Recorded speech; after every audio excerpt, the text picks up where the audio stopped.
The LEC was forged by tons of great moments that forever changed the EMEA landscape.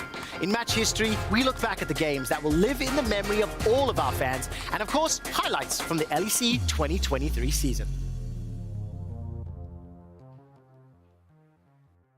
We'll see how they adapt as we move into Game 3. What will be banned? And it looks like immediately the Mad Lions are going to continue to take that Olaf away, potentially for that cannon blind pick once more.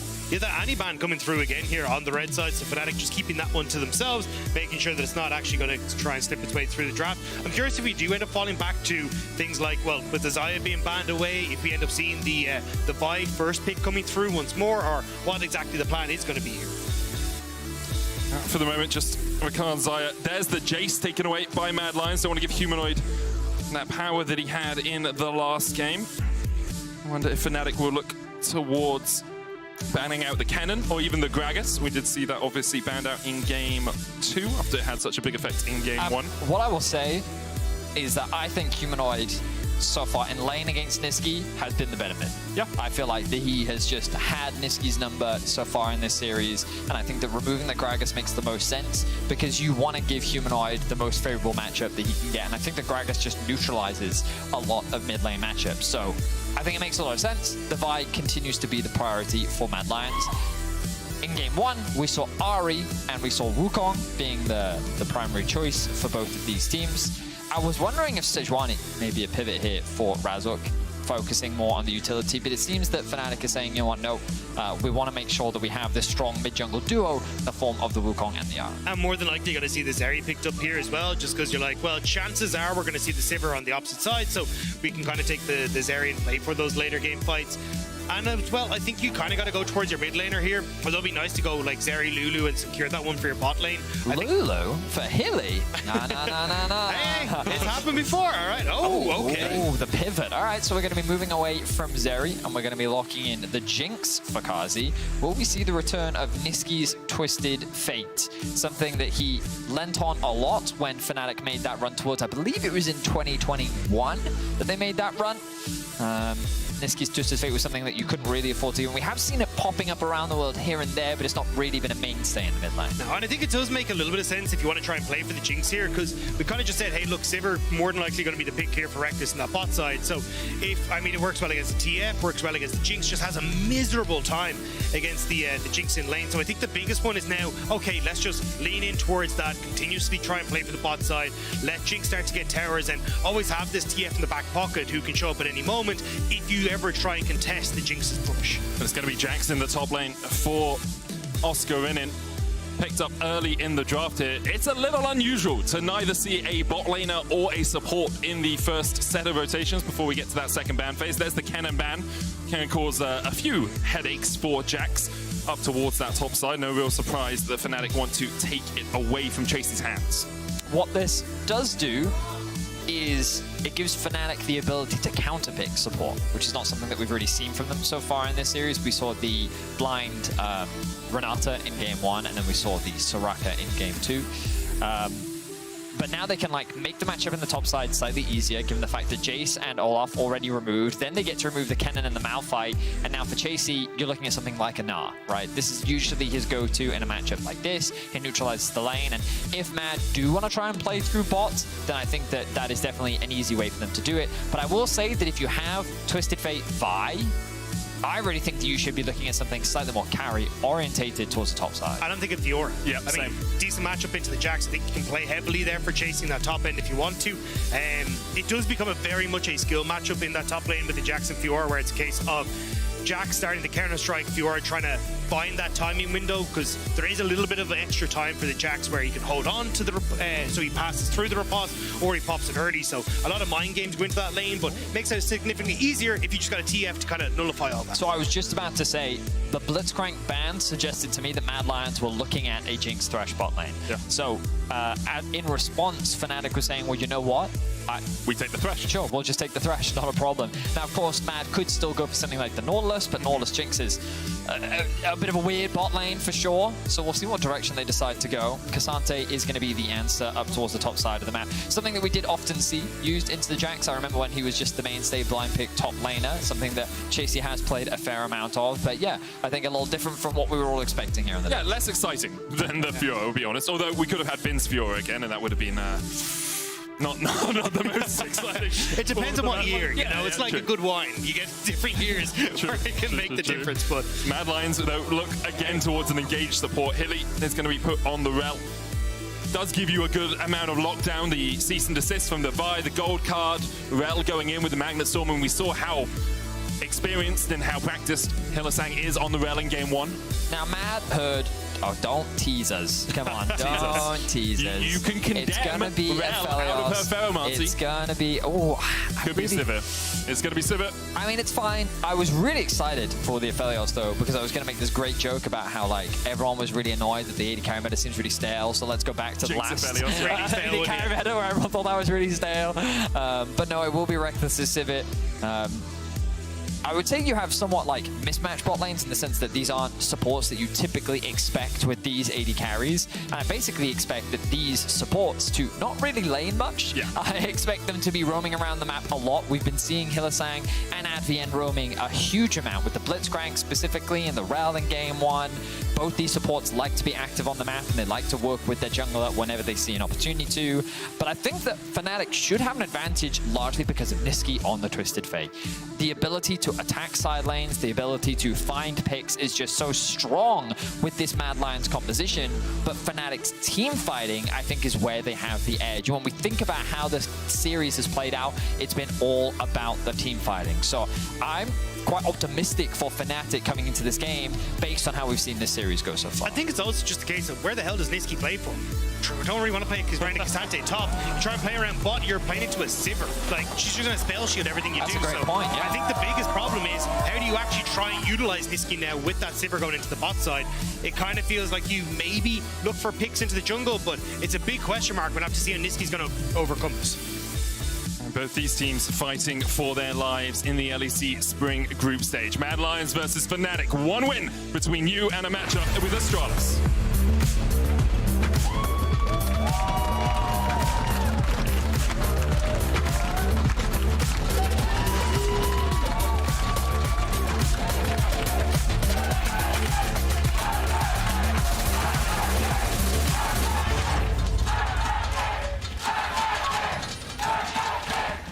The second that the teams got into the game, Humanoid typed in all chat, Niski TF, star, star, star, star. Now, I'm not entirely sure what the stars mean, but it would suggest to me that Humanoid is now worried about Niski's TF. Well, there are two words. There's one that starts with S, which implies he's a very bad TF player. Right. And one that starts with F, which implies, oh my goodness, we gave Niski TF. I see. I think it's the second. I see. But it could be either. Well, we'll have to wait and find out which Niski TF it is.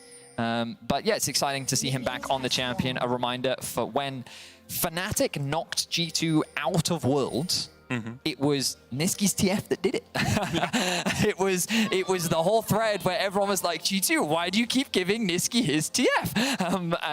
It was a very controversial time. Niski and Fnatic did end up representing Europe as their second seed.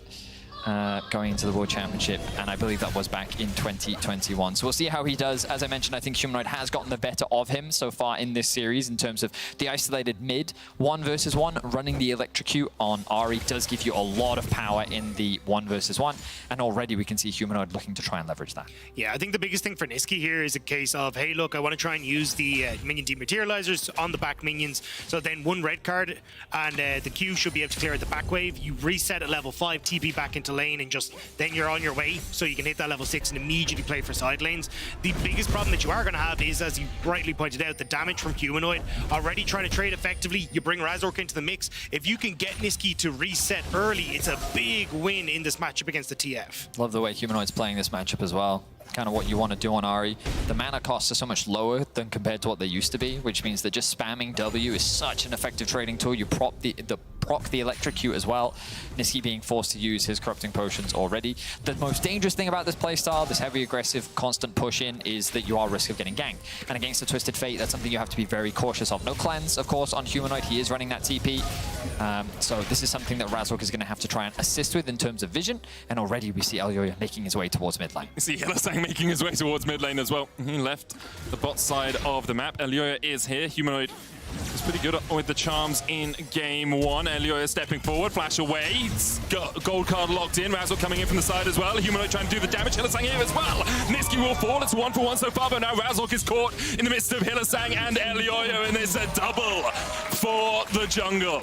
Brilliant roam from Hilly to make sure that he could secure the victory in what turned out to be the 3v2. Now getting Niski able to reset. He's going to walk back to lane, hold on to that TP for that level 5, and rightly stunned by Mad Lions to get this early lead. It's just a great awareness from Mad. Niski kind of allowing Humanoid to get that push in, but also, again, we've seen it this series. Humanoid has just been hyper aggressive in the 1v1, and I want to draw your attention to the minimap. All this vision is invested on the bot side river, and Elyoya comes in from the top side. Humanoid wants to try and flash early, but Niski with the follow-up flash stun. This is exactly what we were just talking about, which is that by playing this aggressive style, you have to be careful of a potential early gank, and Humanoid got caught off guard with Elyoya finding that initial pick. Also just a slight thing for Elyoya moving in behind the Ahri means that she's not getting pushed towards her tower, gets knocked back slightly away from the tower, so they don't actually have to dive it. So just tiny little things there working out brilliantly for Mad Lions. And now we're pushing top side with a lot of control there. We'll see if Razork can try and disrupt it. As you rightly said, Razork is looking for a play. I'll hold my tongue for a moment. Chasey dashes away, Q3 expires. Razork hits him with a stick. Counter-strike coming out as well. There's the stun. Chasey still has the flash. Razork's tanking the tower here. Flash forward. Always. Oscar in, looking for a little bit more. Razork's going to take another tower shot. Oscar in will jump away. It's an execute and a kill. In the end, yes, Razork dies, but no gold goes over to Chasey. 30 HP on Skirmishes, though. That was so close to being a disaster. Unfortunately for Chasey, just doesn't quite time the invulnerability on the W with actually the CC coming through from Fnatic. So a little bit of a blunder, and it pays off. Hylissang jumping forward, good play back. Power of Thresh into Rel. You can just stop her in her tracks like that. Does stop the recall. That was beginning to come out from Reckless and Advien. Meanwhile, in the top lane, Chasey trading onto Oscar Winin again, and Tofu strikes will bring him back to Sheen from Chasey, doing quite a lot of work here in the early game. And oh, hang on. I was going to talk about XP game state, but we don't have time because already it's all top. Niski, Niski already. Look at him moving into Fog of War. Good vision placement from Fnatic to keep eyes on what Niski is up to, but he's going to start clearing out some of that vision, and Mad. Okay, they're not going to threaten the dive for the time being. I think that makes the most sense right now. Elyoya just looking to steal away some of these camps as Razork is making his way towards mid. Humanoid just pinged level 6. The timing is great for Fnatic. And look at this wave for Niski. The thing that I wanted to talk about earlier was how Niski, even after getting that, well, that early play onto Humanoid, the wave was pushed underneath Humanoid's tower, and he could TP and catch the whole thing, creating this pretty big CS discrepancy between the two mid laners, meaning that Humanoid wasn't really put that far behind. He also has a decent XP advantage, which he's trying to take advantage or like make the most of in this window. But Razork couldn't really find anything alongside Advien. Niski would love to get a reset, though, for those Ionian Boots of Lucidity before he tries and goes to make that big play. So that's why I think there was a lot invested there by Mad Lions to get that push, so Niski can reset, grab that, and then look to make his first play on the map. Dragon up and available, though, and without that reset coming through for Niski just yet, maybe they want to see if they can pick Fnatic off as they try to come in to contest River Vision. Can look for Reckless in this bottom lane. At the moment, he's by himself. Advien working his way around. We'll be able to get to this tower relatively soon. Reckless pops the ghost. There's the lantern. Niski. Oh, wild cards first, so that if he had hit the stun card, it would have connected through the spell shield. And that's what we were talking about there in the opening of the game was, what do you try and play for as Niski? You don't really want to play for Chase in the top side, and a great example of how it's very difficult to try and play around Reckless in this bot side. We'll get a little bit of presence here, so Karzi can get some turret plates, and maybe a bit more here. Oh, Advien has to flash away from the flame chompers. He will escape. Humanoid on his way down here. Razork was spending some time with the topside Scuttle Crab, does secure it, now works his way down through the mid lane towards this bottom lane, but in the end, Mad got everything they wanted. They got a plate, they forced Reckless away from a few minions, and I wonder, actually, are they going to stay around here? They go back in onto Advien. No flash on him. Kazi's going to flash away. There's the Lantern, and Hilly a little bit too deep here. His team had left, and Hilly went in. We've seen it before. Razzle takes the kill, and Fnatic get their third of the game. Terrible timing from Mad Lions. Humanoid had reset, bought, and had already made his way back out onto the map, whereas you had Niski, who hadn't reset at all, and was still trying to make his way back. So just Hilly overextending and giving that opportunity now for Fnatic to get the kill. Won't get Dragon, which I thought they would move over to immediately, but now Niski starting to leave towards this top end. I mean, frankly, it's a comedy of errors on both sides. The fact that Fnatic was in nowhere near a position to punish anything on the map while they were setting up that dive, and then the reset comes through bot lane, then they engage when their mid laner and their jungler is resetting. It's just... Mad were in a great position after threatening that dive because Fnatic got literally nothing anywhere on the map. So all Mad did was create a discrepancy between the two AD carries. He was starting to build up a pretty solid lead. There was like a 400 gold lead for Kazi, which is basically a kill. Even though they didn't get one, they basically get handed that amount of gold over to Kazi, and then they throw it away by trying to force a fight where they didn't need to. And so Mad Lions now find themselves, again, like not in the worst position ever. It's not the end of the world, but these type of errors you definitely don't want to be seeing when your split is on the line. Humanoid there realizing he needed to go the long way around to get back towards his tower. Rift held a possibility as Elioya and Hylissang join up once again. Knock back into the all-out as Oscarinin is just caught unawares. Chasey takes him. Hylissang and Elioya there for the assist. And I was about to say, Fnatic are in a really good spot now. It's hard to try and play for team fights when you can't find a pick with Niski beforehand. Well, Oscarinin just gives them that. So now Mad get to move over towards the Rift Herald. Potential response here as Razork starts to lead down towards that bottom side, though. You can see Kazi backing all the way away from the wave. He will lose at least a plate hit. Probably one wave as well. Hook wide there from Advien. Razork coming in from the side. There's the charm on Hylissang. Flash available for the Rel, but you're so slow as soon as you come off the horse. Attract repel, not enough. And Razork kills Hylissang once again. And I've seen less throws in a baseball game. Yeah. Fnatic, they find themselves another pick. Mad still in the gold lead for the time being. And again, it's an interesting situation where even though we're seeing a number of individual errors, the reality is they're not swinging the game either way. They haven't been dramatic enough to shift the game in either side, but you kind of look at Fnatic's comp and you realize that, hang on, but if we're in this even state where it's constantly like small advantages gained back and forth, I feel like it's Fnatic that's benefiting from this because Mad want to be leveraging their Twisted Fate to find picks. That's how they build leads in the early game. You kind of snowball off of repeatedly trying to shut down a single lane, and while Mad have found a pick here or there, Fnatic have done the same thing.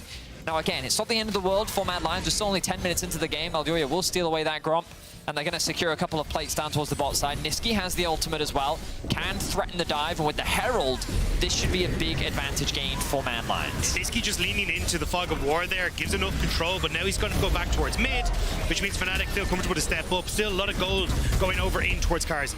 Oscarinin losing out on these 1v1s over and over. Grandmasters might for a little bit of extra resistances. In the end, can just dash away. Flash is still up for both the top laners. Chasey's ultimate about to come off cooldown though, and the Destiny always a possibility from Niski.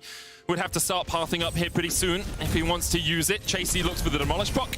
He'll get it on the tower alongside a plate. Again, you're seeing the quicker reset for Humanoid though. I think they're a bit worried about going for the dive because he had the TP and a bot, but the Rocket, what can we get? Oh, Chasey looked to keep Oscarinin around there for a second. You can see took quite a lot of his health to do so. Razork on his way up here now as Chasey does get the knockback once again, but tanks another tower shot to do so. Dashes away.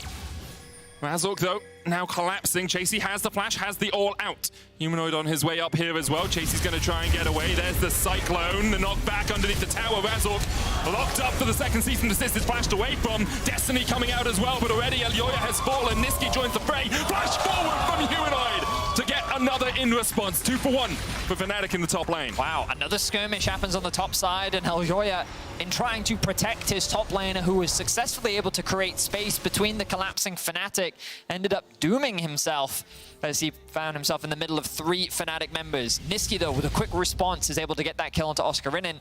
But Humanoid, he did a play that Chasey was not expecting.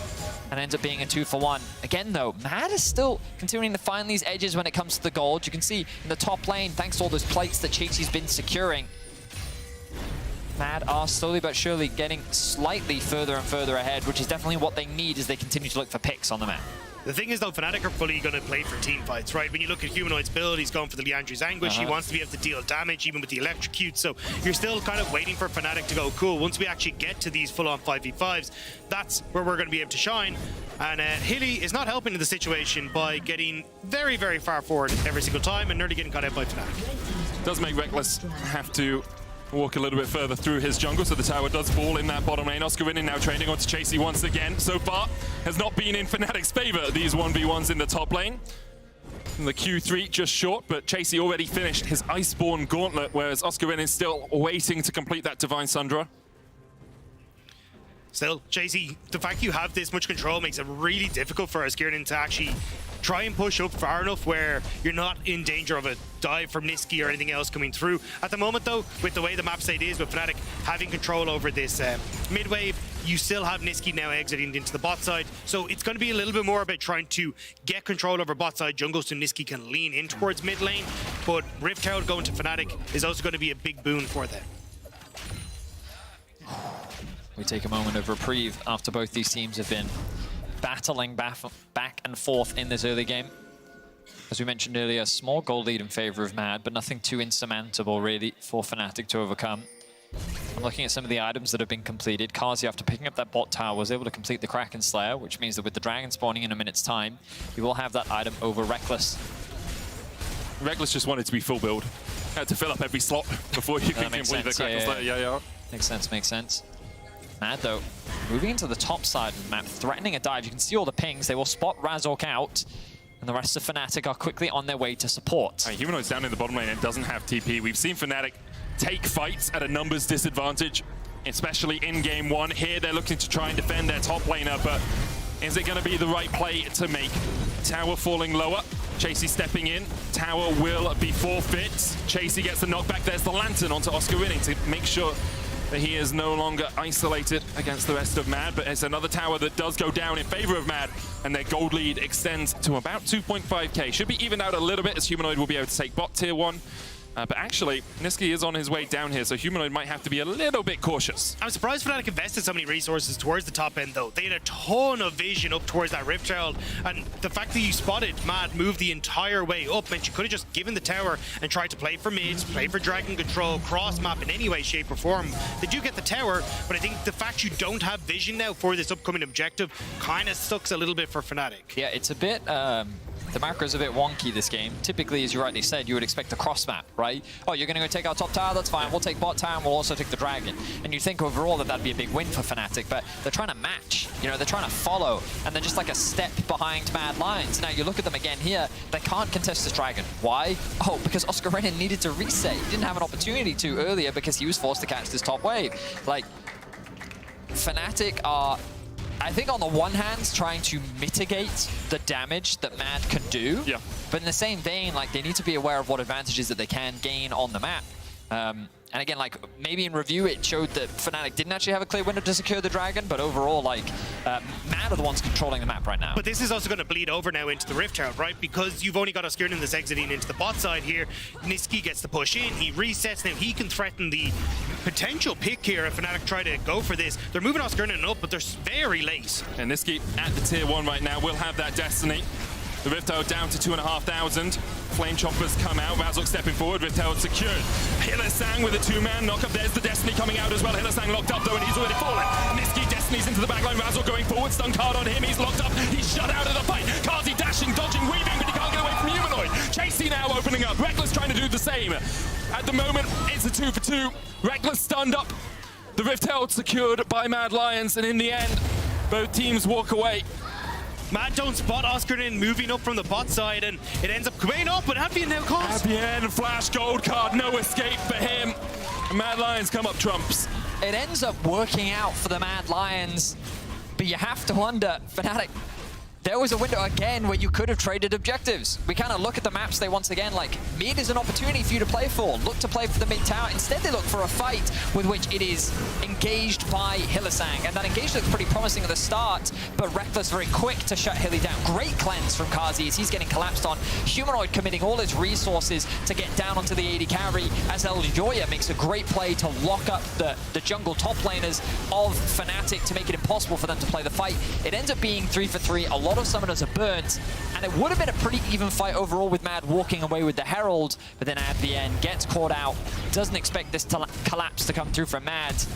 And it's an easy extra pick for Mad Lions, with them ultimately winning out in the team fight. And in theory, Fnatic should be able to win out those ones, but because Oskirnin was set so far behind, you can see the difference in the damage. He's not really able to play frontline in these fights in the way you would really like him to, even being a big threat to the backline. So the Jax being behind, kind of coming back to bite Fnatic in that equation. And now, with that Rift Herald in tow, the side lane split push tempo team has full control over this. I mean, I'll also say that Razork was completely shut down by Elyoya in that fight. The fact that Elyoya was able to ulti Razork immediately to prevent him from getting on top of his AD carry was just such a great decision, because it also then, he followed up with a Q and hit both Oskirnin and Razork together, and it just made that backline dive threat so much harder for Fnatic to execute. So huge props there to Elyoya. Mad have blown this into a 3k gold lead. They can now break open the mid tower using this Herald, and that's exactly what they're going to do right now. You can see Oscar sitting in the top lane, catching that wave, and once again, Mad dismantled Fnatic by playing the map very well in game 1, and they're looking to do the same here in game 3. Rifthold does charge in. The tower does fall. Rifthold won't get a second charge. Fnatic should be able to stop this one before it gets towards their tier 2. Oscar in a little bit late. Gold card locked in for Niski. Counter-strike coming out as well as Humanoid looks for the flank with the cease and desist. Immediately lands onto him. Up towards the top side, there's a cyclone coming out. Niski quite low already. Chasing down to half HP as well with a knockback. Onto Razork is enough. Oscar in locked in the Magnet Storm. Super Mega Death Rocket does find his mark, but doesn't quite find the kill. All out across the wall as Oscar in will fall as well. Humanoid trading down towards the bottom side. Hylissang survives! Through it all, Hylissang's still alive. Mad Lions absolutely clean up. Reckless dives and dies. And Mad Lions can push in the tier 2. Mad Lions refuse to be denied in this one. Another great fight for them. And now they get to take control over not only these turrets on the mid and top, but also Dragon in a minute's time. And the fact that they've so consistently managed to find these opportunities is incredible for this squad. It's just Mad are playing so well around Kazi. They are protecting their AD carry incredibly well, and he's giving them so much team fighting power. I expected Fnatic to be favored in the 5v5, but watch how this fight plays out. You can see the engage initially starts with Humanoid trying to find a good flank, then a good hook onto Niski, but the immediate follow-up from Chasey and the Zhonya's as well. And just look at Kazi, under no threat whatsoever, completely on the back. Look at this wall that just sits in front of him as he is just free to dish out the damage, and Fnatic feel scattered. Kazi does get collapsed on by Oskirnin, but then immediately the top laner there to peel for him as well. It's like protect the president, you know what I mean? Every time anyone gets close to him, and we saw that in the last fight as well. Great team play from Mad Lions, and they end up coming out on top. You can see the damage that Kazi put out there, almost 4k for him. That front line working wonders now. Dragon up in 1 minute, 1 second's time, in fact. Will be the second of the game for Mad Lions, and Fnatic very much on the ropes. They've been knocked to the floor. Let's see if they can get back up, because right now it's Mad Lions who have a date with Astralis. Best of 3s tomorrow for that playoff spot. On the hunt from Reckless, the Dragon taken out, Humanoid diving in as well. It's a meat grinder in the Dragon pit. Kazi trying to do it, the damage down. Kazi surviving in the end, he will fall to Reckless. Hylissang dies to the Ignite as well as Oskirnin trading on to Chasey down towards the bottom side. The counter strike goes in, Chasey flashes forward for another kill. Reckless has to get away from the gold card. The great hook! Reckless trying to survive through it all, the spell shield, the stopwatch, the lantern, the stun card! And another hook! It's not enough to save Advn. Niski diving under the tower. A hook goes down, Niski takes another, Elyoya takes it, Niski falls, The creeps! The creeps! Does he die? 28 HP, he will not fall to the creeps autos. Red Buff OP in that one. Holy moly. Wow, and Mad Lions walk away victorious after another fight. It's Fnatic getting desperate. They see the dragon, they want to contest it. Great placement of the chompers. A flash is committed from Ransom, but look at the CC again. Kazi, so much is thrown at him, but the combination of Elyoya and Hylissang to protect their AD carry for as long as possible. Kazi's able to get the kill onto Humanoid, who ends up getting traded back. But the damage is done. I'd love to see the damage after that fight, because what's incredible is Kazi, even though he was getting so focused down, was able to dish out so much damage, and so much credit needs to be given to his team. No spell shield means that Niski's able to lock down Reckless, and this dive was a little sketchy. The hook and the tower actually getting the kill onto Niski, but the heal came through, and Mad Lions walk away victorious. Pad very happy with that one. Chasey, though, caught up towards this bottom side. Cyclone coming out as Chasey tries to get away with the Pathfinder. Now has the all-out, can try and use it, but the Cyclone will lock him out, and Humanoid gets the shutdown. Meanwhile, the Baron has been begun. Humanoid does have the TP if he wants to come across to this. Advian puts the Lantern in to see that it's occurring. But I don't really think that Fnatic have a way into the pit. They don't have a smite, and they don't have a way to secure it. The Destiny, though, and Advian stayed around too long. You can see what he was thinking. Maybe I get it with a Q. Maybe I pull my team back into the game. But sometimes the maybes can bite you, and it does exactly that. But you can see on top side, Oscarion's still sticking around, and it looks like maybe Mad Lions thinking of going for a pick on him. They're kind of caught between both decisions. Do we push mid? Do we look for top? Hilly just watching Oscarion walk away. I don't know how much they can miss. In 1 second. There's a ward there for him. He's going to TP in. I wondered if Elyoya and Hylissang could do it, just the both of them, but Chasey here as well will mean that Oscarinin should fall. Pops the counter-strike, trying to put the damage back down with the cease and desist. Will lock him up in time for Chasey. Humanoid goes in with a charm, that's going to land. Reckless trying to put the damage down as well as Razork is coming in from the flank. Fnatic feel that perhaps this is their moment to get back into the game. The flash away from Elyoya, he's down to 150, but a Magna Storm from Hylissang stops Fnatic in their tracks. He will pay for it with his life, but he gets his jungler out. Humanoid, though, dashing back forward with the Spear Rush. Kazi putting the damage down now. Kazi trying to trade in the Cyclone, not enough to keep him alive. He'll get one in response. Overzealous from Kazi as Fnatic actually get 2 in exchange for 2. When you're this far behind, you'll take that trade as Niski secures another tower bot lane. Crazy back and forth. Mad, I think we're just a little too aggressive after securing the Baron. They will get themselves another tower though, and they will maintain control over this game. Oh, it's Elyoya looking once again. Humanoid should just be able to take the Lantern and get out of this. Now, Niski does have Destiny. Advian gonna back in this top bush and will be able to escape. Let's have another look at this fight in the top lane, because after Oscarin's caught, you can see Fnatic calling for reinforcements. And you can see they're just waiting for Kazi to try and get into position here as they run away. They get the kill on Oscarinin, and Humanoid with a good CC on towards Elyoya, but just not quite able to close the distance as quickly as they would like. Kazi does eventually get here, but actually positions himself in a bit of an awkward spot where, yes, he gets some good damage down as Hilly goes in, but as this fight starts to continue, he spends so much time dodging back and forth for Humanoid, he hasn't really got anywhere else to run as the rest of Fnatic close the distance. Just about managed to finish him off in time. Man, every shot a crit there from the Jinx as well. It's truly a fancy for him. Chasey going in here. Advian trying to get away. The on the hunt popped. There's the Super Mega Death Rocket, and Reckless will fall. Caught out, it seems, as the fight begun. The cease and desist onto the backline. The Destiny in as well by Niski. He follows the gate, and Humanoid solo Spirit rushes back in. They manage to get the shutdown, though. Niski going forward. Razor's going to try and lock him up, and Niski tanks the tower for a couple of shots, and now it's Hylissang's turn. Advian with the hook goes wide. Razor chasing onto Niski. Needs another order. The tower will do its job. Razor falls, and in the end, it's a 5-2 in favor of Mad. Big team fight once again for Mad, and it all starts with getting a pick onto Reckless. Fnatic continue to try and fight back, but it is Mad that is winning out every time.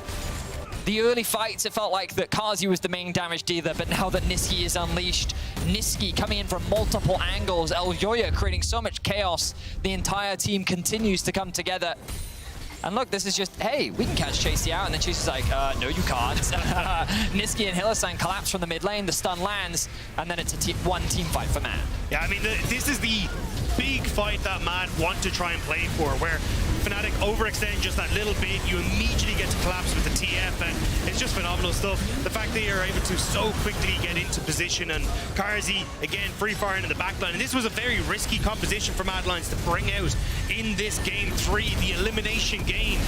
And they rely on Karzi, and with Niski able to control on this Twisted Fate, maybe Humanoid was right in what he wrote at the start of this game. 147 damage for Reckless. Just entirely locked up by Chasey, by the Destiny coming in. Basically made it impossible for him to play the team fight. He is at 3 items now, but so far it has been the Mad Lions show. It's been the Karzi show in this game in particular. The attract repel as well. Elioya goes in, cease and desist. They're looking for the stun. The hook goes wide. There is the gold card as well, and you just don't get a chance to get out of the CC. 1-for-1 trade so far as Oscar in and Razzle might look for the backline. The all-out across the wall. Karzi already dead though. Reckless has fallen as well. So far, Fnatic winning out on this fight, but Elioya and Chasey still alive. Hang on a second. This is a one-team fight for Fnatic. Mad should be able to get away to safety. The flash also committed there from Chasey. But wow, it was a fight where basically 80 carries didn't get to play the game. Chasey, underneath the tower, he can't stay here. It's Razzle and Oscar in on the chase. The gargoyles were a bit of shielding, but it's not enough to keep you alive. The tower falls in the mid lane, that tier 1 has gone down. Another will go alongside it, and Fnatic have started fighting back. Have Mad just thrown the game, gentlemen? Like, Mad, they tried to force a fight by locking down Humanoid. Humanoid has been a big threat in these fights, and look, the chain CC is good.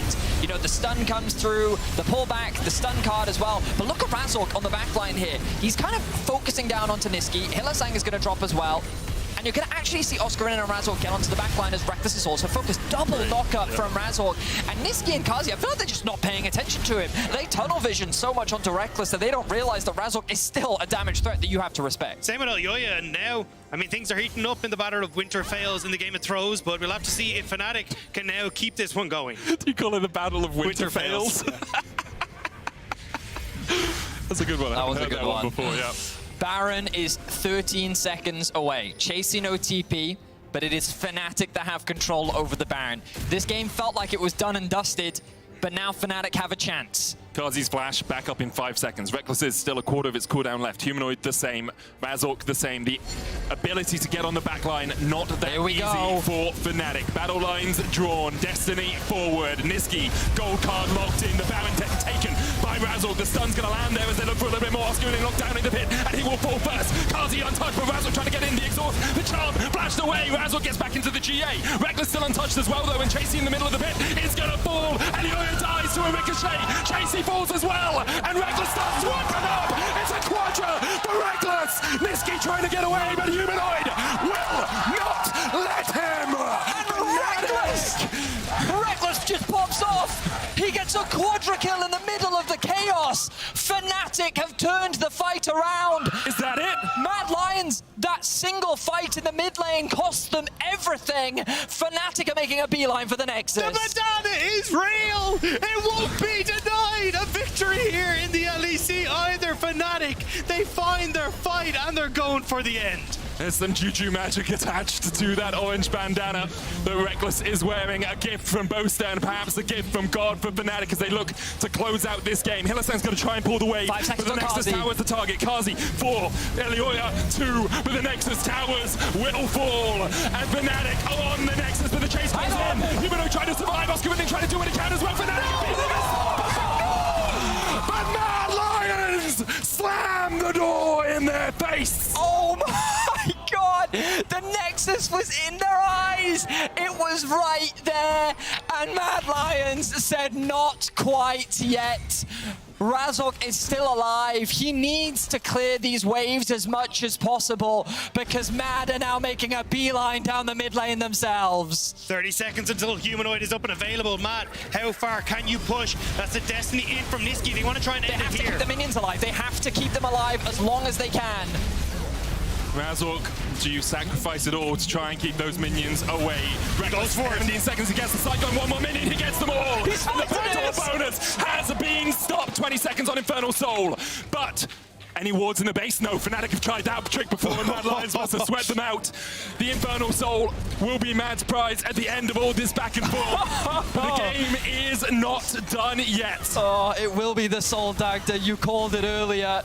Mad will take this consolation prize, and Razork, he sacrificed his life to keep Fnatic in the game. And now we reset. Now both teams basically, well, not quite. I will say Mad's Nexus is slightly more exposed than Fnatic's is, but with Niski's Twisted Fate, this game could still go either way. Absolutely crazy. This game is anyone's to win. Inferno Soul is huge for Mad. When they're playing such a single DPS composition, having that extra damage for Karzi is so damn important. 3 of those Inferno Dragons going to be doing so much. You can see there, total damage. Absolutely insane. I was told they nerfed AD carries. Yeah. It doesn't seem like it. Oh my word. So, gentlemen, when you're at this point in the game, traditional macro becomes a lot harder. You know, like there's a lot of variables you got to take into account, and single missed positions can be detrimental to either side. The pick potential for both Fnatic and Mad is very strong, but Mad with this Destiny is so terrifying. So you're likely going to see just a lot of grouping. It's likely going to come down to a single fight, and we're going to be waiting for these neutrals to spawn. I think if you're Mad, you need to separate Niski, though. Try and create some sort of side lane pressure. So if you can actually get Fnatic to pull apart, well, that's your moment to find a fight and end the game. Bot lane probably going to be your best bet, playing off those 2 lanes. You've got a ton of vision already invested onto that bot side. That feels like where Mad should put a bit of their eggs. I love the idea, Dacta, but have you heard of 5v5 mid lane? Winner takes it all. I feel like that's what these 2 teams have decided to do. I have noticed that Karzi sold his Phantom Dancer to pick up a Runans, knowing that splash damage in fights could be a big difference. As the game goes on, Humanoid's going to catch his bot wave. Oscar Inin just pinged over to level 16. And with Baron up in 1:40, you have to feel that is our next battleground. So right now, Mad are keeping good pressure on all 3 lanes. They've got bot pushed in, they've got top pushed in, and they're keeping control over the mid wave as well. We mentioned this in game 1, that Fnatic 500 CS win condition, you know, Reckless on the Civic can just perma-clear these waves. He is not worried about Mad getting into the base, and as long as he is alive, Fnatic will always have a way to defend. But Mad are playing the map just that bit better right now. They're just keeping Fnatic under pressure at all times.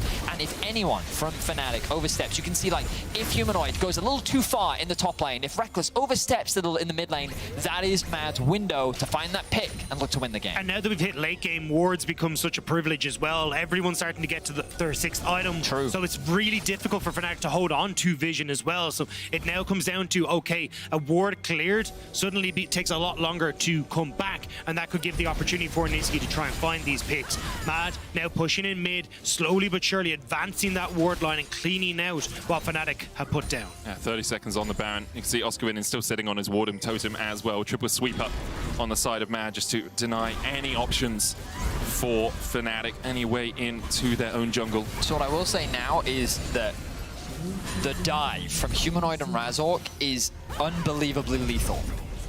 Like Ari, you know, when we've seen a lot of these Everfrost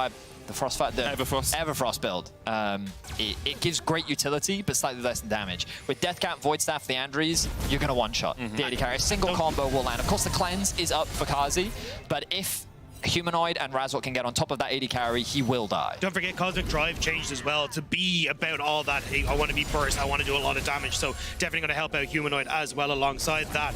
Fnatic hiding in vision. Baron has spawned. This is what we're talking about. The map going very dark for Mad Lions, and you never know what's waiting around the corner. Niski looking for a pick. Just wide.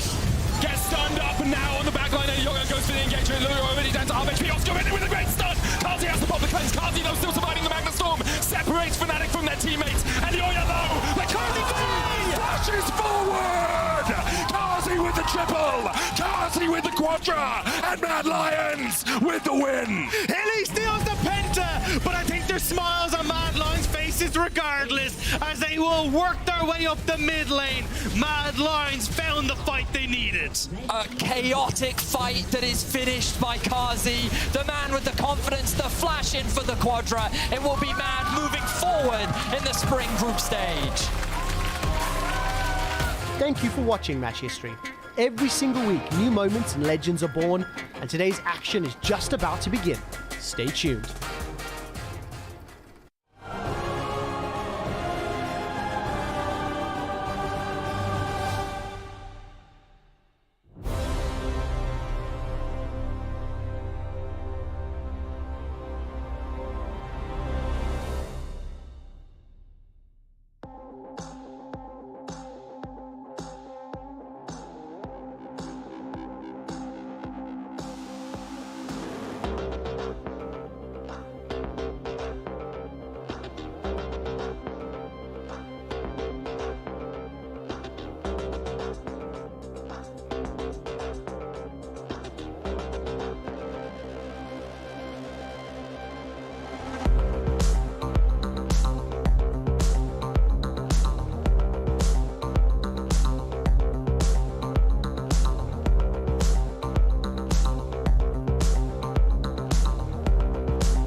Each game is inspired by movement. The drive is to be one move ahead of everyone else, to be legendary.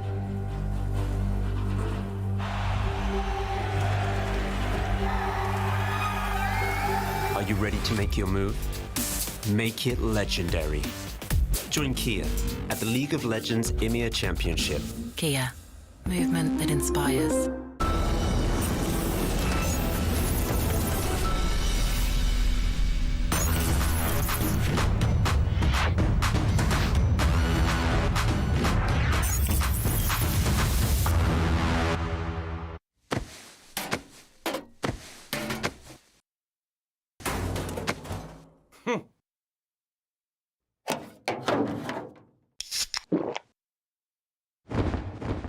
Red Bull gives you wings. Danke, Marine. Okay, come up with a new banger copy pasta. Ask that later. Definitely speak to Law about some hair advice. Have a break. Yes.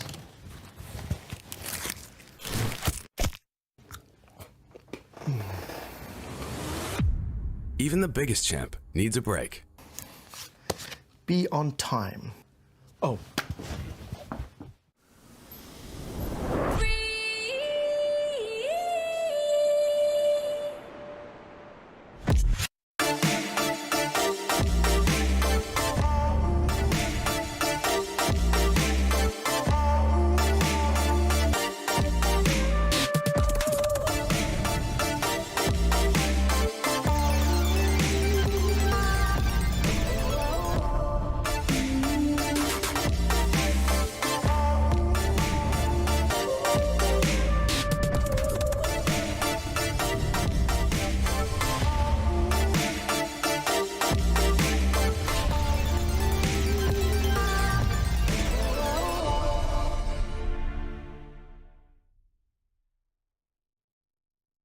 Get ready, summoners. League of Legends is now on Displate. All your favorite champions on officially licensed metal posters. Stunning details, easy setup, more durable than Malphite. Join 3.2 million satisfied customers and fill your room with arcane energy. Order now at displate.com.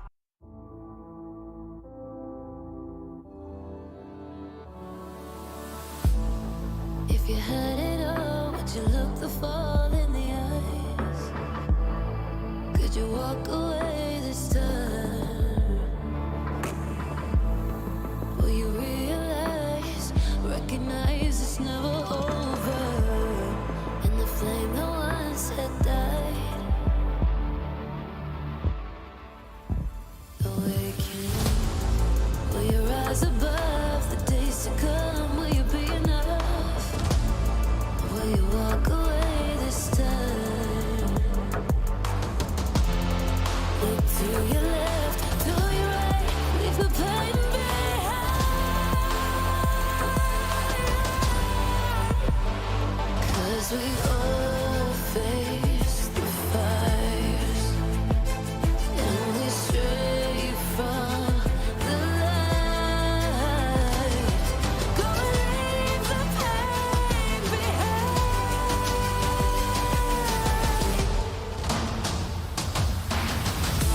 Feel that rush, feel the taste. Can you feel it? With the pain, wash it away and stand again.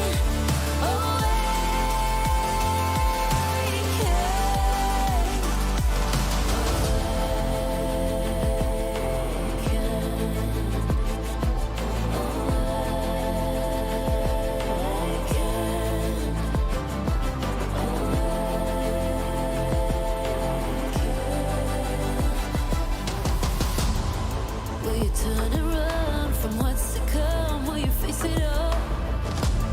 Or will you fall away again? What's calling out to be found when the time is right? When the time is right. 'Cause we all face the fires, and we stray from the light. Go leave the pain behind.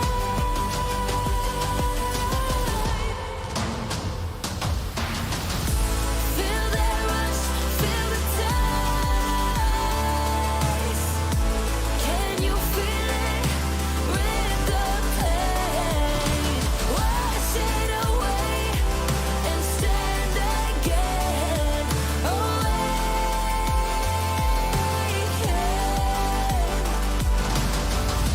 Feel the rush, feel the taste. Wash away what used to be. Will you make your stand?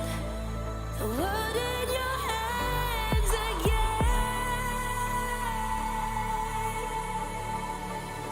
'Cause we all face the fires, and we stray from the light. Turn the page and make it right.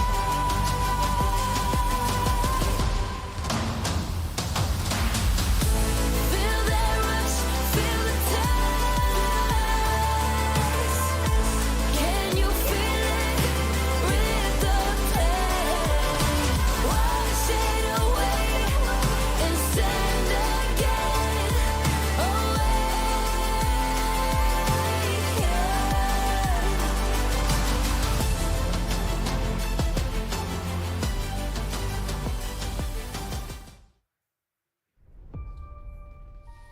Every team and player will eventually play their final game of the season. Will the pressure overwhelm you, overtake you, or have you prepared for what you knew would come? We're at the point where seasons end, careers end, and most importantly, legends are made. Astralis in G2 Honestly, I have no words for the both of you. While different, your journeys speak for themselves. Players of XL, will you remain in the box that the fans and your org's history have put you in?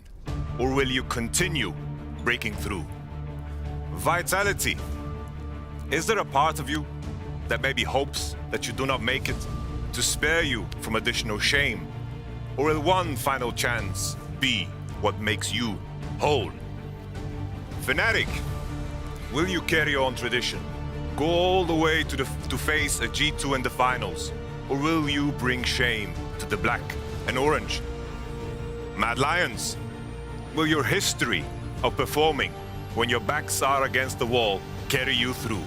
Or will the fairy tale be dispelled? Team Heretics, the burdens that you carry, will you let them keep you down? Or will you prove skeptics, like me, wrong? Will your hardships be an anecdote for the story that ends in success? Or will you let it define you? Will you live eternally? Or will you let your opponents take what is yours from you? I don't have much time to mention the other teams because there's only one thing left to say. Let the elimination rounds begin.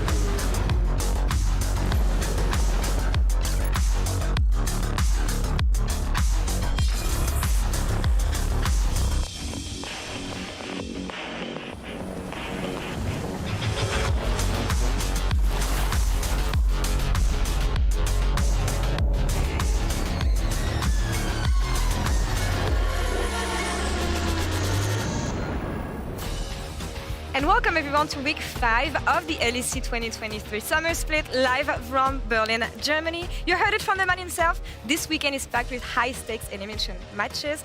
And we're starting with Fnatic kicking off the day with their do or die game versus the Mad Lions. I'm Laure, and I'm joined by the whole gang, GB, Yamato, and Broxa. I feel like the imposter here with this whole Nordics Welcome to panel Scandinavia. today. Yeah, I You've had guess. your French right, now we're taking it to the north. Get ready to learn Danish or Swedish. I don't know which one. There's 2 against 1, Both? so but they're just being polite to me. We can do both. All Thank right. you. We'll do both. Polite for now. For now, we'll see how this one evolves throughout the day. But as we said, we say goodbye to 2 teams today as both losers of today and their summer split here. For Fnatic and Team Heretics, it's a bit more tricky because they are fighting to keep not just the split, but the dreams of the season finals alive.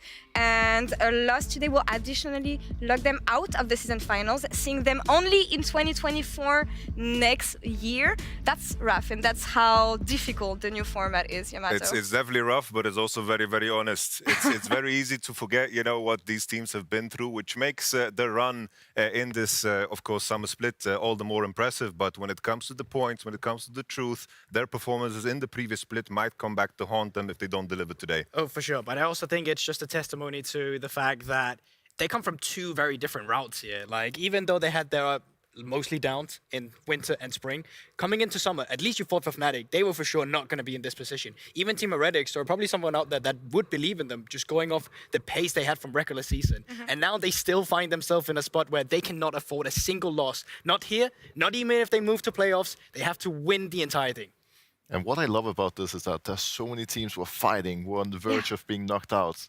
And then on the other side, we have G2 who have won 11 games in a row and are just stomping everyone. And I'm so curious to find out if someone actually is going to show this weekend that they can potentially take them down. It's crazy how G2, how consistent G2 has been, honestly, throughout all the year. We'll see if they can continue, because last week 2 teams emerged victorious in the group stage as G2 Esports and XL will kick off summer playoffs on Monday in our LG Ultra Gear match of the week.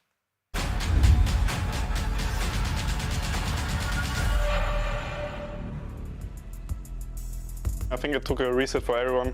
Once you get in the slump, you kind of forget who you are and who you want to be, and you're not motivated anymore. It helped everyone to get a fresh start, some new faces, new beginnings, I think slowly you could see hope coming back in their eyes. I'm very surprised with Excel and their performance, honestly. I think they kind of just took a style and now they're just using it to the fullest. But at the same time, it also leaves them vulnerable if they can't adapt. Coming into this year, we've been playing a lot around bot lane, but that doesn't mean we can't play around top mid. I mean, we've already proven that last year. I think we've gotten so much smarter as a team. We're really seeing what it means to be able to carry from any lane, and everyone can step up when it matters. And our opponents have to respect all the different play patterns we can do.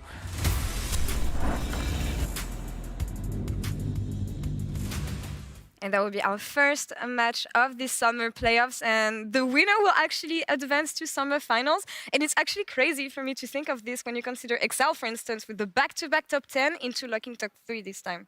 They're coming into this match as a heavy underdog, but the fact that they're coming into the match in the first place is something to celebrate. Excel with the crazy run after the back-to-back 10th place.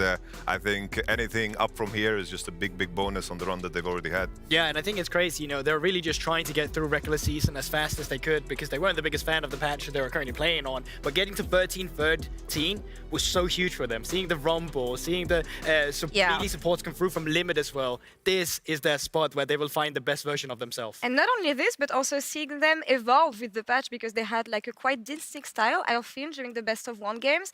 And Broxide, it feels to me that they're one of the teams who adapted the most onto the new patch, maybe feeding them the most as well. Yeah, we saw it last week. Although Amne is an amazing Rumble player, Yeah. Limit had a lot of huge engages on Rel. And honestly, 2 champions, I'm expecting G2 to probably ban and pick away from them because they looked so dominant, and this is surely an Excel patch. I mean, that's the thing. When you look on the other side, G2, 11-game win streak here, clearly the best team we have in the league right now. And I was saying before the trailer that they stayed consistent throughout the year, but they also evolved, and to me, it feels like a complete team right now. They can carry on all top of the map. I think in the context of G2, I think they could have faced up against anyone in the whole league and they would come up in the same definition as XL. They are the clear favorite to win it all, and they seem to be a team that is built for so much more than just the LEC right now. It's just the way that they're doing it. You're looking at the stats on your screen right now. This is throughout all of summer, right? We're not just talking groups. We're not just talking regular season. That first turret percentage being at 92.3% is absolutely insane. And it also shows what it means to play against G2. Yeah. You have to be at your best from minute 0 in the game. As soon as you spawn on Summoner's Rift, you're up against the strongest. And not only that, because every team and player keeps on saying this team is impossible to prep against. You don't know what they're going to do in-game, you don't know what they're going to do in draft. And here I'm wondering, what is the hope for Excel, Broxa, and how do you want to tackle this one? Well, that's the tricky part, right? And Cap said it so well in the interview too, that they can carry from every position. They've proven it, they've shown it, they have crazy draft strategies. And I think Excel, it's a tricky one, right? Because usually when you're on the team side, you say you're going to stick to your plan, you're going to create an identity, and you're going to keep rolling with that. But at this point, I think G2 is so far ahead of everyone that they can easily abuse them if they don't have something new prepared. Maybe they're gonna, look into some Ivern. Maybe they're gonna spice it up one way or the other. Just try something different. Because if they play standard League of Legends, I don't actually think there's any hope for them. And we'll see if it goes any different way than what we saw in Euphoria with BB and Abedagger just benching and BB just announcing that they don't win as much, honestly, and Excel doesn't win much in scrims. But that's a story for Monday because we have assembled today a lovely panel with the old guard and GB present here. But I wanted to test the intersections of their LEC knowledge and fill out the Immaculate Grid. You may have seen it on Reddit, actually, from Rularu. I hope I pronounced this right. And we've prepared one for our analysts to take a crack at. You have the grid here.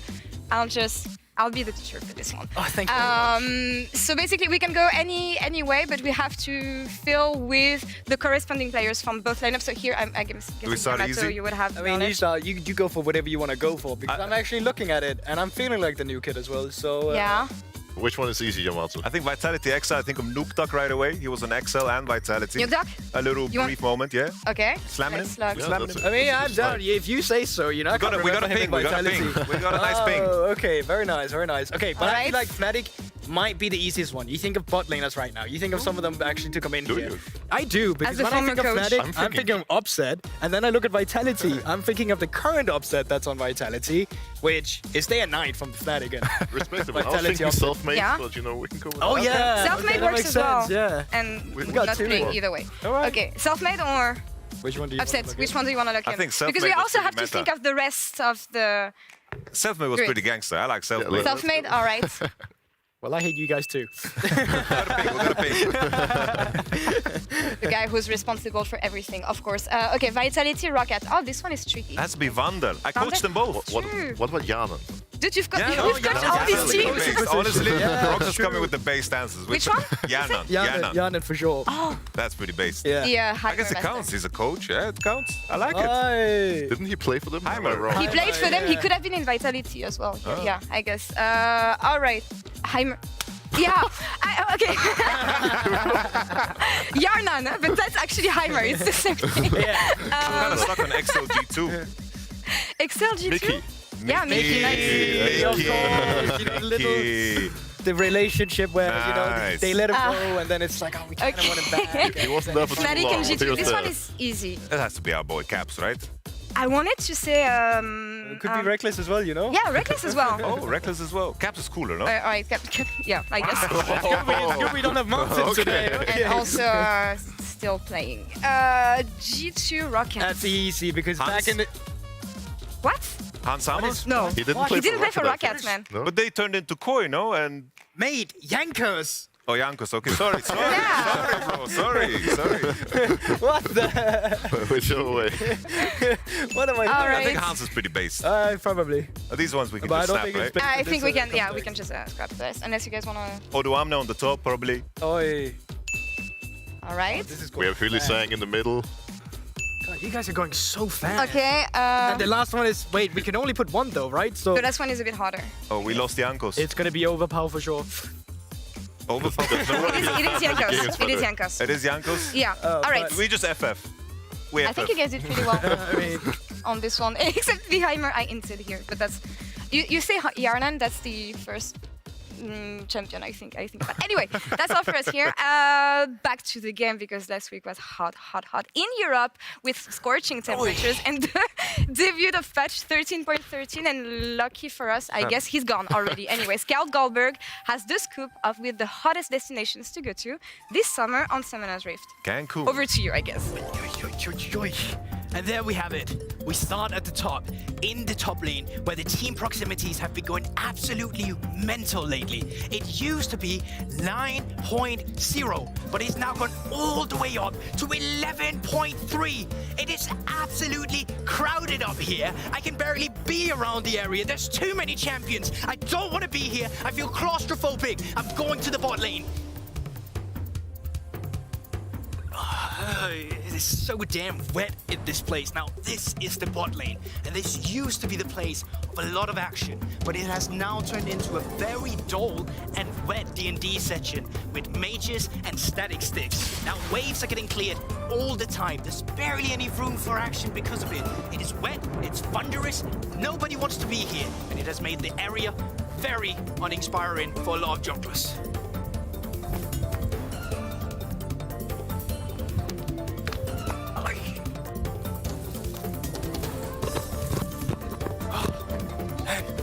Speaking of the jungle, I think I'm going insane. The trees have voice, and they've started to walk around and talk.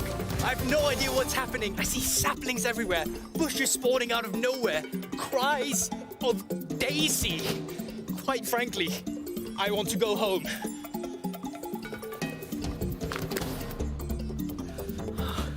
And I want to go home.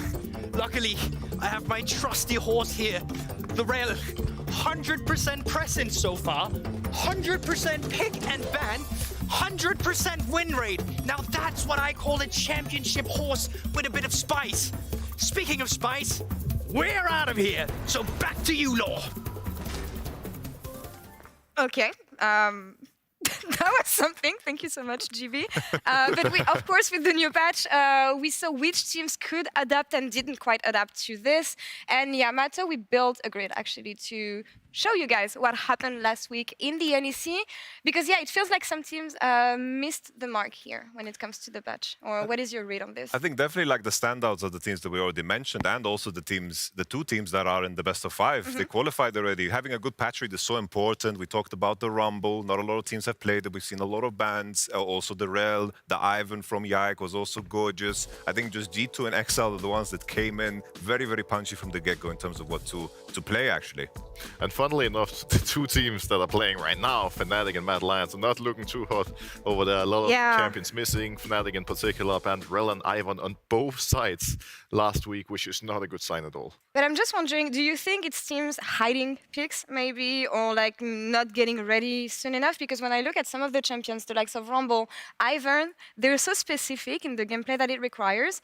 Did players just not fit with this patch, or are they just keeping strats for today, hopefully? I feel like that's the key thing, exactly. Because when you pick a champion, it's not only about a single player being able to play that champion, it's all about how you can piece together a composition. If I think of, for example, Fnatic, we haven't seen him, Humanoid play Jason in a long time, we haven't seen him play Tristana, and those are the type of champions that maybe unlock a Rumble, unlock an Ivan. And I think that's where we need to look. When you find those missing pieces that make those champions so strong, that is what is going to elevate and probably create a situation where the champions get picked. And I think that's one of the things that makes Yikes Ivan so impressive, because, you know, he's not really a player that I would consider an Ivan-type player. He's usually a carry, but him being able to play Rel, play Ivan, and, you know, also take on that responsibility, that different type of role, really unlocks G2, and now we're going to have to see it from some of the teams playing today. But let's talk a bit about Yike, actually, because we saw the Ivern on the side of Jankos, not quite successful, but Yike, I feel, with what we said about G2 being able to carry from every side of the map, this is the kind of champion that we don't think would fit Yike, but does, actually.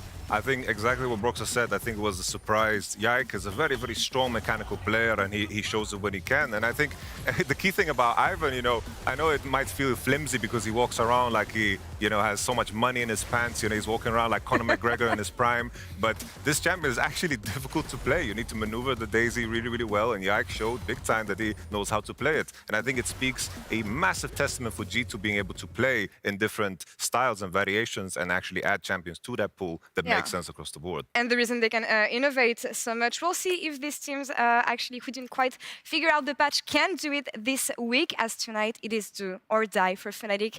And their 2023 is on the line here. So let's check in with how they prepped into today's weekend with Trouble and the coach Nightshare. Thank you very much, Laure. I'm sitting here with Nightshare. Thank you very much for joining me. There is one question, I think, that's been asked a lot, and it's what sold you in the current roster of Fnatic? Because changing a bot lane in a bot-centric meta is a huge step. You mean what sold me to change? Or? Yeah. I mean, it was kind of natural shift where we had trouble with bot lane, and we were exploring different options. And it somehow came together. You know, we were approached by Koi if we want to do a trade. Train before Hank, and then we kind of decided it could be good if we're actually taking Korean in because he had practiced with Koreans before, and it did really do wonders, you know. Yeah, and talking about doing wonders in the bot lane, I feel like that change in the bot lane has helped tremendously your top side of the map as well. Razork, Oscar in. Was there any fundamental change or sort of practice that went through and that top lane shift happened? I mean, I think everyone knows, like, who's watching us, that Oscar kind of excels in isolated matchups, 1v1s. So when you have this kind of a spear on both sides, then you can really play aggressive around it perma. Then there is not really room for enemy jungle to go top or your bot lane gets doved. So that helped Oscar a lot. But on, like, secondly, it helped Ivan the most because whenever, you know, he's confident in his teammates, then he's not taking high-risk plays, and he's more, you know, disciplined, and therefore he's not doing mistakes. So because of that, we could see Ivan stepping up big time. Well, that's great to see. Now, I gotta bring the bad news in the interview. Only once. Last week was not the greatest. You guys chose SK 0-2. What do you think, in your opinion, went wrong? I think SK was really well prepared against us.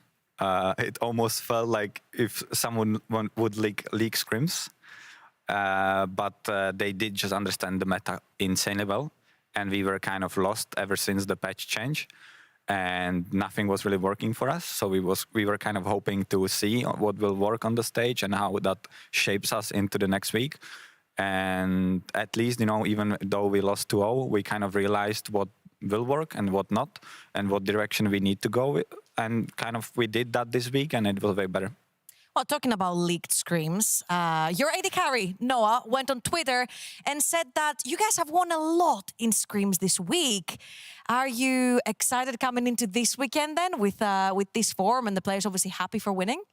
I'm really excited. I can just say that we didn't scrim like the top teams, so it's a bit different.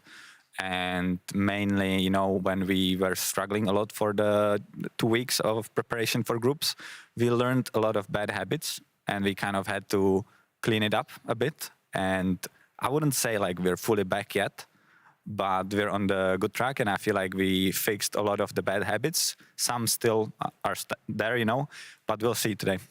Well, we'll see indeed, because Matt is on a 0-7 loss streak currently. So this is your chance to pick up a best of By the way, series. Trouble, I think like they lost ever since we beat them, no? They were like 4-0, and then we beat them, and then ever since they lost. Well, that's the greatest end to the interview. Continue. Thank you for that. Thank you for that non-night chair. Over to you, Laura. Amazing answer here. So Fnatic is actually responsible of the Mad Lions losing streak. So do you think they can wrap it up today and actually overcome Mad once again? I mean, this one is so hard to call just because obviously both teams came in with some practice, but what we actually saw didn't give us too much. And on one hand, I would definitely give it to Fnatic and say that they have the highest maybe potential, despite only having seen so little. But maybe not potential is the right word, but the more recent performance I've seen this split. But then again, Mad Lions was in this position last time, completely flipped all logic, and then just took it all the way to finals. And Fnatic was also in this situation last time. And if they lose today, I think it's important to remind everyone that we won't see them until next year. Their season is over, done. We'll see them in 2024. So how does Fnatic keep on ending up in situations like this, Broxa?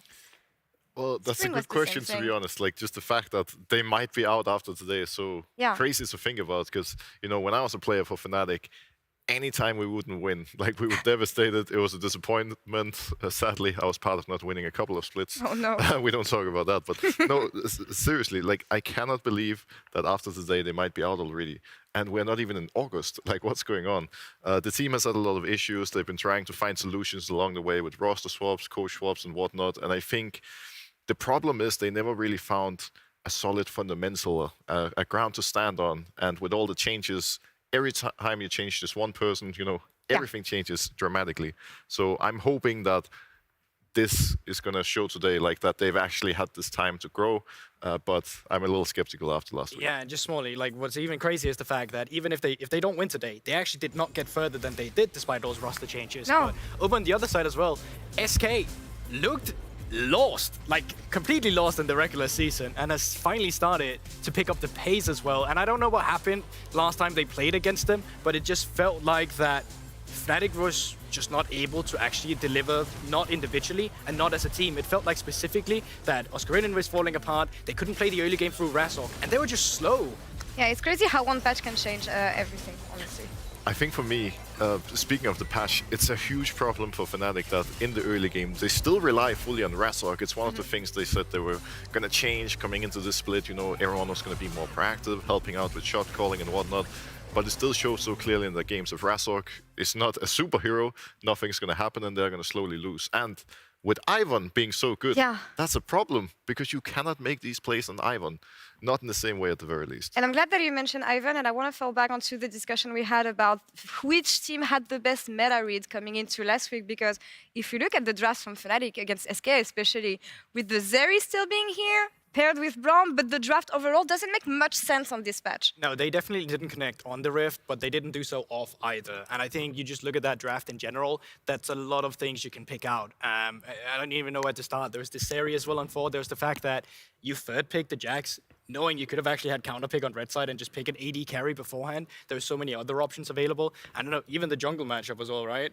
Yeah, I can't believe they actually won to it probably over Maokai. Maokai is considered monster strong at the moment, especially with Ivan banned. And to me, like, looking at this, it's just incredible that a professional team sat in hours and hours of, you know, draft prep and came to this result. That is really disappointing. We'll see if they can make it better this week, as it is, again, do or die for them. And on the side of Mad Lions, though, as we said, 7-game loss streak. What is going wrong with them? So the thing is, you're looking at a team here with 5 insanely gifted individuals. I want to call this out because, like, I've seen Flame for Mad Lions, and I think they deserve some, but not for the individuals. The way that you need to flame Mad Lions is for some of the team play that's coming through, because these 5 gifted individuals do not know how to connect on the screen. They're team fighting and they're planning before the team fight breaks out in terms of how they actually want to play it out has been quite bad, frankly.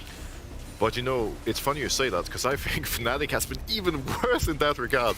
Meaning, we're gonna have the battle of the two not so great team fighters today.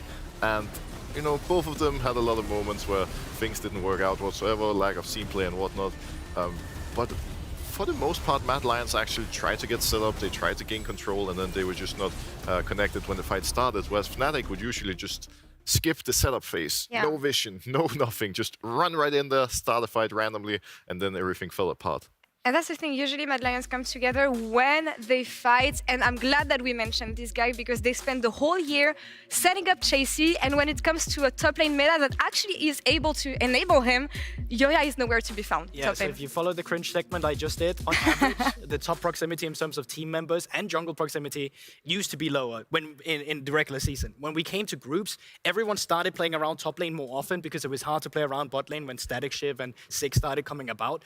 Mad Lions was one of the only teams that decided to say, we're going to play less around top lane and leave Chasey out to dry, which is a shame because, as you say, when Mad Lions was really ahead, they were playing through Chasey. They were finding the success when he was on a carry and facilitating it. And again, missing out the mark a bit when I look at the draft here, because for Excel to end up with Rel and Rumble on red side, for me, this should never happen, Roxa. Yeah, especially knowing what players are on Excel, right? And once again, we're going to need to see some better drafting, some better preparation coming in. So it's worth noting they did get Kai'Sa, they did get LeBlanc, so it wasn't, you know, like they gave it away for nothing. But you need to know your opponents better. You need to be in their heads and, you know, just know what has to be denied from them. And I'm sure they regret those bans in that series. Yeah, a lot of things can change within 1 week of training, and this entire year on the line, teams are fighting for the final spots in the summer playoffs and in season finals as well. It is time to find out who will rise and who will end their year this weekend.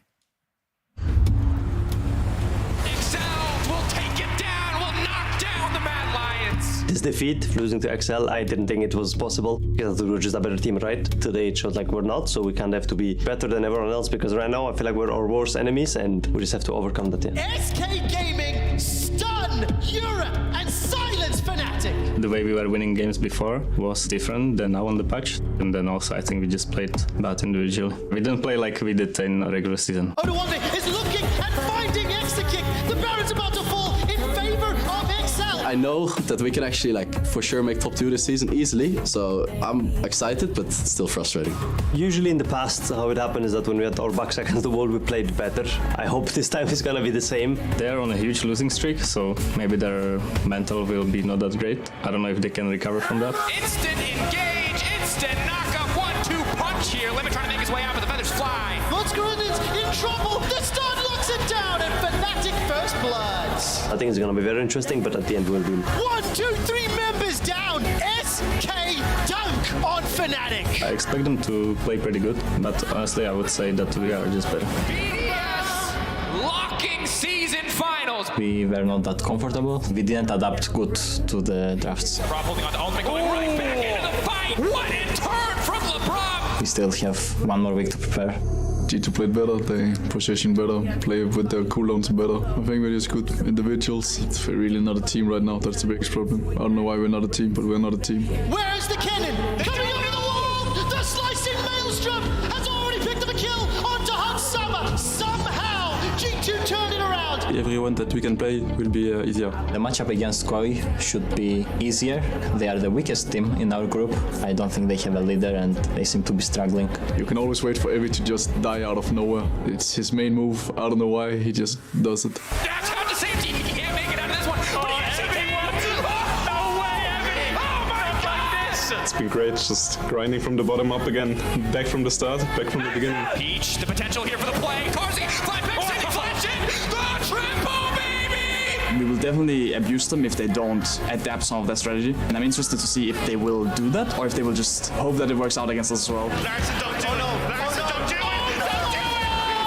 It's a do or die for us and we want to win against anyone. That would be such a shame to go home early.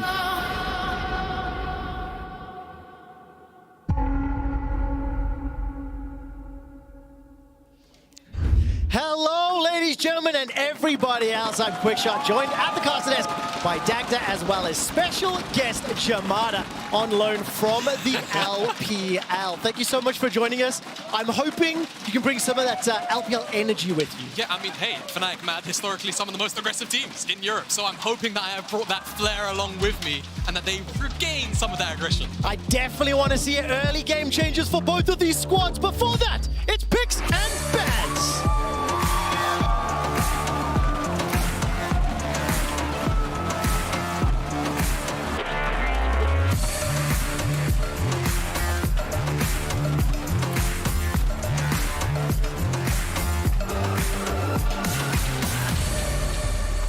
We're jumping in very hot. Fnatic side selection on the blue side here against Mad Lions in game 1. And I really want to see an adaptation from Fnatic coming into today. It felt like in their last series against SK, they had a completely off read of the meta. They were still playing Zeri in the bot lane. They gave over Kai'Sa, Tristana, and Maokai in that game 1 against SK as well. So this is where I want to see a big step up in seeing what they've been working on in their time off. Yeah, I totally agree with you. And I think you can kind of say the same thing about Mad Lions and some of their priorities as well into XL, right? Giving over Rumble, Rel, Kai'Sa all at the same time. Very, very questionable decisions, and I'm really curious about what they're going to prioritize, 1, 2, and what they're willing to give over to Fnatic from these first 3 bans. A lot of those champions you just mentioned still available. Rel, Rumble, Maokai. LeBlanc will be removed from the pool, and that does mean at least 1 or 2 of those picks will be allowed through. We saw last week a number of Kai'Sa first picks, but it will be banned here by Fnatic. Yeah, so with the Kai'Sa ban, Maokai, big question mark here for me as well. I know looking at Humanoid solo queue, he's been spamming the ever-living hell out of Jace, so I wouldn't be surprised to see them try and prioritize some sort of Jace Maokai and get control early over that mid lane, but we'll have to see if it will be let through or what exactly the game plan is going to be here. Yeah, wondering about the Poppy as well. That's kind of risen to pretty much first pick priority in some cases as well, alongside some of these more powerful known 2 meta picks. Mad Lion's going to remove that one away. Immediately taken away. Razork has definitely had some very high impact plays on that particular champion. And with some of those very sort of important meta picks, it's going to be the Jace locked in here. And Olyoya now has the pick of the litter. The Rumble still up, the Rel still up, the Maokai still up to boots. And I'd love to see the Rumble locked in here. Myself and Jamada were talking backstage about how much we'd like to see Mad kind of shift their identity a bit and start to play more towards Chasey. When you think of when they were their most successful back in like winter and even the run that they had in spring, it was trying to play through Chasey on these carry picks, and it looks like we're going to get it again. And I think subsequently then as well, off the back of that point, Niski on some more facilitative picks, right? Even if it means sort of relying back towards things like the Ahri, the Gragas again, I think that's really the most successful version of Mad Lions. For now, though, they're going to go towards that Rumble and Rel, and our questions immediately answered in the first rotation. I love this combination. And of course, Hylissang piloting the Rel can have gigantic impact if the coin comes up in his favor. For Chasey, however, in the 190, 200 odd games in his professional history, not a single game of Rumble. So this will be first time for him on the stage. Now Fnatic need to figure out what will their answer be. Does Oscarinen have something to reply to this Rumble in the top lane? No big surprises there for the Maokai. Not a pick that I traditionally associate with Razork, but the impact and the power it has in the current meta is gigantic. Yeah, I think that's the big one. Is the fact that you get your AP and AD mid-jungle that can work well together. You got great team fight setup, and then you got a ton of control as well when it comes towards things like the ability to play around early dragons, especially with something like Isaiah. I would love to see this from Niski. He's also been playing this in solo queue, but I will add slightly less successfully than Humanoid has been playing Jace. So we'll end up swapping back over to the Ashe. At least this, as Mad Lions, gives you a lot of control to try and fight back against some of this early aggression that you'll probably see going towards things like the Dragon on the bottom side for Fnatic by trying to get control over bot lane and then leaning that in towards River. Yeah, I'm wondering about that Yone pick, whether or not Niski's actually going to be willing to pull it out. We actually saw earlier today in the LPL playoffs, right? Yeah, it was OMG, Cream. well. Yeah, so like this Rel plus like these big AoE ultimates with a bunch of damage are kind of sort of trending in the meta right now. Mad Lion's going to remove away the Jax because they just don't want Oscarinen on comfort, even though Rumble typically does run over that lane, just not willing to give it over. And I really like this vibe band. Not a champion that we've seen too much of here during the group stage on 13-13. But when you do combine that with the engage tools from the Ashe, plus the Rumble, the long range, it is hugely impactful. I will say, though, this Rel, technically a flex pick, right? So we're going to have to see whether or not this ends up in Elyoya's hands or not. They've had a week to sort of, you know, change things up, and we'll see whether or not that ends up there, because this Fnatic vibe band could end up being a bit of a waste, especially if they end up dumping 2 jungle bans into this rotation. Yeah, I'm curious to see exactly what they want to go for. The other option, as you say, is to go for some sort of like support. But again, that's kind of been what we traditionally see, is like we don't know where Rel is exactly going. So maybe we're worried about a Nautilus or something along these lines. But you have the Xayah there. You should be fine to go for Peel in every other situation. So I actually don't mind getting rid of some of the jungle bans and just trying to force yourself into a safer position with this Xayah. Now, of course, let's quickly mention that technically that Jace could also go to Oscar Innen. Was the champion that he was running in his debut, his third most played as well. And I also like the idea of Fnatic trying to get a carry for Oscar. And one of the things we've seen from Fnatic, especially over the last, like, say, 4 or 5 games, is that they're way more willing to try and play up towards that top side. And I think that was one of the big things that SK read, was that they wanted to give early resources to Oscar. And it's just that Marcoon was there consistently to shut that down. Yeah, and there's the Ahri. I mean, I feel like for me, for Mad Lions, this is very much a lot more reminiscent of, you know, Spring, of Winter, going back to their own personal bread and butter. So I love to see this. And it still holds on to that Rel flex as well. So we don't really know where the Rel's going to go. If we end up seeing Trimby well, actually, their Khan's banned, so we'll have to see whether or not that Rel actually ends up being flexed. I think you could put a bot and then probably take Jarvan into the jungle here for Elyoya as well. Ooh. So then you basically end up with the hot pot that was so familiar in LPL so often. There's a lot of immobile carries and champions too, right? Nothing with a whole bunch of mobility to get out there. I like that shout. That could actually come out from Elyoya. We'll see though. And again, it falls under that category of champions, you know, Wukong, Lee Sin, Vi, things that will engage and initiate in the mid game. But Braum definitely does make that a bit harder. He does, but take a look at this long-range, safe engage for Fnatic. The Maokai backed up by the Ornn. The only concern I have immediately, it's really only full AD damage. Yes, the Maokai's going to have some there, but with the Xayah and the Jace, you're very reliant on them burning through everything that Mad Lions have put together. Yeah, I think the thing is, though, Maokai does deal a pretty substantial amount of AP damage, so you're fine. Also, the Ornn, as you say. And as well, you're not looking at any mega tanks on the opposite side. Like, Rel tends to go for those more supportive items, where she's going for the Evan Shroud and these kind of things. So she, yes, ends up kind of tanky, but not massively so. And with the Milio there, I'm kind of curious now. It feels like you've got an Asher, or at least to try and start things off, but it feels like Chasey's going to be struggling now to kind of find that help to set him up apart from Elyoya. Definitely a bit of an awkward pick, but also what else do you go, right? You probably land on an enchant because it's Braum blind. Curious about for Mad Lions, a lot of pick, definitely like snap engage team fight from things like the Rel, then the Rumble on top of it. You're really fishing between charms and arrows. I think on the other side for Fnatic, a little bit more poke oriented, definitely can play front to back. Very, you know, nuanced approaches I'm expecting from them. I think as well, if you ever fall behind as Mad Lions, you're in so much trouble, because Fnatic with this beefy composition can command so much space when it comes to any sort of objectives or rivers. So even if they're late to the party, they've still just got people who can brute force their way through and try and push back. So I think a lot of this is going to be on like Chasey and Elyoya to see if they can separate out these team fights with their ultimate, specifically Chasey trying to separate the back line so then they can deal with that front line first. And I think about how these 5v5s are going to play out and how much more important and challenging it will be for the Mad Lions in terms of execution. This is a very unique comp, whereas for Fnatic, it's just straight up. Beefy frontline, have your damage dealers behind, and one of the things we've learned a lot, keep it simple. Let's find out who will win Game 1, Fnatic or the Mad Lions?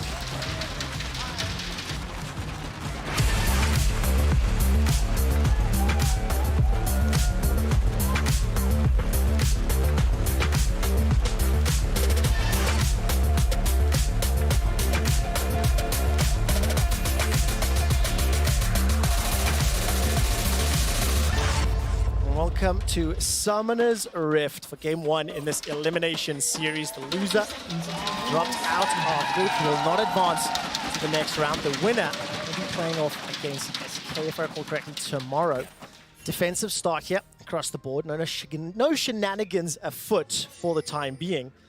And I think when we take a look at these drafts, like you said, Dagda, definitely for Mad Lions, do not want to be in position where Humanoid can get the poke down, can be backed up by Oscar Innen, and Razork, who will just so easily and from such safe distance zone every single member of Mad away from either the Dragons or the Heralds. And that's why a lot of this early game I'm going to be keeping my eyes on towards Razork to see what he can do. He's kind of been the magic starter for Fnatic, has had a phenomenal split. I mean, a lot of people talking about him in contention for the best jungler in the league right now. And if he can try and get control here against Elyoya in that kind of Spanish bout, I think he's going to be very happy about himself. A bit of a derby in the jungle, yeah, if I may. Yeah, I have to say, I feel like for Mad Lions on the opposite end, you have to wonder how much time and pressure they're going to put into the top side, because you've got Chasey on this Rumble into an Ornn who shouldn't really be able to pressure him too much, but on the opposite end, on the bomb side, you've also realistically got what should be a lot of priority as well to play off of. So I think a lot of decisions are going to have to be made very early on from Elyoya about where he wants to delegate a lot of his early time. If it's going to be into this Chasey Rumble pick, definitely want to try and get him further and further ahead ASAP. Quickly talk about Chasey and this top lane, because in terms of how Mad Lions played throughout the course of summer, in contrast to spring, when you look at the goal difference of CST, jungle proximity for me, this summer, Mad Lions haven't necessarily played around him or tried to enable him. Obviously, the meta has an impact on that, but with this Rumble pick, I want to see them going back to what helped them win spring. Yeah, and that's the big one here, is that Chasey just hasn't really got any of that success. And even we saw Kadra and the lads talk about in Mad Lions last series, is that not only is it a case of he's getting less resources, but he's also getting caught more in isolated deaths, especially in their losses. So for Chasey, this is where I want to see a step up, as you say, with Oyoye giving him resources, getting this Rumble ahead. It looks like we already might be off to a good start, as Oyoye is starting to move in towards his top side. Yeah, especially in the mid game for Chasey, right? The thing about Rumble is he deals a lot of damage. Yeah. He's very bloody squishy, and look at the CC that's available to Fnatic, so he's gonna have to be careful. For now, though, eyeing up Oyoye, maybe looking towards putting a bit of pressure down on Humanoid. Humanoid immediately moving south from that mid lane. Steps forward for a second. Oyoye's got that red buff. Crash down comes up. Charm connects as well. Humanoid down to 200 below. One more auto and 100 HP. He's able to escape. Holds onto the flash as well. Yeah, the fact that he's got flash is huge, because now he can take a reset. He might have enough gold for a tier as well on the timer, and it might not be the end of the world, to be entirely honest with you. So pressure definitely felt, and good job by Mad Lions to put that pressure down and will at the very least blow that time. Yeah, and I think Oyoye's kind of realized, look, as long as we can get control over this mid lane, we're going to be in a pretty good spot. You even see him invading there just to get vision down, so they know Razork is more than likely gone for a full clear. We'll reset after this. And then even look at where he's positioned right now. He's not clearing his camps. Yes, he's getting the Scuttle Crab, but it's more of a case of, okay, I want to make sure I can play around my bot side, make sure they're safe in case Razork goes for any funny business on the bot lane. When we take a look at the minimap, Kazi and Hylissang are pushing very aggressively forward. Chasey down below 100, overheating. Oscarin stepping back. He doesn't want to go under the tower.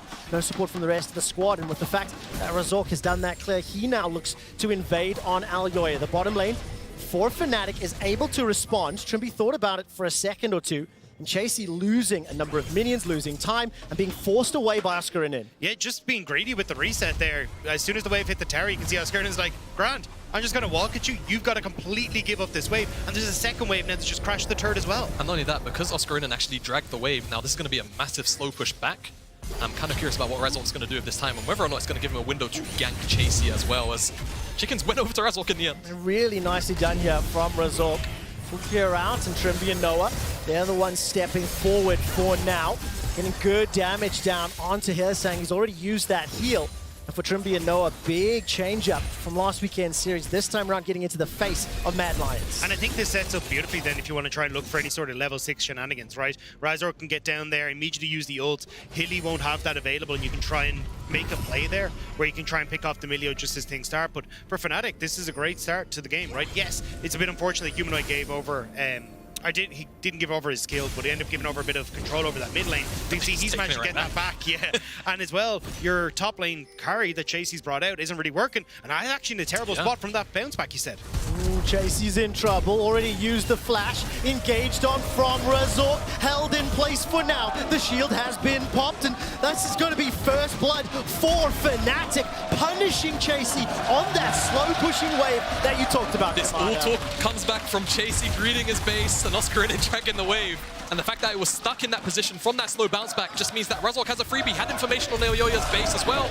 They'll lose the Raptors by the end of the day. First blood goes over to Fnatic. Look at mid though, Oyoye wants to try and answer. Level 4 into 6, Humanoid flashes away, stunned up, charmed back, Orb of Deception, below 100, the auto secures it. A kill immediately reply from Mad Lions. Good call from Oyoye, manages to move in towards the mid lane and sneak in that play onto Humanoid. Now Razork will have to give up these Raptors as well, because Niski's just off the reset. He's gonna be fine. Not done yet. I mean, Oscar level 6 to Chasey's level 5. Call of the Forge God drops him down to 200. The pillar pops up, and this minion wave needs to be cleared. Chasey's in so much trouble. Flash is available for Oscarin, and does he go for the dive? I think he might be feeling he's dead. Gets the knockup, gets the Bellows Breath, and another kill for Fnatic. And again, the wave was bouncing back out. This huge crash means that Chasey was nowhere near 6, so no equalizer to even clear the wave. He was trying to.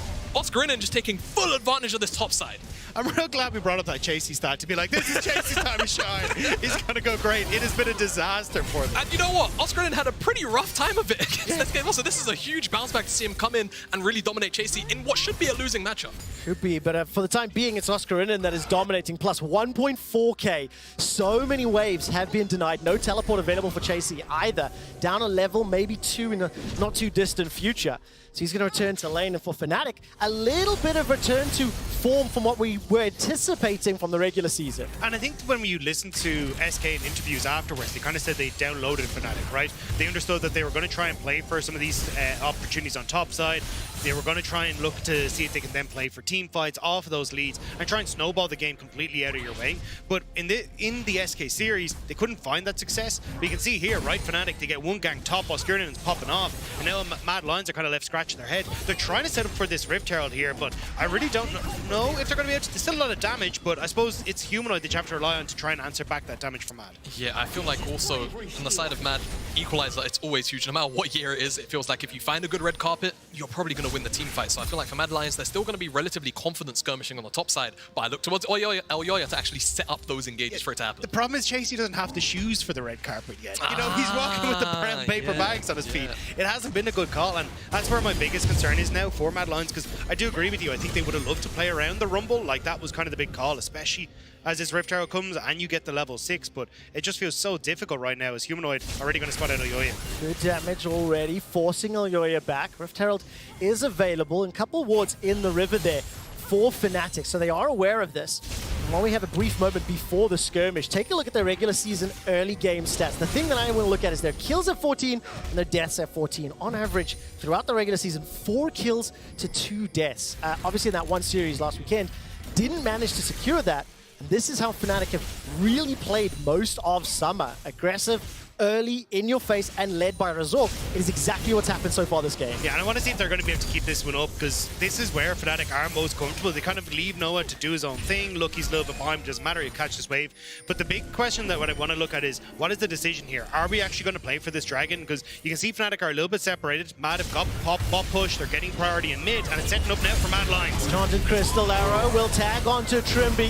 He's so far blocking the damage. Nature's Grasp will slow down Mad. Humanoid and Hammerform gets the smack back. 4 members of Mad pushing forward, and Humanoid's alive for now. The crash down comes out, and another kill to Niski. Mad Lions managing to run into the jungle of Fnatic, find their second kill, and they can decide which objective they want to play for. Very, very valiant from Trimby trying to block the Crystalline Arrow, but at the end of the day, Mad Lions just had more numbers faster than Fnatic did, and they went out on that skirmish. It won't translate into a dragon, though. Fnatic still able to defend the area for now. This, though, is a big step up for Mad Lions, because one of my biggest gripes I've had with them from watching their last series was how they set up for objectives. It was like, oh, well, we got push in bot lane, but Niski's actually resetting while Chasey's kind of doing his own thing. We don't have a team that's actually all on the same page. You can see there, though, Niski's like, cool, I'm going to burn on my mana to make sure I can get control over mid. Karzi and Hilly have push in bot lane, and then they rotate as a group to get river control, and Fnatic get caught out. Well, right now, Fnatic maintain the lead. It's 1,000 gold up. They have started the dragon here around 10 minutes. Nearly 2,000 gold up for Oscar in it in the top lane, but it's 600 for Niski mid.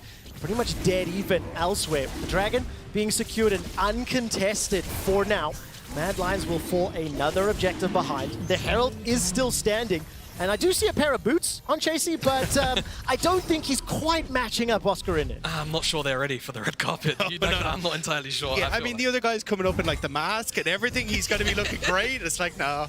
It's a masquerade for Fnatic on the top side. I'm really curious about this Herald now, because I feel like Mad Lions, the top side is so outmatched, right? The fact that Oscarinin is so far ahead, it makes you wonder whether or not they even feel confident towards the top side. They couldn't even take the Herald whilst that dragon was going on. So now does it become a question of we give up the Herald and try and make a cross-map play on the bottom side of it? Yeah, I think that's the case. It's either Elyoya like skips Rift Herald and tries to be the fairy godmother for the Cinderella in the top lane, like get that play, get some gold onto Chasey, or as you say, forego it completely and just go, we are going to play for bot lane now. You have the ultimate up for Karzi.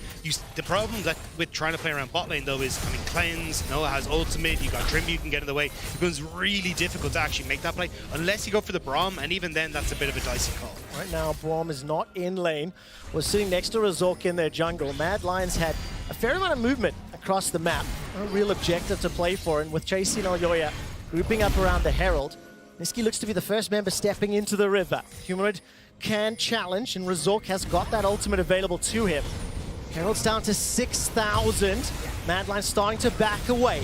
Nature's Grasp has been thrown down. Call of the Forge God catches him out. JC may not even be able to get the equalizer. Finally does before he's dropped. Magnetstorm is a reply from Alyoya, but the damage is simply too high. Trimby blocking all the autos, and Mad Lions are in full retreat. Here comes Noah looking for cars. He gets the flash for now. Shot blast onto Hilly. The bellows for another. Fnatic finds the second kill of the fight. Another knock-up as well, and Alyoya will fall once more. It is all Fnatic all day. And this is what we're talking about. If Mad Lions fall behind, it's a disaster.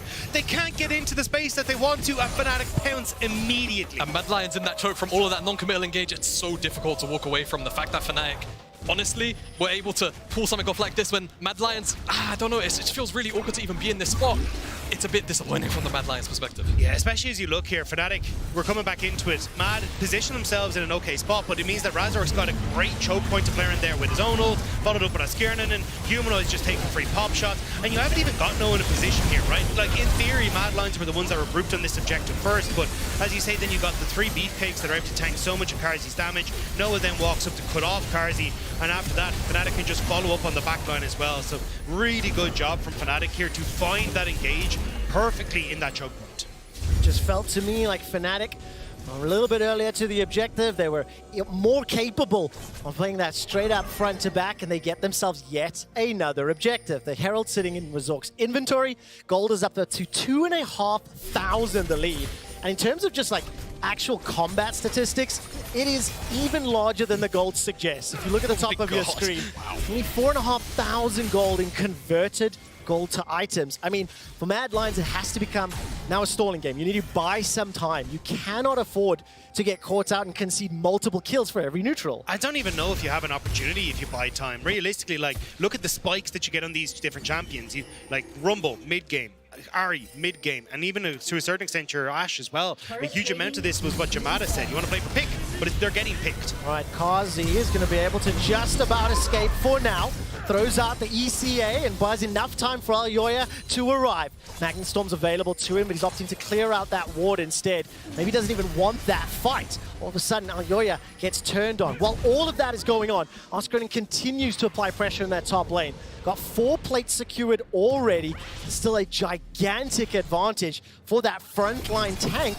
The Mad Lions have to find an answer for. Yeah, I'm not sure. I mean, maybe they look for the mid lane. Humanoid, no flash. Where's the charm? Connects the stun as well. Teleport has been thrown out here from Oscar. He immediately calls the Forge God, knocks up Alyoya into the air, but they're not going to commit further than that.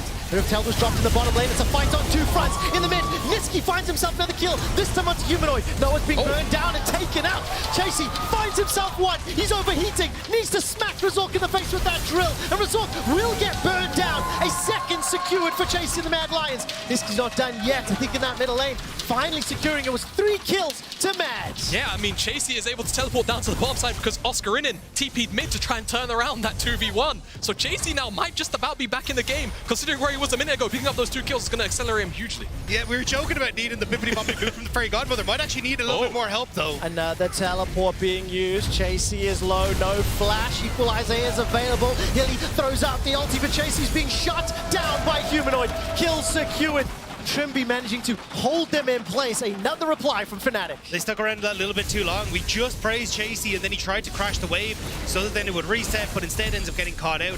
Karzi now is making his way down to the bot lane, but I think for Fnatic, the Rise are going to be starting to drift over towards this dragon. They do need to get the reset. Probably coming in here, as you can see already, Braum, Oscar and have made their way back, but with no ultimate really available on the side of Mad Lions, apart from maybe Karzi who can start off fights, I feel like with Razork's ultimate up and available, Fnatic can again control these points like we saw at Rift Charge. Yeah, the thing is, those choke points are so scary when you're playing against Ornn, when you're playing against Maokai, and when you're these immobile champions with basically the exception of the Ahri, you really do rely on Hylissang having his ult, and he doesn't have that either. So I feel like for Mad Lions, you might just have to yield this one entirely. We'll see if they poke their head in, but right now Fnatic already on it.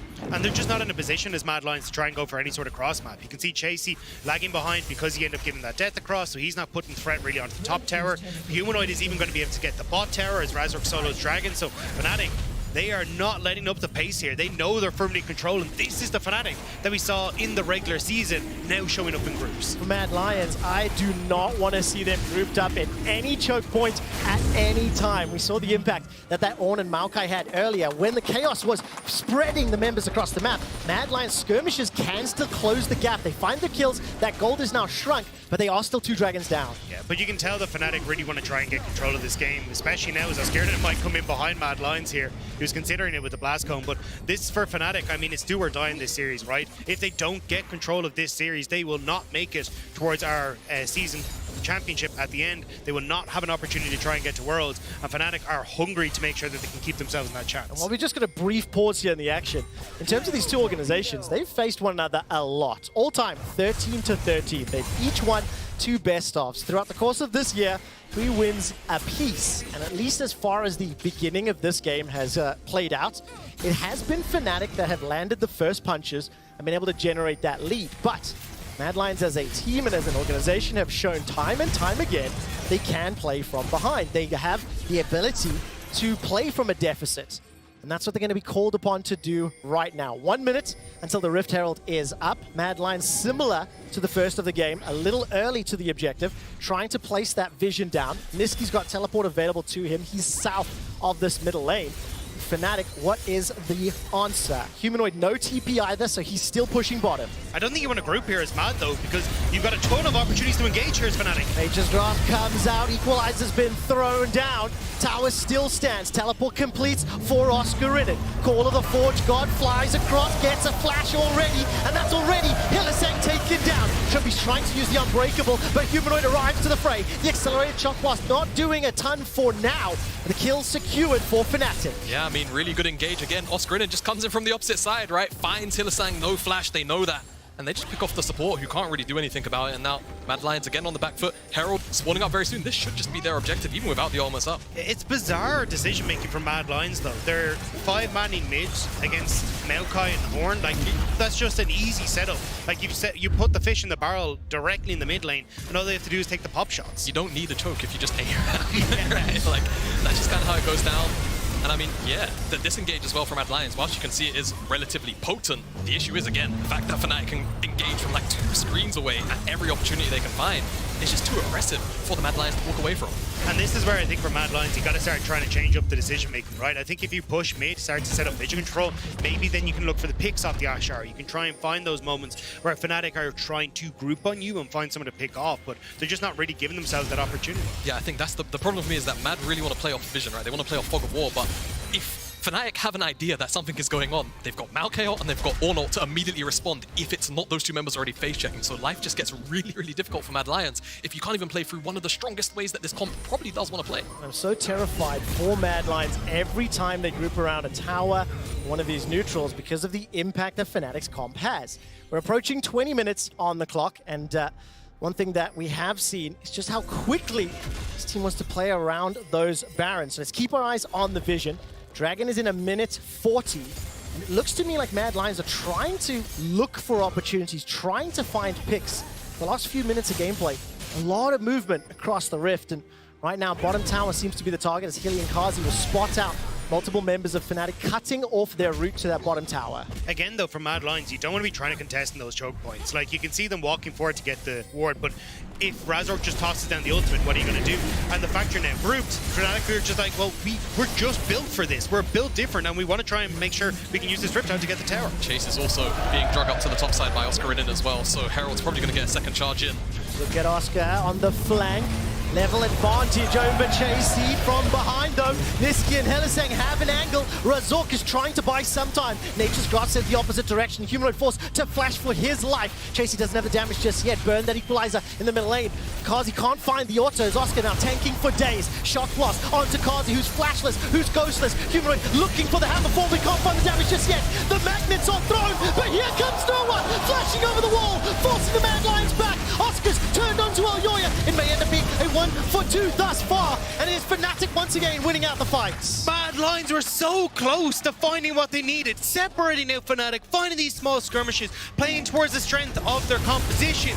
but it all falls apart. Fnatic managed to regroup and they take back Mad Lions. This approach was so smart. I think they've acknowledged they've thrown themselves at the wall 2 or 3 times and just gone, we can't front to back. They look for the backside angle, but unfortunately Fnatic able to just actually stand their ground, and the fact that Noah then gets access to mix people in this choke as well, the Feathers, is huge. And I love the way they're coming in here, right? Niski and Oyoye drag one tank off. Oskurnin has already separated himself, so it means that Mad Lions can try and play from the front. You can see how far Noah has to run away. He's getting no damage off. Karzi's free firing this entire time, and it's about trying to separate into these skirmishes.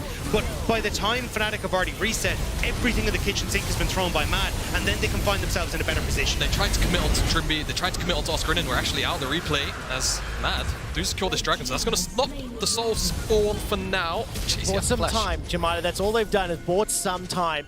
But it is a gigantic advantage here for Fnatic, who've already got 3 towers secured. Humanoid will take the 4th, while Kazi was pushing there in the top lane. Gonna start to back off, and for Fnatic now, turn their attention to this bottom wave, extend that lead even further. And if Mad Lions stand under their tower to try to defend, that is prime targets for Azork and Oscar. Yeah, the problem is though, it was a call from Mad to be like, hey, we want to try and delay the soul, but you've now reset in the middle of Fnatic coming out onto the map with their Baron buff. So you lose mid tier 2, you're going to lose this bot tier 2, and Fnatic are going to have a lot more time to see some.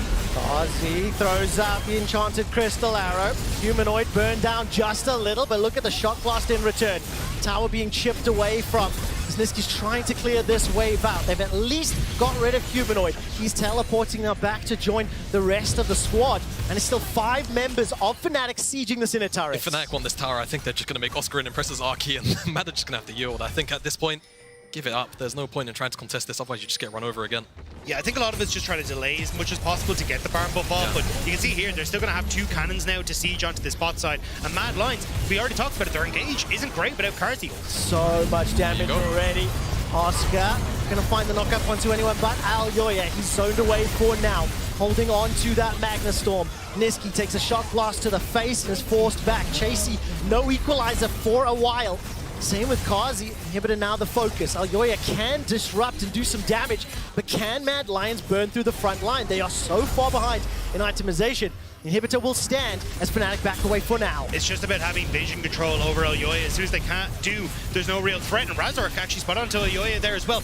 Keep your eyes on Razork ults. That's what they're playing for here is Fnatic. 5 seconds for Kazi, 3 seconds on the enchanted crystal arrow. Niski's looking for the charm, blocked by that unbreakable. Kazi finds an angle, looks for the shot, and is holding it for now. 5 seconds for the equalizer to boot. Nature's Grasp catches 1 and 2. Defensive moves on far. Mad Lions flash in with the Magnet Storm. But the feathers from Noah keep him up and alive. Chasey's forced to run for his life, and Kazi simply cannot burn through the front line of Fnatic. Humanoid steps forward, fires out that shock blast, and Niski does get one back. Somehow, Mad Lions hold on to the inhibitor and find themselves a kill. You can see some of the threat of this composition from Mad Lions, though. It's so close, right? The Rel ultimate comes down. I don't even know how he gets the cast out. He was so damn low. Chases ultimate just a second too late, and the fact that Noah is able to actually use the ultimate to block out some of that damage, huge. All of the feathers on the floor then stop Mad Lions from actually trying to approach for more kills. And again, things like the Rumble, too squishy to actually take that step forward to try and find those extra kills. Yeah, now you get Fnatic who are going to come back out onto the map here. You see, as Jamato was breaking down just here in the replay, where you get this move forward here from Niski to try and lock down Fnatic. Ends up kicking onto Oskurnin, but then Razork, remember we said just look towards Razork's ultimate. That's what they're waiting for, the second that engage comes through. Honestly, I think Alyoya should have done this reverse. Flash in immediately, try and get the W, buy that big CC for Mad Lions to maybe follow up, especially with the ultimate, but as he went to back away, you can see how low Fnatic go, but there's just not quite enough in the tank to take them down. Yeah, there's just not enough in the tank, not enough, like, you know, sort of wombo, I feel like. Yeah. If it's not the Rel and the Rumble, it feels like you really just fall short in terms of being able to burst out a carry, and I think that's the big thing. They've never really been able to get on top of Humanoid or Noah in a consistent fashion to make this a 4v5 instantly. This gets very dangerous for Mad Lions though. Fnatic are going to be perfect in these choke points. They got Humanoid pushing on top side. They don't want to over-aggress, but they're putting themselves in that position, and Fnatic aren't afraid to pull the trigger. No, they're not, especially when Humanoid is hitting those shock blasts. Big chunk from Chasey and Hillisang. Niski coming from the south. 5 members of Fnatic staring down the tower. Multiple ultimates thrown out, knock up onto Kazi, and he will just get dropped where he stands. Simply cannot escape the engage. 2 more kills for Humanoid, and now they set their sights on the inhibitor turrets. I mean, that tower was down. Half of Mad Lions run away, half them want to stay and play, and Fnatic end up punishing as a result. Now Fnatic again, they just get to brute force their way through this. I mean, look at this. Equalizer just to clear the wave. It will not save the objectives. Niski's forced back to the fountain to heal up.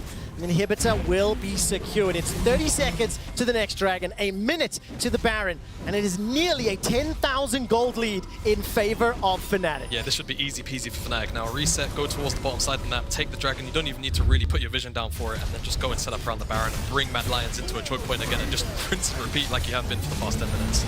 And here you can see Karzi, he already realized his mistake too late.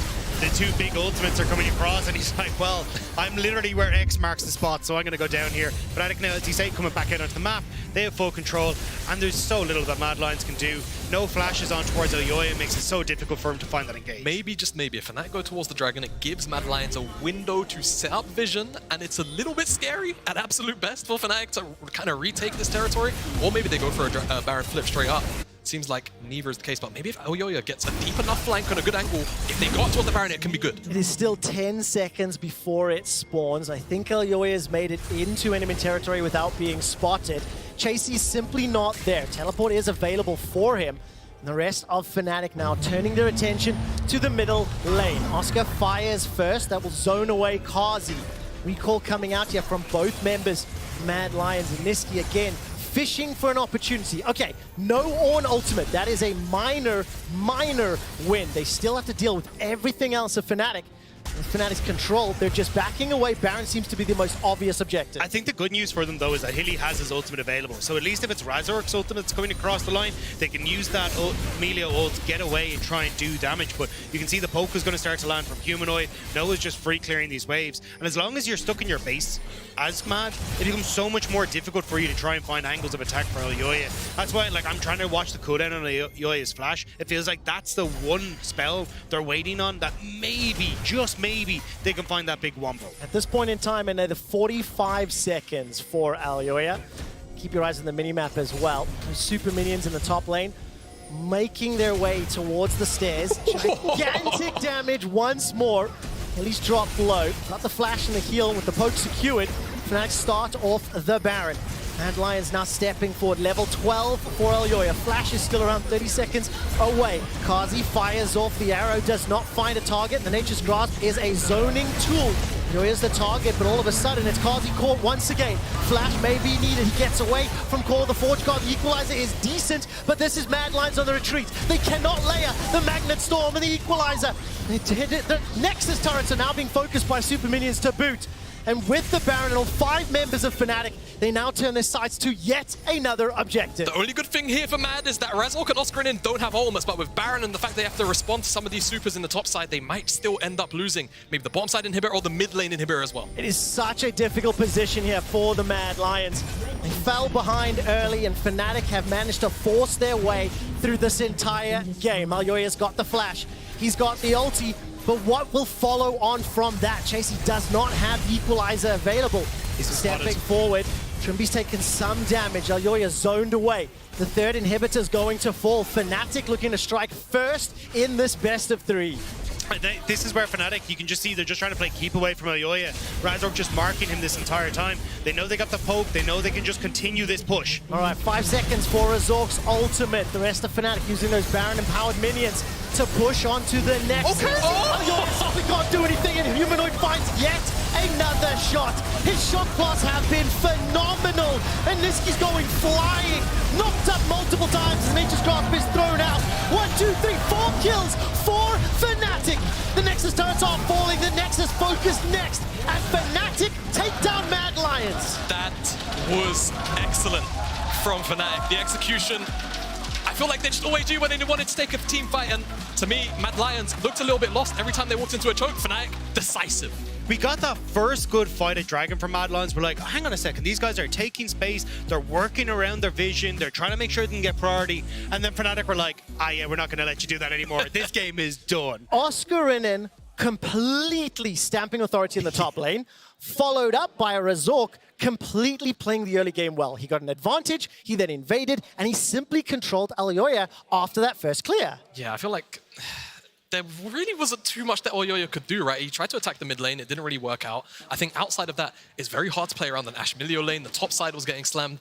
He was kind of limited for options, right? And I feel like once you get to that mid-game stage, there's no frontliner to tank up the Maokai Orma, to tank up the Ornal. And I feel like that just ended up resulting in these very runaway team fights for Fnatic. Yeah, I think the lock-in of the Braum really caught them out because you kind of go, well, we wanted to pick like Alistair or Nolus or something that could go for the engage, but now with the Braum, that makes it very, very difficult. So you're kind of in this position now where you're like, all right, well, I guess we go for an Enchanter, but that kind of doesn't give us the CC we want. It was a bit messy. The question is, what do Mad Lions do? Their chance at playoffs is on the line in the next game. Before we get to that, we're going to go join Gulborg at the Telestrator.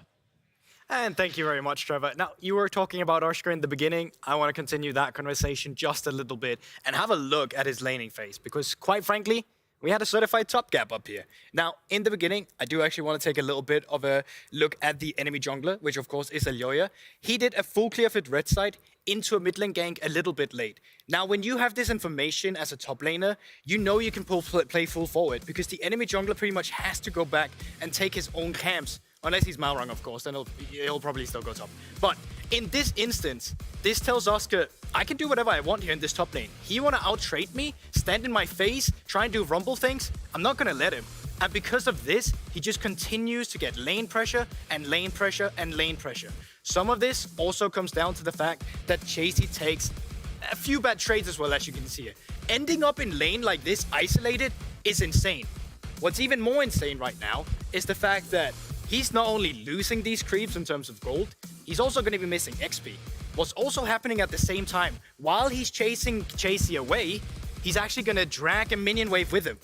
This means that the next minion wave currently coming in the top lane is actually going to be going straight into the enemy tower, which means that they will start killing these minions, setting up a big slow push in a bit.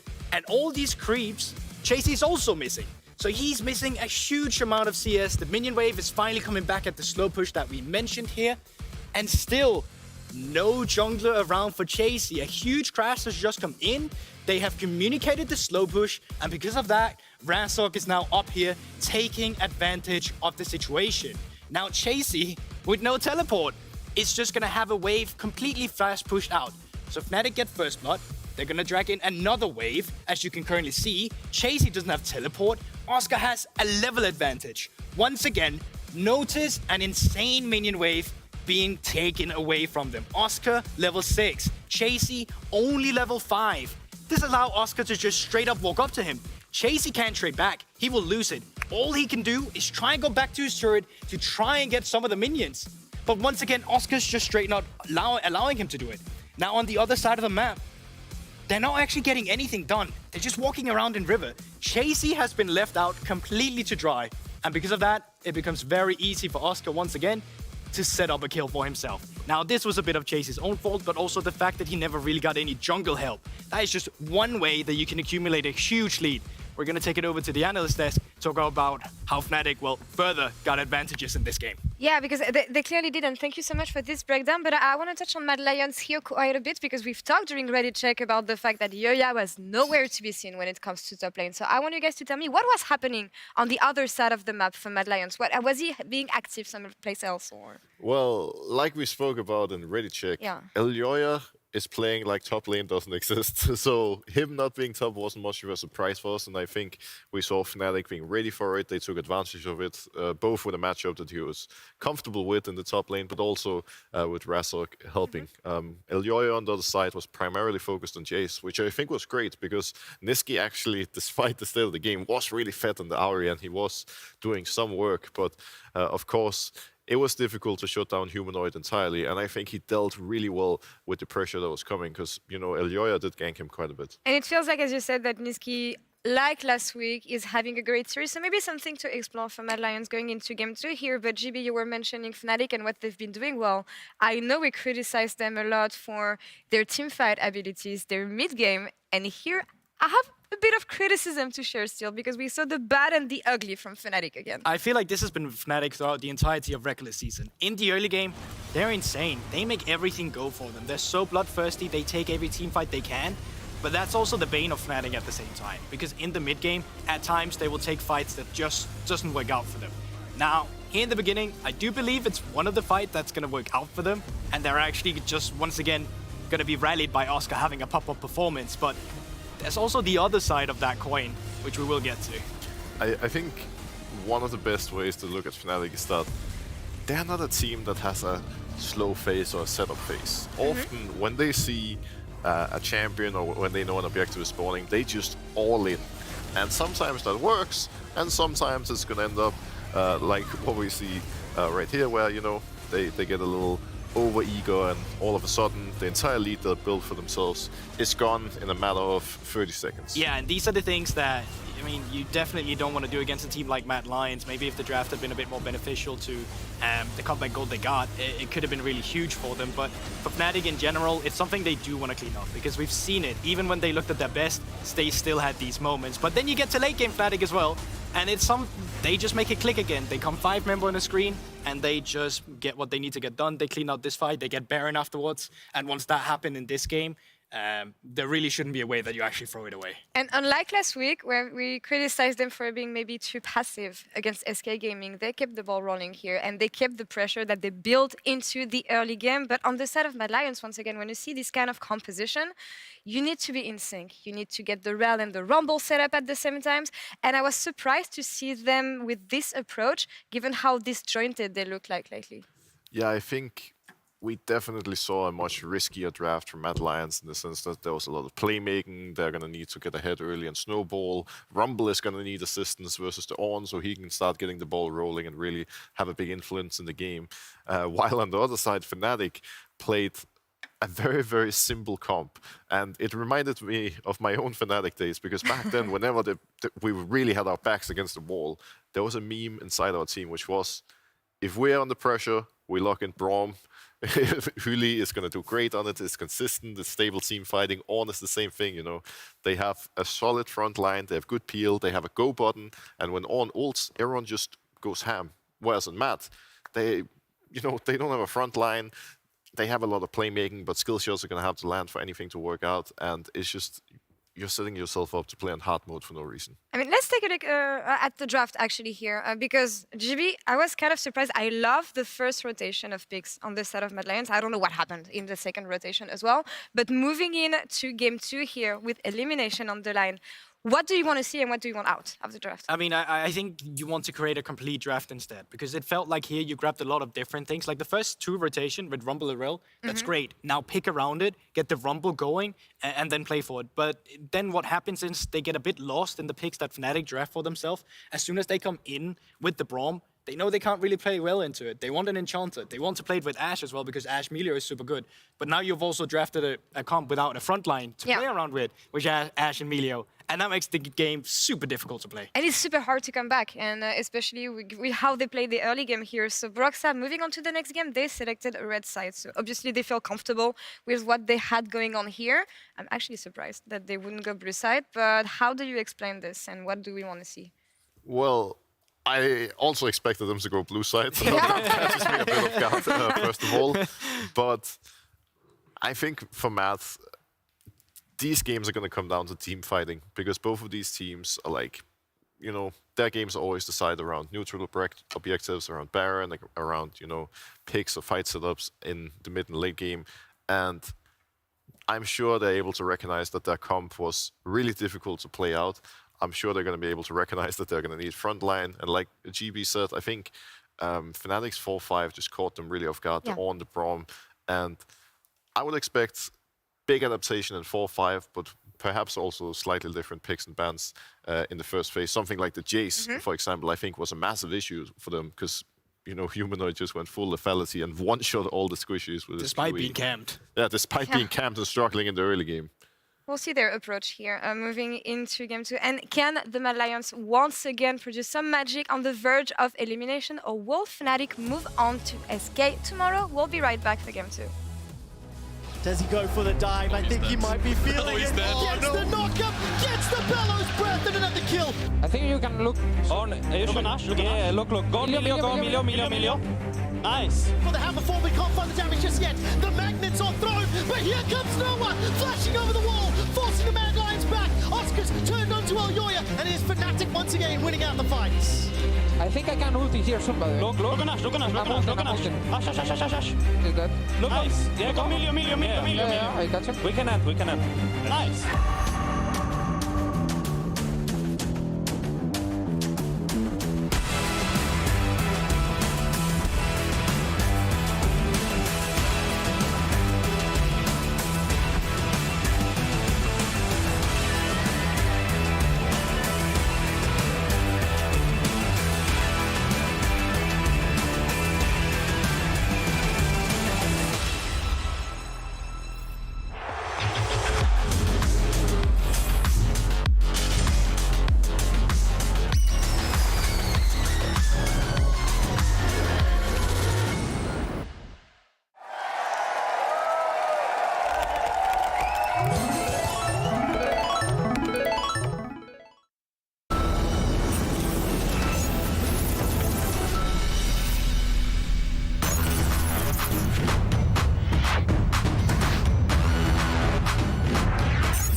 Get ready, summoners. League of Legends is now on Displate. All your favorite champions on officially licensed metal posters. Stunning details, easy setup, more durable than Malphite. Join 3.2 million satisfied customers and fill your room with arcane energy. Order now at displate.com.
Welcome back to Berlin for Game 2 of Fnatic versus Mad Lions. For Mad Lions, this could be the last game of their summer season. Backs are against the wall. They selected red side once again, and the analyst desk were scratching their heads a little bit when I asked Yamada and Dagda why they thought it was going to be red side. I'm wondering about the Melio pick. I'm wondering about the Rumble pick. I'm wondering what on earth can they do to try and shut down Fnatic? My only thought here, Trev, is it's got to be something game-breaking on R5. Why else would you stay on red side? I feel like in this meta, it's like the blue side is generally preferred. I feel like the first pick of the lit of, you know, putting pressure on things like the Kai'Sa or just like first pick Rumble, Rel, all of these things, you can then trade it back in kind for 2 more picks, and normally you end up on the better side of the trade on blue. Yeah, that's the thing. Is like there's a lot of power picks at the moment, but there are like the prime evils essentially that you need to try and take off the board. And I think if you're on blue side, you just get your hands on one pretty much every time. So I am super confused as to why you would opt into this. Literally across the world, we've seen every other team go for blue side. Even if you look across in LPL playoffs, it has been blue side dominated when it comes to that choice. So I'm very surprised to see them go for red. Well, Mad Lions are on an 8-game losing streak right now. And if they lose one more, then their summer groups run ends. They set their sights on the season finals. Let's see what their plan is. In game number 1, they banned LeBlanc, Tristana, and Poppy. And at least the LeBlanc right now has been removed from the pool. The Rel was something that was a bit concerning, I think, and now all of a sudden Poppy once again. So do they just stick to the same game plan? I'm curious if they ban the Maokai instead here as Mad Lions, and you're just like, hey, look, we want to try and get rid of the opportunity to go for a Tristana or for the Jace as well, because you can see Humanoid was fired on all cylinders. I don't think he missed an EQ combo the entire game. Like, it was absolutely absurd. So I think either opting in towards banning the Jace and maybe taking the Evo that is still Tristana, or just opting to try and get rid of any sort of AP jungler might be. Mad Lions also banned Poppy 1 ban early, so they remove away the Xayah this time around. So what, Maokai first pick still pretty on the cards here for me for Fnatic? I mean, in game 1, it was the Jace well. for Humanoid, and it absolutely smashed. I did mention as well in that first game that for Chasey, it was his first ever Rumble game on stage, and I think it did show a little bit. I think Oscarinen's Ornn had a phenomenal laning phase, and the impact was undeniable once we got to the team fights, and thus far, we're pretty much sticking to the game plan. With the Xayah removed, that means Noah will have to find a different AD, but it's going to be the Rumble, it's going to be the Rel, and last time it was Maokai plus that Xayah, so they have to pick a different AD this time. And that's the thing, the safety of that Xayah is gone. So we're still seeing Fnatic going for the exact same story, but I think Mad Lions are saying, hey, look, we really want to make sure that we're actually in an okay spot when it comes to just making sure we can engage on Noah in the bot lane, we can still take things like the Ashe, but actually have a game plan where we can play down that lane. Okay, so this Silas Hover is interesting, because even though you'll dip them into a lot of AP damage, they're still going to have an AD carry to pick up. And I imagine that if this is the option, Kazi would go towards, you know, a tank buster. This is kind of a decent way to sort of re-engage with that front line. Okay, it's going to be swapped to the bot. I was actually curious to see, because one of the big things that we saw with Rumble was that, like, magic resist was nerfed and all these kind of things, right? Yeah. But into AD matchups, it's actually not, it's still not great into a Jace, but at least you could maybe play it mid. You could end up saying Silas topside. That's an old school counter into the Ornn, but but it's not going to be the case. We're just going to go for Vi anyway. What I do like about the Vi, that does give Alyoya that option to be backed up by Hylissang on that engage tool with the Rel. I think in terms of finding their targets, if Fnatic stick to a sort of 2 damage comp again, that will be an unlocking tool for them. For Alyoya, it is also his 3rd most played champion all time. And for Niski, will he have that Silas band away? When you think about stealing the Maokai ult, stealing the Ornn ult, those are tools that could be great, and it is Niski's 2nd most played champion. I kind of like the concept. I'm not going to lie, though, it feels like coming in for this Mad Lions have gone, right, well, screw you, Noah. Because it's like, all right, well, we're going to take the Rel, great engage on bot line, point and click on the Vi, and then we're like, anything that can keep you safe, we're going to get rid of in this bot lane. I'm actually kind of wondering too, even though Mad Lions theoretically, you know, they can just go mid pick here, right? They can get the, I wonder if they take away the Tristana just to remove away another safe AD carry and just hold Niski's pick till 5, because I think if Noah wants to lean on that Tristana, he actually could in this situation, and dealing with all of these divers as Tristana having Buster Shot Orchid Jump, that's a really solid pick for him. I'm curious if you just see Noah pivot into an Ezreal though. I think when you've got a ton of poke here with the Jace and the Ez, that can work work out super well. You've got that added safety of having that being knocked back, and they ban the Tristana themselves. So trying to get rid of that mid lane pressure for Niski. But I actually wouldn't mind an Ezreal here for Noah. I think it works out pretty well with what Mad Lions are trying to do here. And of course, for Noah, of his 200 odd games, 20 of them are on Ezreal. Whoa. With a 65% win rate. Niski instead will be locking in the Talia on this 4th pick. I think the ability to impact play around that side lane, great. When you combo it with the Vi, sure.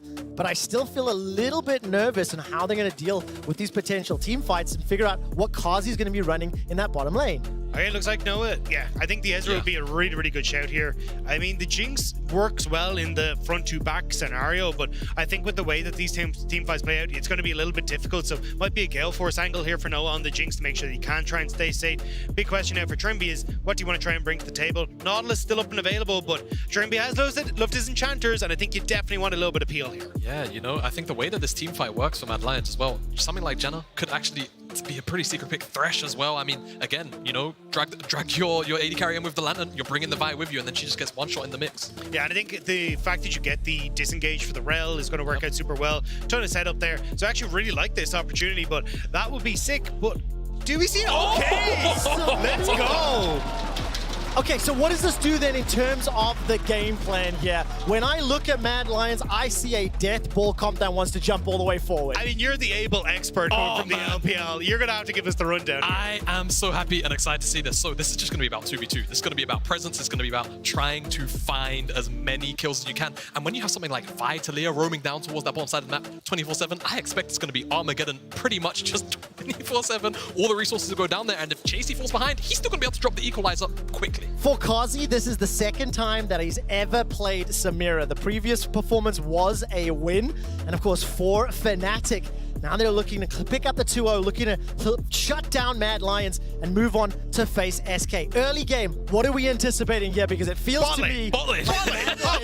Everything bot lane. Just all in, all and early. So we call the Fnatic comp as front to back. We call the Mad Lions comp screw Noah. This is a case of just get to the bot lane, make sure we can kill him over and over, and make sure he's not having a good time. Can they do it? Alyoya was unable to find impact in game number 1 of this series. He's piloting the Rel this time around, but a lot more tools for support. He's got himself the ability to jump onto that backline with that Vi. Alyoya will be called to step up and to shut down Razor. For Mad Lions, it's do or die. Let's hit the Rift.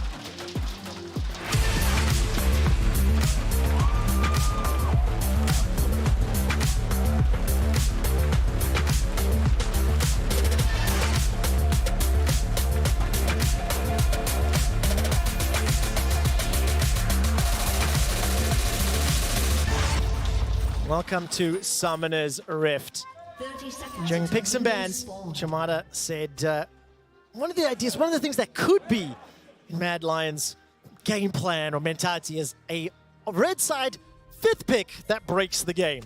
Is Samira the pick that does so? The last time Kazi played it was in 2021 in spring. It was a long time ago. We said already, I'm expecting Alyoya to spend time down there.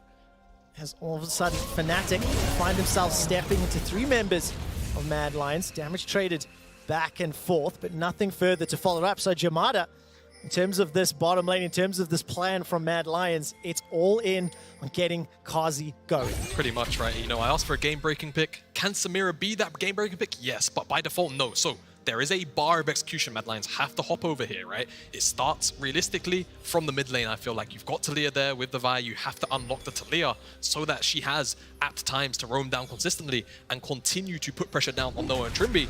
Noah and Trimby should play this one out pretty defensively. You still have a lot of tools, right? Things like the Zap, the Chompers to really kind of lock down the aggression and the dives forward from Hylissang and Kazi, and of course the Flay to interrupt the crash down. Those things have to be on point and they can't trade HP too aggressively, otherwise Niski and Alyoya, they're going to be living in that bot lane. Yeah, it also gives Kazi a little bit of the opportunity to try and play around things like Oscarden and going for that big ultimate engage, or Resort going for it as well, right? Because he's obviously got the spin around maneuver, whatever that's called, that ends up getting rid of the wind wall as well. Yeah. The wind circle. It's like the do not enter zone, but it works out well here, so I think it'll help out to a certain extent with this double engage that Fnatic have been using so effectively in game 1, just trying to make sure that it's nullified a little bit coming into game 2.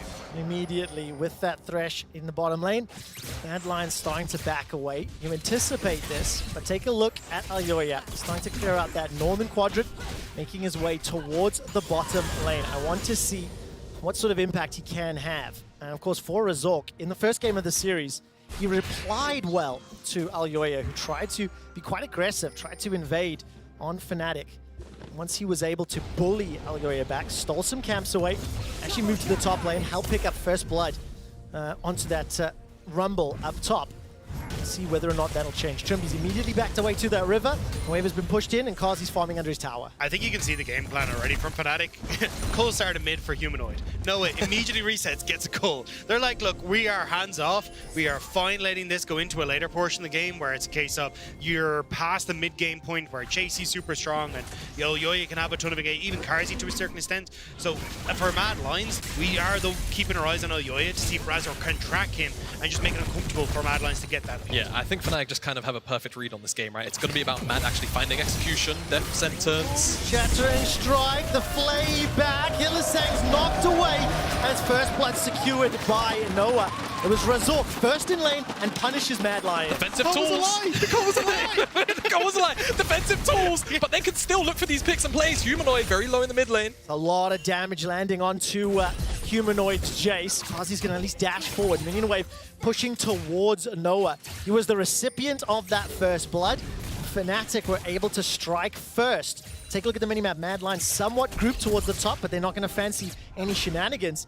And this is probably the worst possible start here for this bottom lane of the Mad Lions. Okay, it's not the end of the world because Kazi technically didn't miss too much. That's where I'm really looking, right? He has to kind of keep up CS and then eventually, again, we're looking towards Niski and Elyoya roaming. We need to see plays towards that lane. Hilly already in a position though to try and see if he can influence this top side. Hits level 3, but not quite able to make much in the way of things happen, but will allow at least a shove to come through from Niski. I think a huge amount of this is going to be a case of as well getting Niski to that level 6 and then trying to move around the map. I think it's something that we've been lacking a little bit in the LEC, especially when you look across at like some of the other regions. The ability to actually get out of that mid lane and still influence side lanes, despite the fact that the minions were changed. And this time round, Chasey having a significantly better opening. I'm able to bully Oscarinen's on. He's got himself a 10 CS advantage. Illisang will spot out Trimby, who left that lane. Noah is now pushing this wave back. In the middle lane, 3 members of Fnatic starting to group up. Niski's got that flash available to him, and Alyoya is relatively close by. Great vision toggle there from the observers, highlighting information that Mad Lions can or cannot see. The seismic shove, catch out Humanoid, push him under the tower for another shot. He replies back though from those autos, doing work, and keep your eyes on this bottom lane. Now Kazi and Hilly once again the targets. Flashes available for both. Hilly stepping forward, the Flame Chompers are out, and Razork does not have the ultimate, so nothing further comes from it. Whoa. Swing, connect on the death sentence, and Hilly is able to be far enough away and nothing further happens. But I think Hilly's looking for another fight. He's looking for another engage. Niski just hit level 6. This is what we're talking about. Immediately gets shoved mid, starting to roam down to the bottom side. Mad trying to get some sort of pressure down onto Noah on the spot side, but not quite able to do so. If you turned off the nameplates, you would have assumed that the way Mad Lions are sort of rotating and moving around the map, fishing for opportunities, was Fnatic. That was how Fnatic played in that first game. And it was how Fnatic played throughout the regular season, but for Mad Lions, they have not been able to secure an advantage yet. Alyoya's only level 5 and get closer to that cease and desist. As once again, Oscarinen putting the hurt down onto Chasey, just to get that knock up into the air and pushes him back. Okay, so even across the lanes in farm with a small advantage to Niski. The kill is in Noah's hands, and it is a marginal lead in gold. We're a minute away from the Rift Heralds. Let's take a look at which team wants to look at playing for it. So I feel like both teams realistically cannot. We saw how the setup worked for Fnatic in game number 1. It realistically works the exact same way. It's actually more about the bottom lane priority. I'm curious more around Mad and how they use Niski's downtime when the wave is dead, where he actually dips off to, whether it's top side, bottom side, and that will really give us a good indicator about whether or not Mad Lions want to play more towards the Dragon, shutting down Noah, or going towards that top side for the Herald in a minute's time. I think the Dragon is their best bet. This time around, Chasey is actually controlling that top side significantly better. Having the fact that they didn't lose that early stages, Razor. A lot of damage already connecting, and all of a sudden, Razor gets taken down, kill secured by Hylissang. Mad Lions were grouped up and they layered that CC to kill Razor. Brilliant job from them. The fact that they managed to pick off the jungler now gives them Dragon, and they should be able to get into a position as well to still threaten for the Rift Herald. So Mad Lions getting a pick really opens up this early stage for them. I mean, such a fantastic turnaround here. I think in particular, Niski's Talia pick into Humanoid's Jace. He's up 17 CS. Almost every time we look at that lane, it's Niski with the HP advantage, managing to connect every single one of those seismic shoves. Chasey's got an advantage in the top lane, and the Dragon's secured as well. And you know, very crucially, I think Elyoya actually hits level 6 off the Scuttlecraft as he's doing it off screen. So the knockback comes in. Elyoya, I am pretty sure, just hit 6, and then the chain CC is just perfect from there. Razor just steps up too far forward. I'm not even really sure why. I'm trying to maybe help Humanoid clear out the wave. He was low man.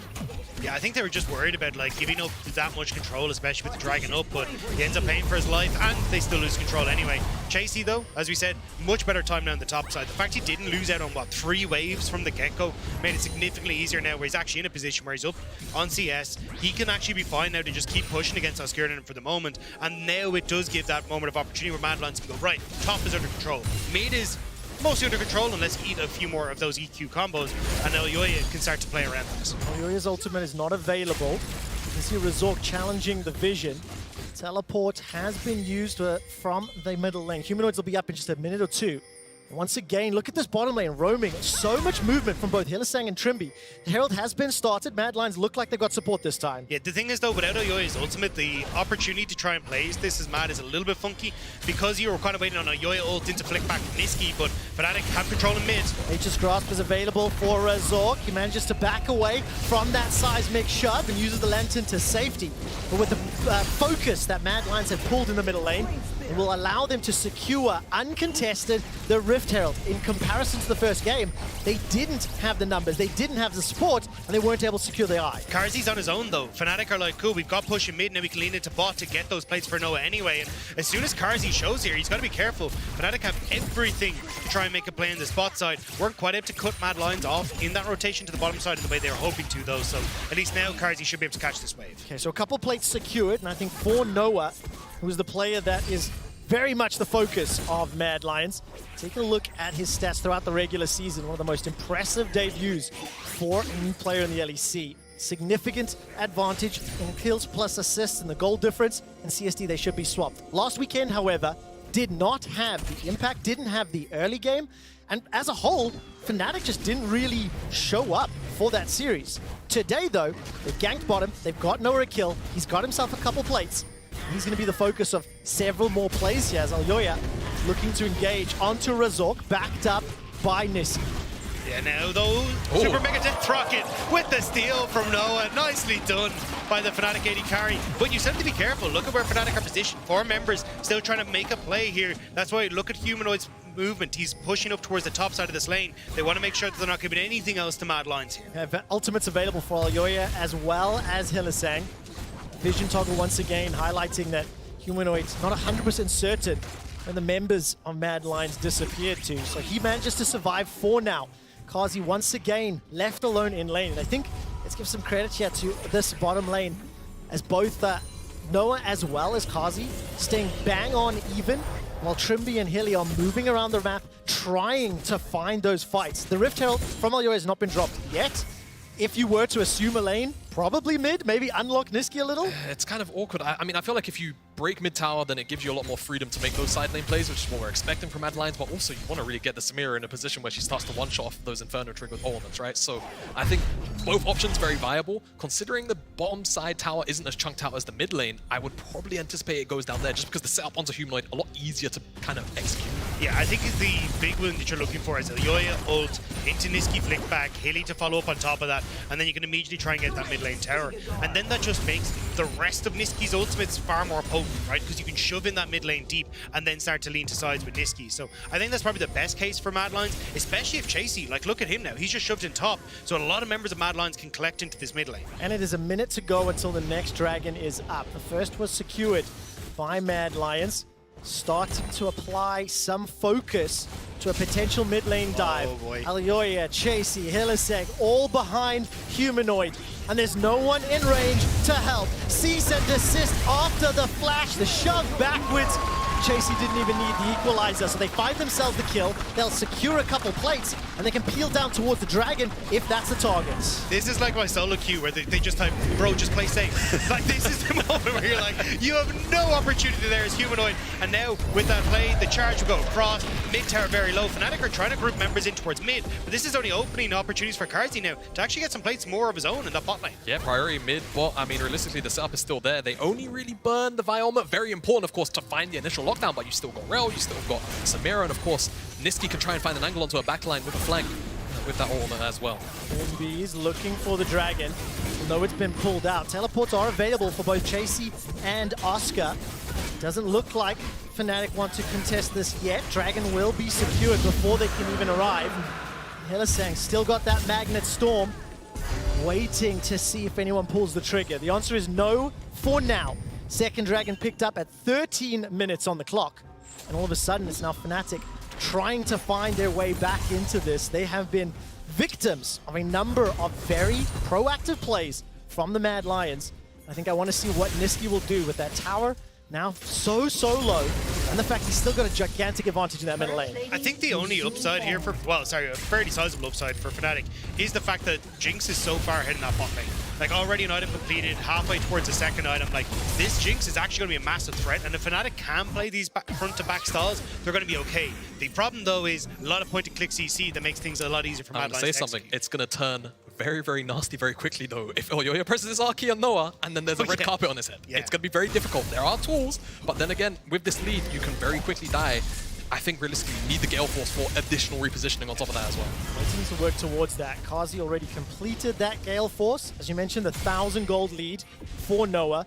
We need to keep an eye on both the Flash and the Cleanse. Needs to have those available to at least increase his survivability in these fights. But with the fact that there's no dragon to play for, we're about a minute from the next Herald. It does feel like just pushing these waves and looking for tower damage is the goal. Hylissang gets chunked out from that death sentence and poke combination. He does escape with his life, and Fnatic, they do not find the targets. And they also use it right before Rift Herald's up. So now you don't have that big ultimate available for Razork in that mid lane. So even if you get party, it's going to be hard to lean. So I think Fnatic kind of going, well, that's kind of out of the question now. So let's see if we can make a play on bot side. Oyoya is starting to back away. Niski's still sticking around. If you look at the river, both Razork as well as Trimby stepping forward, but it's so hard to catch out Niski with that wall surfing ability of his. Oh, Noah. Does it happen? Noah, flashing flames available, manages to step back at the last second. You can just see both of these teams want to garner advantages through picks. Yeah, exactly. It's like as soon as Oyoya walks up, you can just see the play happening before it even actually plays out on the screen. Fortunately, Niski and Oyoya not really working with enough information to be willing enough to go forward for that pick onto Noah. Yeah, but this is what we're talking about, right? Razork, no ultimate available, so Fnatic can't contest the Rift Herald. So now they can either use it in mid, although mid's so low, you probably don't want to try and go for that, or you can just instead try and use it on one of these side lanes. So get the push in mid with Niski, and then lean into a side lane where you can use that Rift Herald to its full advantage. I think for Mad, the range is so short that they might actually be forced to still have to use that Herald. Maybe, yeah. I feel like the re-engage for Fnatic is always a very strong option. And I think if Mad overstep, they will very quickly be pincered by that Ornn and by that Maokai ult. There's Mad Lions once again inside the Rift Herald pits. They started this one off.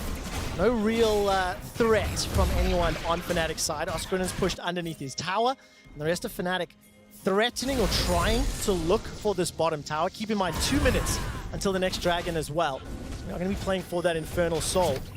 That's Fnatic just trying to extend that vision line, trying to set up for a potential either pressure on this tower or a dragon play. Yeah, they know they need to get something for the cross map because Rift Herald is going to be taken here. So they're trying to make sure that they can actually get the tower in response to the bot side. But this is what we're talking about for Mad Lions. They want to try and get down this mid lane tower, and now there's nobody underneath, and whoever rocks up is not going to be happy about it. Oyoya is just waiting on the other side of the wall, can jump in with that ultimate if needed.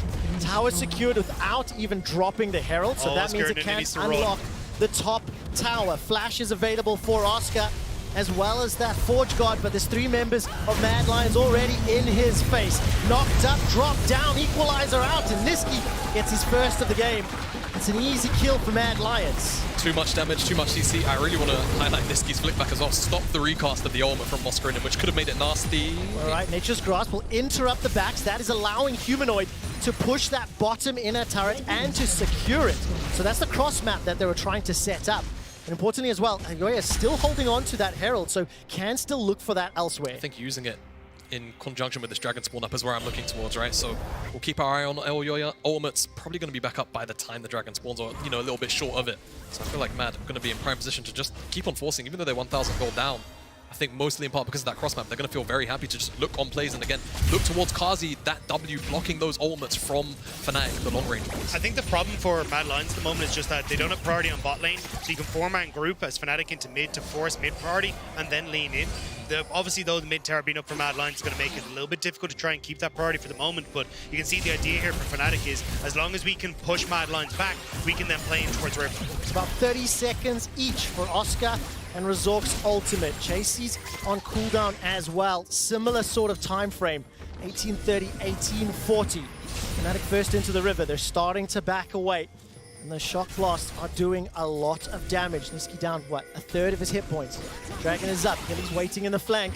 Magnet Storm's available, but no Aljoya ult. No Chasey ult. Mad Lions are a little bit split up. Do Fnatic pull the trigger? Oscar's ult is available. Razork's too. I'm waiting for them to be layered. They haven't pulled the trigger just yet. They can't just do it willy-nilly though, because Kazi can W. Niski's also waiting to try and wall off Fnatic if they actually step too far forward. So I think Fnatic are just very cognizant of the fact that their options are super limited and they don't know where everybody is. Aljoya, Pilisang on this bottom side flank too. Yeah, Mad just trying to create pressure everywhere. Now you got the Rift Tower on the bot side. Noah has the Lantern to get back in position. Fnatic are caught between a rock and a hard place. This needs to be addressed, so Fnatic are just going to start it up. All right, shock blast again onto Aljoya. He's looking for the cease and desist. His wall comes out, that'll at least slow down Humanoid. Aljoya goes forward, and so does the Magnet Storm. Dragon is still not secured as a two-man knockup onto Mad Lions, allows Razork to pick up the kill, pick up a second, but Kazi's Inferno trigger finds two back. Unfortunately for Mad Lions, this may be the end of it. All of a sudden the Death Sentence catches out. Niski flashes past the damage, throws up the threaded volleys. It's a 4 for 4 in the jungle. It's a murder in that choke from Mad Lions. Noah, great stopwatch, but again, you know, there's so much AoE and that pick tool potential from Mad is so huge, and then Kazi goes wild.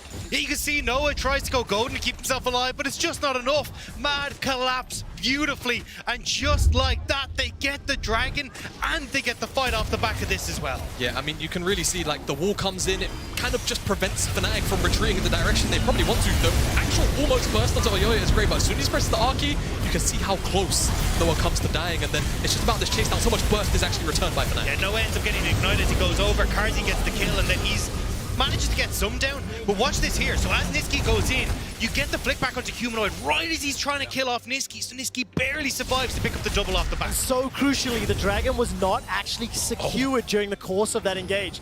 So we go right back to the objective. Keep your eyes on those ultimate cooldowns. Aljoya and Chasey also have their flashes available to them, the only two members on Summoner's Rift.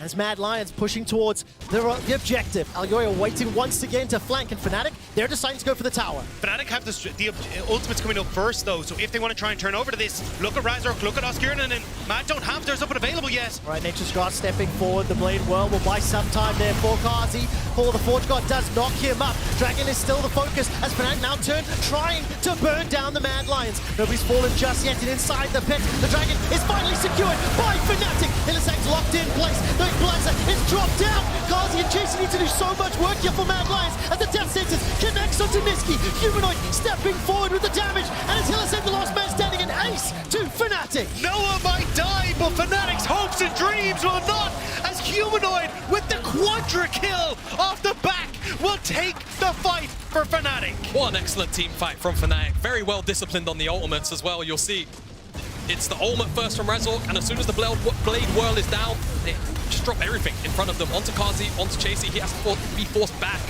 And with such a low HP bar, it's so difficult to play out this team fight. The Dragon, unfortunately, Aljoya doesn't get the smite. Hook again from Trimby too. And then you see immediate focus onto Noah. And sure, I think they actually get their man, but again, there's not really anything that Kazi can do to get involved in this team fight. Yeah, he's trying desperately to follow up on these engages, and they are getting the kill onto Noah. But Humanoid prospered off that last fight, now gets to call it in again in this one. Now, look at the damage that Humanoid is doing, and he's only picked up a ton more gold. Mad Lions really need to layer those abilities together in order to unlock both the Equalizer as well as that Samira. pushes them down now. 3,000 gold, down a Dragon. Baron is the next focal point for the time being. Fnatic have asserted control for the first time in game 2. Inside the river, Mad Lions just challenging the vision. But you cannot deny the fact that they still have the tools available if they can find the fight. So for Mad Lions, now on the back foot, lost a couple towers themselves, they're going to look to regain control. I think for Mad Lions, you got to start changing your attention. I think you have to start looking at Humanoid. We were talking about, oh yeah, you know, Noah's doing great. He nearly has a second item completed. He's picked up a Zeal since that point. But when you look at the 3 items that are there, it's looking significantly better as Razork now. Could just pop up the ult to try and catch Oyoya, but won't quite be able to follow. Manages just on the tip. The rest of Fnatic trying to get forward. Weaver's wall will delay them. Mad Lions grouped up just behind the Baron pit. Oyoya is forced to use that flash to run for his life. Chasey has got a teleport available, hasn't pulled the trigger yet. Oyoya is just buying time and will eventually be run down.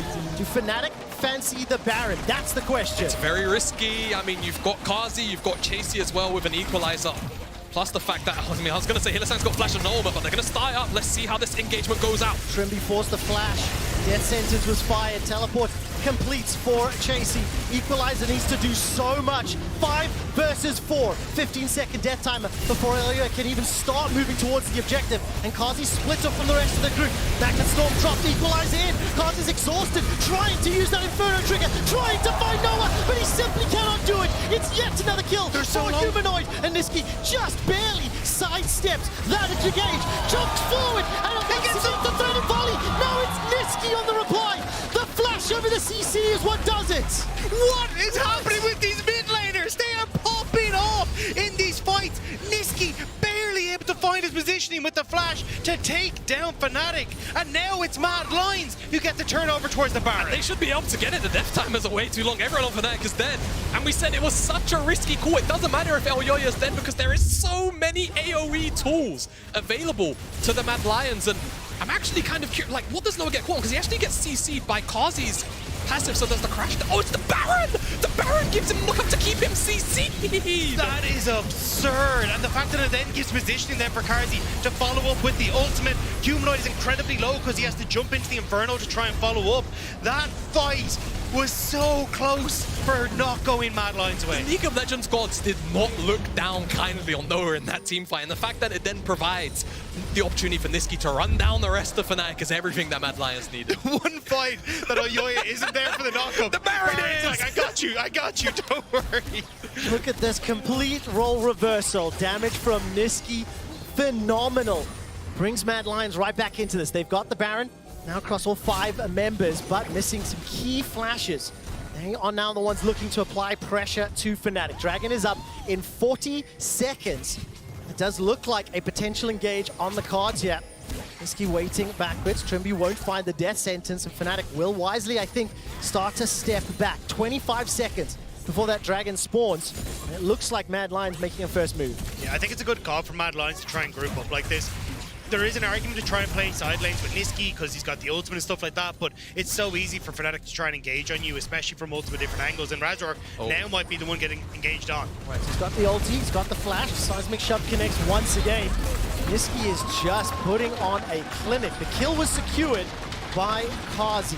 It's 3rd of the game, and it's a 35-second death timer. What do they want to do with this? Still got the Baron to push forward, and it has been a number of individual players that have just been flanked and surrounded and started off so many of these skirmishes.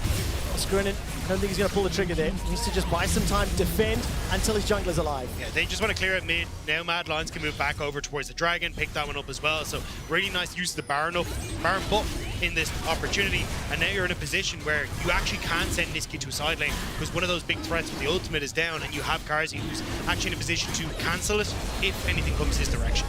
Mad Lions still need to respect the team fight front to back that Fnatic have available. Also, you need to be very aware of Humanoid's focus. 8-3-3. Just before this next big team fight, can I ask you, how many times has Mad Lions made top 4? This is the 9th split that they are playing in. And of the previous 8, they made top 4 in 7 of them. They made finals in 4. and they're fighting for their lives here even to make it to playoffs. Yeah, I've only not made it to the top 4 once in the entire time Mad Lions have existed in the LEC. So for them, it's a case of trying to see if they can keep that legacy alive, or if Fnatic can keep their dream alive of making it to the season championship, getting to top 2, having that opportunity getting to Worlds. But it starts with taking down Mad Lions here, and it's a strong Mad Lions who are on the hunt now that the Baron buff is about to wear off. And this game can still swing either direction. Noah threw out the ulti, didn't find a target. Baron will still be 3 minutes away. It's 4 minutes for the Dragon. So both of these teams need to play very cautiously, just pushing their vision deeper into this western quadrant here on the Mad Lions. Yeah, exactly. This is the part of the game for Fnatic where it actually starts to get really scary, because if you take a zoom out, there is no vision realistically available to Fnatic on this top side of the map. And, you know, you try and face check, even if you're Oscarin and even if you're Razork, the Mad Lions don't care. They will eat you up for breakfast. So Fnatic have to be very, very cautious about the approach, especially on this side lane, right? You get walled off by Niski, all of a sudden everybody's diving you underneath the tower. It's also just so hard to escape if Mad Lions do find you, right? Because you've got the groundwork, which will just prevent you from being able to move away. You can have the CC that comes through as well. Poke though, hurts a lot. That's a lot of damage. Trimby will not connect with the death sentence, and Oscar's been able to make his way back to the rest of his team. He was towards that bottom lane. Yoya's a little low. Kazi level 15, wants to get that 16 from the Inferno trigger, and they won't be able to push that top inner turret. They start to back away, but you can see the impact that Humanoid has when Mad Lions start to siege. Yeah, I think that's the saving grace for Fnatic at the moment, is that Humanoid can clear out these waves so effectively. It's buying time for Noah to pick up a bit of CS. You can see him trying to catch that wave in mid, maybe get up to that 3rd item. Realistically though, I think you still, I know the stopwatch was burnt initially, but I think you really do need a stopwatch or a GA or something along the lines for Noah. You've got a bit of an opportunity in that they're not quite tanky Mad Lions, so you can kind of forego LDR. Yeah, you kind of can't, you know, kind of a joke, I know, but I wouldn't even blame him if by the time, if this game gets to 4 or 5 items, if he ended up with Azonias in his inventory, honestly, like, it wouldn't even be that bad a shout. But Mad Lions right now have basically every opportunity they need to basically force a fight if vision is there for them. In this case, it is. That's Yoya that starts this one off. Humanoid singled out, and the teleport was committed from Chasey. 45-second death timer for Humanoid, the largest impact player for Fnatic. And this Mad Lions splitting up. 3 members pushing mid. He's extended way too far forward. He had Razork in the side and thought, all right, maybe I can go for this. But with everyone on Mad Lions not showing on a wave, that was just way too risky. Now Fnatic should be able to try and keep these waves at bay for the moment. At least Noah should be able to shoot them down. But it is going to be a case of losing the top lane turret, losing a lot of vision in your top side jungle as well. With Baron in 30 seconds, that's exactly what Mad Lions want. Humanoid's got the teleport available to him. 15 seconds before he spawns. Wards are slowly being cleared out here from Mad. They secure their 6th tower of the game, and it's 20 seconds until that Baron is up. Gonna start to back away. It's also a minute and a half until the next dragon. This is also the Infernal Soul for Mad Lions, so either objective, gigantic for them. But they're not going to be able to stick for it now. Back, spend the money that they've accrued, and look to set up for one of those big plays. No TP for Chasey. Niski does have his. Yeah, I think that's where you're kind of looking to see if Niski can spread out towards that side lane, use the ultimate. But again, you have to be so careful. If Oscarinen and Razork are able to group up in mid, it's so easy to engage on Mad Lions. And you can see at the moment, Mad Lions don't have priority in the map. Wow. So they can't do very much. So much damage from Humanoid. Good poke onto Oscar. At least chunks him a little bit low, but not the primary target. 50 seconds for Dragon. Humanoid still firing pot shots onto the back line. Kazi hasn't hit level 16 yet, but Chasey has, Niski has, Oscar has. And again, another shock blast finds its target. Humanoid has to keep on landing this poke because the problem that Fnatic face is that Kazi's always going to be able to block one of these long-range engage tools from Fnatic, whether it's that ultimate from Ornn or whether it's the ultimate from the Maokai. You can see though, Kazi's completely separated, which is why Fnatic are like, hang on a second, we can send it all. All right, Call of the Force God anticipates the move. Alyoya goes golden to buy some time. The Nature's Grasp fires out as well. Kill secured. 45 seconds on the clock. Chasey committed the equalizer as well. And now 4 members of Mad Lions starting to back away. Fnatic on the hunt, looking for more kills, looking for more Lions to shred, and Hilly is dropped by Humanoid. His 10th kill of the game. They're not done yet. Looking for Kazi, he's got the flash, he's got the cleanse, fires out the zap, caught in place. Bellas won't knock him up just yet. And the Inferno trigger is interrupted for a moment. He's won one, he's two. He's looking for more, but he doesn't have enough to kill all 5 members of Fnatic. Chasey has at least burned some of Trimby, and Humanoid will now look to find yet another. It's all on Niski in a 3 versus 1. He's firing out those volleys on after the other. Sidesteps at least one of the shock blasts. Standing on that workaround is going to be a little problematic, and Trimby's looking for that death sentence, but Trimby is not going to be able to find it. Niski has bought some time. No Baron, no Dragon, and Elyoya is alive. And now Elyoya can start to move in with Niski. They know there's not enough health bars, and Elyoya will have his ultimate up in just a second. Fnatic are pushed away. Mad Lions on the soul. Razork, can you make the steal? Humanoid's got the teleport. He's channeling it into the middle lane. Hillisang's coming in from behind as well. Nature's Grasp thrown out. That's caught out Elyoya. Here comes Humanoid, full mana, full health, level 16. Inside the pit, this is the second of the game for Fnatic. The death sentence catches onto Elyoya, and the call of the Forge God is thrown for good measure. Elyoya is able to escape thanks to the flash, but the Dragon is picked up by Fnatic. The soul is denied by Fnatic. But the Baron now, because Elyoya's chunked out, he's on the bottom side. Niski, he's going to have to take a base. Is it something that Fnatic are interested in? It seems like the answer is no, but they deny the soul, and that's the crucial thing. That is huge. The fact that they managed to get that steal is massive. Mad Lions, though, they want to start moving over towards the Baron. They realize that Fnatic don't have an awful lot left in the tank. GA picked up for Humanoid is huge, though, because that starts to remove him as a target for this combo that Mad Lions have been playing around. Yeah, Mad Lions were really worried about that Baron for a second, but Fnatic were just taking their time. But now, with no Dragon on the map, this is really where the composition of Jace, Maokai, it can actually kind of shine if they can take control of this river and kind of just push Mad Lions back. Mad, again, the ranged engage is realistically just Elyoya going in, and then everyone else following up. Chasey, Kazi, Hillisang has to dive in. And if that's into Fnatic right now, I don't feel like you mind. Rapid fire cannon picked up for Noah as well now. That gives control over mid and allows Fnatic to start setting up, as you're pointing out, Jamal, in this top side, to start playing around that type of style. But Razork's got the ult. Oscar just picked his up. Looking for the tower. Wow. Blade will at least interrupt some of that damage. Fnatic pushing the objective. They can fall back to Baron if they get control. There was a massive wave in bot lane. They knew that someone would have to go and clear it out. So Fnatic cop it, move in towards the turret and mid, pick that up. And now they've already established all this vision, so they can start to move in. Hero ward there in the pit. But Fnatic have started up the Baron once more. It's still so risky, though. We saw that it went really, really wrong the last time they did it. It's burning down really quickly, though. Elyoya's on the top side of this Baron. 5,000. Nature's Grasp will hold Hillisang in place. Baron secured by Fnatic. Niski throws down the Weaver's wall. Not going to really find a target.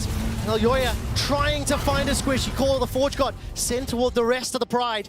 And the Baron is secured. The kill not secured. And it's Fnatic now the ones that can dictate the lanes. What is this game? I have no After idea. game one, I was like, oh, you know, Fnatic, they just seem to be able to walk over, Matt. It's going to be fine.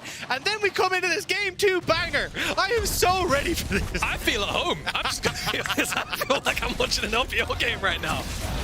Mad Lions lose this. They are eliminated from playoffs. They're eliminated from groups. And whoever wins this series goes on to face SK tomorrow. For Fnatic, right now, what can they do with this Baron? They're 2.5 minutes until the next Dragon is up. Mad Lions just need that one for the soul. They're looking for the third. That's Elyoya sitting, waiting for a target. And he gets caught by the death sentence and will look for the Magnet Storm. Equalizer dropped onto members of Fnatic, and the Nature's Grasp is fired right back. 5 seconds for Oscar's ult. 2 members of Mad Lions are caught out, and Niski's running for his life. Flashes through Banana. Elyoya does manage to use that Q, and here comes Oscar. Manages to tag Elyoya on the retreat, and another kill secured. 2 members of the Mad Lions are down. And immediately Fnatic are moving towards the mid wave. They can smell blood in the water. They know the Mad Lions have so little left. Chasey's ult down. Karzi, can he make another hero play to start to set up for Niski? But with all these flashes down, it's so difficult to play this. Now for Chasey, because he does have that tier 3 ultimate, it is 15 seconds left before he can throw it out. He, however, decided to push the top lane. Mr. TP making his way back to the Nexus. Inhibitor has been secured. Hillisang is alive, and it's 15 seconds before Elyoya is up. But Super's in the middle lane, and Fnatic once again tag up. Hilly, the flay comes back. and Hilly's dropped once more. Fnatic in a numbers advantage. What is Hilly doing? I mean, he's angling for a fight, but Alyoya's still dead. You need him with you when you dive in, so he's kind of just giving his life over. Fnatic now have another opportunity to push up on these Nexus towers and maybe strip one away, maybe even the game. And Hilly just used his flash for the last fight, and now Fnatic poised in front of the base. The ultimate goes out. They're chasing for Karzi, but they can't quite find him. Karzi's flash has just come up. Nexus Star number 1 falls. Noah's using the range on that rapid fire, as well as the rockets. Nexus Star number 2. The target goes forward. Alyoya holds Noah for a moment or two, but there's no follow-up, no damage to land on top. Equalizer was used earlier, and with Alyoya dropping down, it's all on Karzi. He's killed. Fnatic have found a way to kill the Mad Lions, to secure their 10,000th kill in the LEC, and to eliminate Mad Lions from groups. Fnatic need just a couple more hits, a couple more kills, or all they're looking for. It's a quadra for Humanoid, looking for the penta into the fountain. He dives forward, he'll be shut down. Fnatic eliminate Mad Lions and continue their charge to both playoffs. The dream is alive for Fnatic as they will look to face SK once more. They will need to rewrite what has been a very one-sided SK win. But Fnatic, if they're looking like this, are bound to give SK a fight. All you can see on the faces of Fnatic is the story of relief. Dropping down to this lower bracket to 2-0 Mad Lions. They needed this. They absolutely needed this, and they looked so much better than they did in that SK series, crucially. Coming into this series, these two teams were 13 wins apiece. 2 best-of wins apiece, and 3-3 on the year. It is Fnatic that add 2 more wins to that column. They look more like their regular season selves, and that was one of the most amazing games that we have had all year long. I'm just glad that even though Mad Lions are knocked out, we got to see that there is still that spice left in them, that they're able to bring the fight to the table, that they did themselves proud in that last game, taking it so back and forth. Niski and Karzi trying to put on hero performances at different parts of the game, but unfortunately the giant that is Fnatic was just too big. Yeah, too big, and I think, you know, obviously commiserations to Mad Lions. At the very least, I think when we asked of them, you know, what would it take for them to get back on track, I think these 2 games, definitely the second one, a lot more of what we wanted out of them, and they will be returning in the season finals. So hopefully for them, it'll be a better performance there. Really good call out, Jamada, for Mad Lions. They're run here in both groups, and looking to the rest of summer, they are eliminated, but in 4 weeks' time, they will come back in the season finals. For Mad Lions, it was just a little too late. Man, what a game. I am absolutely lost for words. We also got the 10,000th kill for Perfect Fnatic all timing. time. If you want to vote player of the series, at LEC on Twitter, Oscar and Humanoid Trimby. I mean, what a just phenomenal game. The back and forth, the mechanical outplays. Let's be fair as well, some of the individuals getting caught out extended that a little, but damn, it made it fun to watch. It did. It really, really did. And I think for Fnatic as well, just going back to more bread and butter, I think that was really what we wanted from both these guys, right? More bread and butter of, you know, Fnatic have always been the team that wants to fight you at every opportunity, and they drafted for it. This time around, obviously, I feel like we asked, hey, R5 again, is it going to be a game-breaking pick? The Samira technically was, because it stopped them from doing that whole, you know, 2 screens away nonsense. But Fnatic still found ways to play around it, and in this particular instance, they were able to overcome that potential game-breaking pick. They were indeed. That does it for us at the Castle for now. We're going to join Trouble on stage with Trimby. Thank you so much, Quickshot. Trimby, congratulations on the 2-0. Thank you. I just want your quick emotions. Sadness, happiness, anger for last week. What is it? After first game, a bit of a relief for sure that we managed to, you know, get the win off. That's for certain. But I'm really happy with, like, especially like the second game. Regardless of how he played or how long, like it's really nice to win. And now, obviously, I'm really happy with how things are. But obviously, there is another game tomorrow. So yeah, we need to still get prepared. But I'm very happy with how I managed to kind of play better, I would say, in second game. Like I think I had like more like consistent and good plays rather than first game. So that was something that I was proud of. And very well done. Trimby, compared to last week, what do you think changed, whether it be team atmosphere or gameplay?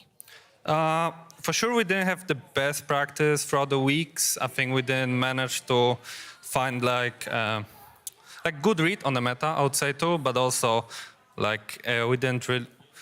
We kind of played a bit differently as a like individually and as a team after the loss against SK, I would say.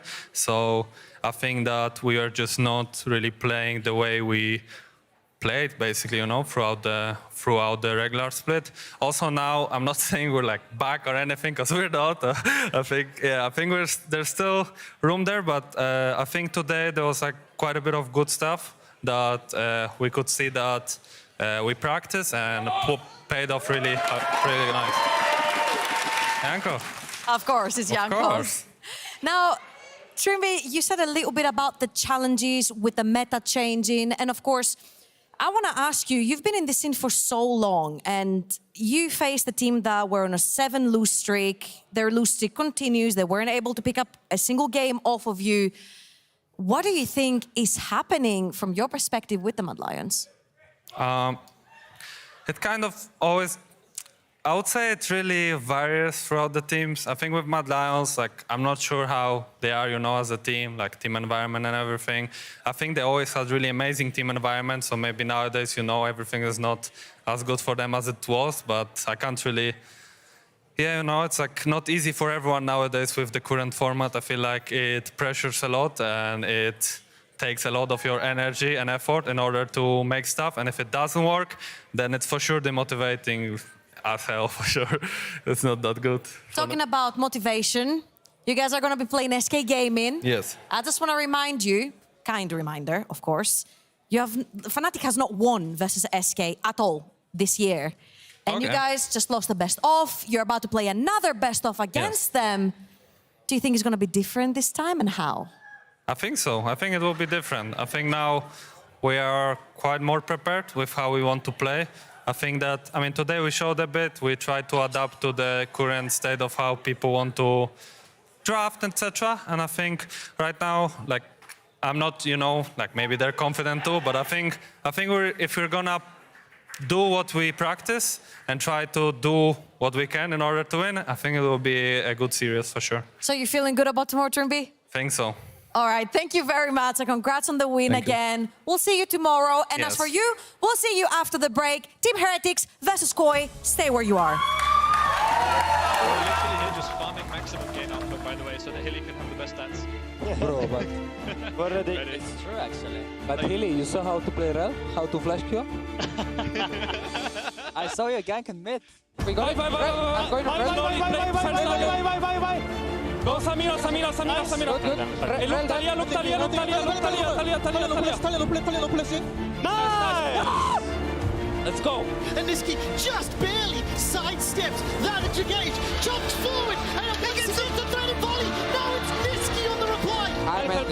No, Penta. Wait. I tank. Go. Okay, go. Guys, get stuck.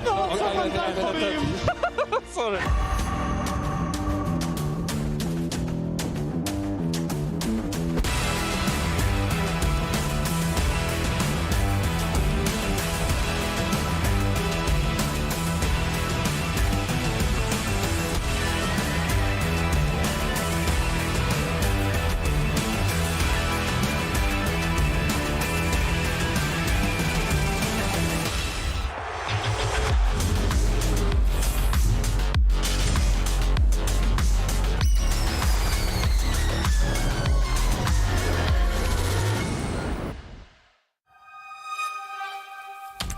Each game is inspired by movement.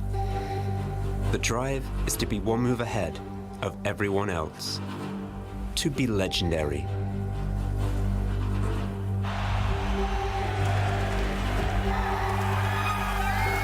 Are you ready to make your move? Make it legendary. Join Kia at the League of Legends EMEA Championship. Kia, movement that inspires. Red Bull gives you wings.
Welcome back to the LEC. I'm here with Comp, so we can relive a moment from last weekend. Comp, thank you so much for joining me. My pleasure. This in particular is the game that you guys played versus G2. First things first, you guys were 2,500 gold down, 16 minutes in. Your gold lead was mainly onto the Tristana and the Kennen, the two champions that you wanted to be on, and your side lanes were doing great. If we bring up the minimap as we play the clip, you'll see that you've got Larsen heading towards the top side of the map. And talk to me a little bit about setting up these side lanes and pushing them through. So our whole draft identity really relies on our side lanes, as you said, like having the side lanes always pushed. And if we can also get prio mid sometimes, that's great, right? Then you have 3 pushing lanes. But it's mainly about us pushing very deep on the side lanes and then either grouping around mid, or if you win that hard the 1v1, you can even, as you can see, like Larsen, sometimes he even prioritizes hitting the tier 2 because it also gives a lot of gold, right? So I think in general, this was a really good game by us until a certain point, I would say. So we can be proud of something, right? But yeah. So right here, I mean, I just looked for an arrow because they were stepping up on mid and I knew Malang was like next to us and Rel was a bit far. It turned out to go good, I would say. I think it was a 1-4-0 trade, if I'm not mistaken. Yeah. So, till here, it's working great. You guys have... I'm going to bring up the minimap again, because, again, you guys have really fed solo laners. So, technically, every time you're looking to make a play, you should have your side lanes pushed. There's a slow push formed on the top side of the map, and also Segenda is heading towards that bot side to push that. Now, the most important part on the map currently is the dragon, because G2 already has 2. You guys definitely want to stop the soul point from happening. I want you to give me the call on what's going on right here, because it was a little bit difficult to understand. You hit the B button, you're like, okay, we got the 1-0, dragon's up, we need to hit the resets. Yeah, so I think everyone was kind of aware of the Drake coming up, right? And we are 2 Drakes down, so we really must fight this. I think me and Marang already based, I think. I mean, I based later because he also had the Herald base timer. I think basically it was, in the end, it was just coming up to us believing at least that we could find a play. Definitely it was not the right timer because they also have teleports and there are 3 people around mid lane, right? And I think one of the mistakes were also that we were not really counting on their summoner spells because there's a completely different story. For example, Kalista or Nico has no sums here, right? But yeah, this was definitely a big mistake by us and I think this really snowballed because I think if a team has 3 Drakes around 18 minutes of the game, you can pretty much always get a very early soul, even if it comes down to 50-50 smites. So yeah, I think we had the momentum up until this moment. For sure, I would say early game could be a bit better from the bot side perspective. I think they should never get 2 Drakes so easily. I think bot lane matchup was just not really good by us. I think we could do better on that. But other than that, yeah, I think our macro was really on point until... Yeah, after that mistake, macro becomes harder, right? Because they also get a big leads, they got 2 shutdowns, so yeah. 3 dragons, you have to play for the next one, right? Yeah, it was very rough afterwards, I would say. Well, I really hope you guys, I'm sure you guys went through this and you understand what your mistakes were. Your early game was great. Your mid game was something that you have worked on as well. Comp, thank you so much for running me through this. I'm sorry I had to make you do this, but thank you for accompanying me. Now, the Spanish rivalry between Team Heretics and Koi is in full force, as this week the 2 organizations find themselves facing off in 3 different leagues. Let's check in with LVP's Noah on these Spanish powerhouses. Una nueva rivalidad ha llegado este 2023 a la LEC pisando fuerte. Heretics y Koi vienen desde España con una legión de fans detrás que no dejan nunca que este choque pase desapercibido. Heretics llevaba tanteando el LoL desde 2017, cuando jugaron en Segunda División Española, y luego en 2019 compitieron en Primera de la mano de G2 como G2 Heretics. Pero fue en 2022 cuando finalmente entraron a la liga bajo su propia bandera, el mismo año en el que Koi debuta en Superliga. En Berlín esto os viene un poco de nuevas, pero Koi, Heretics, Ibai y De Gref y compañía llevan ya un tiempo tirándose pullas. Puede que esta rivalidad no tenga tanto recorrido a nivel deportivo, pero las grandes figuras tras ambos conjuntos hacen que de forma inevitable en suelo español este partido siempre levante ampollas, y es que nunca falta el pique entre las 2 organizaciones.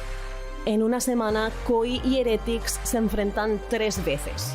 en el Last Chance Qualifier de Valorant, que fue victoria para Koi, en el bracket inferior de grupos en LEC y el próximo martes en la parte inferior del bracket de playoffs de Superliga. 3 encuentros que no dejan lugar a segundas oportunidades. El que pierda se va a casa. Mientras que algunos opinan que es un enfrentamiento demasiado joven como para llamarlo clásico, Koi y Heretics se están cruzando tantas veces en tan poco tiempo que ya es un clásico verles el uno contra el otro. Una batalla que se libra en el juego, en redes sociales, en la grada y en el co-stream. Vale. ¡Vamos! ¡Vamos! ¡Que sí! ¡Que plaque también! ¡Vamos, hostia! ¡Vale! En la LEC es Koi el que adelanta a Heretics. En Superliga, sin embargo, es Heretics el que gana el duelo directo. De ahora en adelante, cada serie es a vida o muerte, y tanto las carpas como los herejes quieren acabar con su rival. Hello everyone and welcome to the caster desk for Heretics versus Koi. I'm Medic, this is Ender, and at the end there, that's Cadril. I'm sure you've seen his face around many times before. No, why didn't you say the name you were saying earlier? you had a really good introduction already. Like my You're job. pushing out. I enjoy my job, Mark. As just much like as I would prefer to be diving in Malta right now, casting League of Legends. Oh, so you is a hate close us. Second. Yeah. So you hate us. Not That's a good start to the us. You specifically. Yeah. Ender, I really It's like. not a me problem. Yeah. Pepper It's hands. not me, it's you. Pepper hands. I'll just leave. Okay, no, don't do that. No, I will. This is like the most unlikely of You gonna trios, stop me? too, by the Yeah? way. League of Legends is gonna League of happen, Legends. guys. Heretics versus They're Koi. playing us off. Every time I Thank cast it, Medic. goodness. Every time.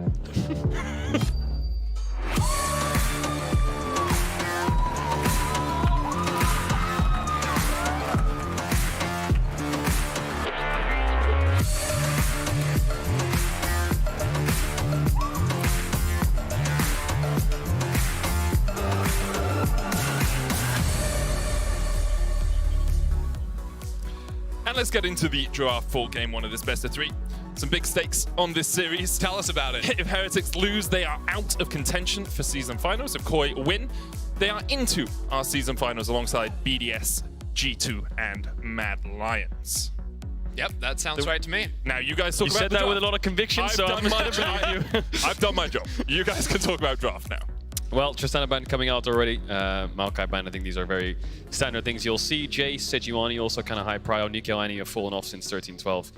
Nerfs, you're looking at things like the Kai'Sa as well to see if Heretics want to go for a first pick. Yeah, of course, like, top lane's a bit of a weird one because we've seen the Rumble being floated around here, but I'm not convinced everyone plays it, right? Neither of these top laners actually have a game on it just yet, so we'll see if that enters the discussion. It actually just enters the ban phase. Heretics not going to deal with that, but sort of makes sense, I think, with some of the picks that Evie historically goes to. From Valorant to League, he just nails it on the head, doesn't he? He calls the Rumble, boom, gets banned. That's Easy peasy. Man of many talents. Speaking of Valorant, by the way, this is a matchup that I was literally casting 2 days ago between Koi and Heretics. Wait, it who- was who won? also Who won? an elimination match. It was Koi. Oh. 2-1. It was a close one. So, I don't know, that rivalry across games. Koi have the upper hand. Heretics need to bounce back. Yeah, and Heretics. I'm sure Yankos is thinking, you know, guys, we lost 2 days ago in the Valorant. Yeah, he took that personally. Now, you know? Look, I'm just trying to spin up a narrative here, okay? Let me have to do my thing. Took that personally. You haven't used the word Legacy, Dynasty, or Kings. It's not an LEC narrative yet. That's true. Well, the Blanc ban coming through, Jace ban. We'll see if the Kai'Sa gets banned away here as the last one. Of course, Tristana and LeBlanc are really powerful mid laners right now. I'm surprised VTO denying those, and I think the power of Heretics first picking the Kai'Sa is the flex potential. VTO There obviously it happy to goes. play it in mid lane, Flack able to play it on the bot side as well. So now the question is, what is the first selection for both teams? Sejuani first pick, you know, Yankos, classic. You can easily go Renekton on 2-3, Rel. but it's going to be Rel. Wouldn't be surprised to see Koi take away something like that Sejuani then. Azir is open, which is a power pick for Larson. Larson kind of reminds me of BDD. Azir is open, me lock in Azir. Works all the time, works really well for him, so I'm not surprised to see that getting picked up. I think Koi have an easier Renekton on 3 here if they want to go for that for Shigenda. K'Sante can work very nicely too. Unlike BDD, though, Larson has not won a game on this split. He's played it once and lost once. BDD hasn't lost. Yeah, exactly, 100% win rate. So, Heretics now looking to answer. You could go bot lane if you wanted. You could also try and answer that mid lane with the Azir, Zyra Khan, very strong, but it does give away the fact that that red is going jungle. So for now, flex something into mid hit, and then see where Koi want to go for their AD carry. Do you blind K'Sante here to just keep Ebby safe on the 4-5? You know, it's something they could invest in. Maybe he's going to play a time. Oh, they're going to kill the Rel flex, it looks like, and just show that Yankos is going to be playing that. Ivern's still up, so he's not going to go in that direction by the looks of it. It's a bit confusing to just drop the Rel flex straight away, but they're going to deny the Renekton instead by the looks of it. Are we sure they have their headphones on all the way? Maybe they're just listening to exactly everything you're saying and then locking their Renekton on 3? Yeah, well, what's the counter then? What is Shigen to play into that? I feel like he could go for Cassante, but Jax is a really powerful champion, I think, especially into Renekton. It's very volatile, but with Sejuani, I think you're definitely favored in that regard. Wouldn't be surprised to see Koi take away things like the Rakan. Poppy is something I'm thinking about as well. Possibility for Heretics, depending on what Koi pick up. Ooh, oh, it's baby. the Quinn counter to Renekton. We just got real LPL up in here. We did. I'm surprised to see a Quinn here. Normally you see Quinn, like you said, yeah, a couple of players are playing it. Keen was playing it, Doran was playing it in the LCK. And now we've got it here in the LEC. Yeah, of course, the big ones there, the E can sort of interrupt the slice and dice your range. You're going to be punishing. You can take the Ignite as well for more fighting in lane. The Grievous Wound's also going to be really effective. The basics of this lane is when Renekton tries to E forwards the trade, you just E him. And you just kick him in the teeth. And yeah, you just kick him in the teeth. You said it, Ender. You really want to unlock the Quinn as well. Getting her out of lane to make sure she can roam around is really important because she can control those side waves with Static Shiv. Poppy ban coming out here, not surprised to see that. With the Rel flex being available, I think covering off Poppy Rakan is your best option. Yeah, I'm wondering like how aggressive Koi can end up getting in the side lanes later on into the game. Because like if you just have like full push, then you push out, you roam really quick up to the team, even without teleport, you're just flying across the map. You have sort of unlimited map pressure in a 4-1 setup. I really like that Kalista ban actually from Heretics. If you look at Koi's comp, you know, something like a Sivir would slot in if, you know, the ban phase allows it, or an Ashe. But I feel like they lack forms of full engage. I feel like Kalista with that winning lane can provide a lot of that follow-up engage with like a Kalista Nautilus, something along those lines. But we'll see what direction Koi goes in. Yeah, I feel like Koi, you almost want to play maybe a little bit more top side in the early game. Maybe the bot side, you take something a little bit more scaling along that line to bolster up the team fight. But again, probably looking like melee support, of course, here next to Sejuani, just give that front line. I think it's worth to take Rakan on 4 here for Koi. You know, you won't really get counter pick value in that sense. You're last picking AD, but you deny the Xayah Rakan, which I think Heretics might want to look into. I mean, Ivern's another option that they can go for and keep that Rel support. I think Renekton Ivern can work into the Sejuani Quinn to try and fight back. Braum ban, yeah, that's looking. I mean, Braum would set up for a Rakan there too, but also does very nicely into the Rel. Yeah, nice takeaway, I think, there from Koi. I think they won't be too bothered in putting Rel bot or picking up the Nautilus. My question is, what's VTO playing? You know, is he going to play something like the Victor? Is the Ahri something that they really want to invest in? It's a bit of a tough choice. With Nico Annie being taken away, you'd really want to go for something with hard CC to lock down the Quinn. But they don't really have that much engage right now, I feel like Heretics. Their front to back's all right, but they don't really have much follow-up in diving that backside. Ahri is helping that a little bit. She does that a little bit, and obviously you have support here as well that you can try to look for a little bit more engage. Something like a Nautilus could slot into that role. Blitzcrank as well gives you a bit of engage. Kind of, it's okay with the Rel, but the Rel going in, the Blitzcrank hooking. You want to talk about every single hover? I was talking about, you know, I don't want to talk about the Yumi, definitely, so we're going to ignore that. I don't think it's going to be Heimerdinger, and it's going to be Rel support with the Viego. But it was Oppenheimer. Heimer was open. Yeah. Last pick coming here for Koi. Wow. I'm more of a Barbie girl myself, okay? So there's the Sivir, which I kind of expected. See if he picks it up. They're going to go for Ezreal. I think the Sivir helps a lot in terms of engaging, getting that Rakan in there, but now they have like a really strong front to back Koi without much dive following that Rakan. Yeah, it feels like they might want to play a little bit slower, activate Shigenda in a side lane as opposed to like looking heavy for fights, sort of play off that pressure, and then with the Ezreal it gives you a little bit more disengage options. They're a very slippery team over on Koi's side. Yeah, they've got a lot of dashes, and something about this Koi draft is just rubbing me the wrong way, because you've got this really hard winning lane in top side that Sejuani can play for, but then you have like these 3 champions that are really high range. You know, you have like Ezreal, Azir, and then a Rakan that just wants to dive in from a side or like catch someone off guard with a dive. So we'll see how it evolves. The Ezreal, I mean, Ezreal can self-play. Azir doesn't have that much to work with in terms of frontline, but Heretics have a lot of skirmish or a lot of mid-game skirmish potential that if they get ahead, they're just going to steamroll Koi. That's the thing. Heretics do need to be able to find those fights in the mid-game, in fact, and if they can do that, they should be able to take this one home. But if we get to late, Ezreal Azir, very powerful. It's going to be difficult for Heretics to deal with the Koi carries later on. Koi versus Heretics, though, an elimination game for both these teams. If Heretics lose, they are out of contention for the season finals as well. If Koi win, they are into the season finals. So a lot on the line between these two. Not only that, of course, a position in the playoffs, a position tomorrow up against BDS, and then perhaps a spot in our Final Four here in summer. Game 1 just around the corner, though. I don't know, Endo, how are you feeling about these comps? I don't want to know, in fact, because we're going to hand it over to our intro.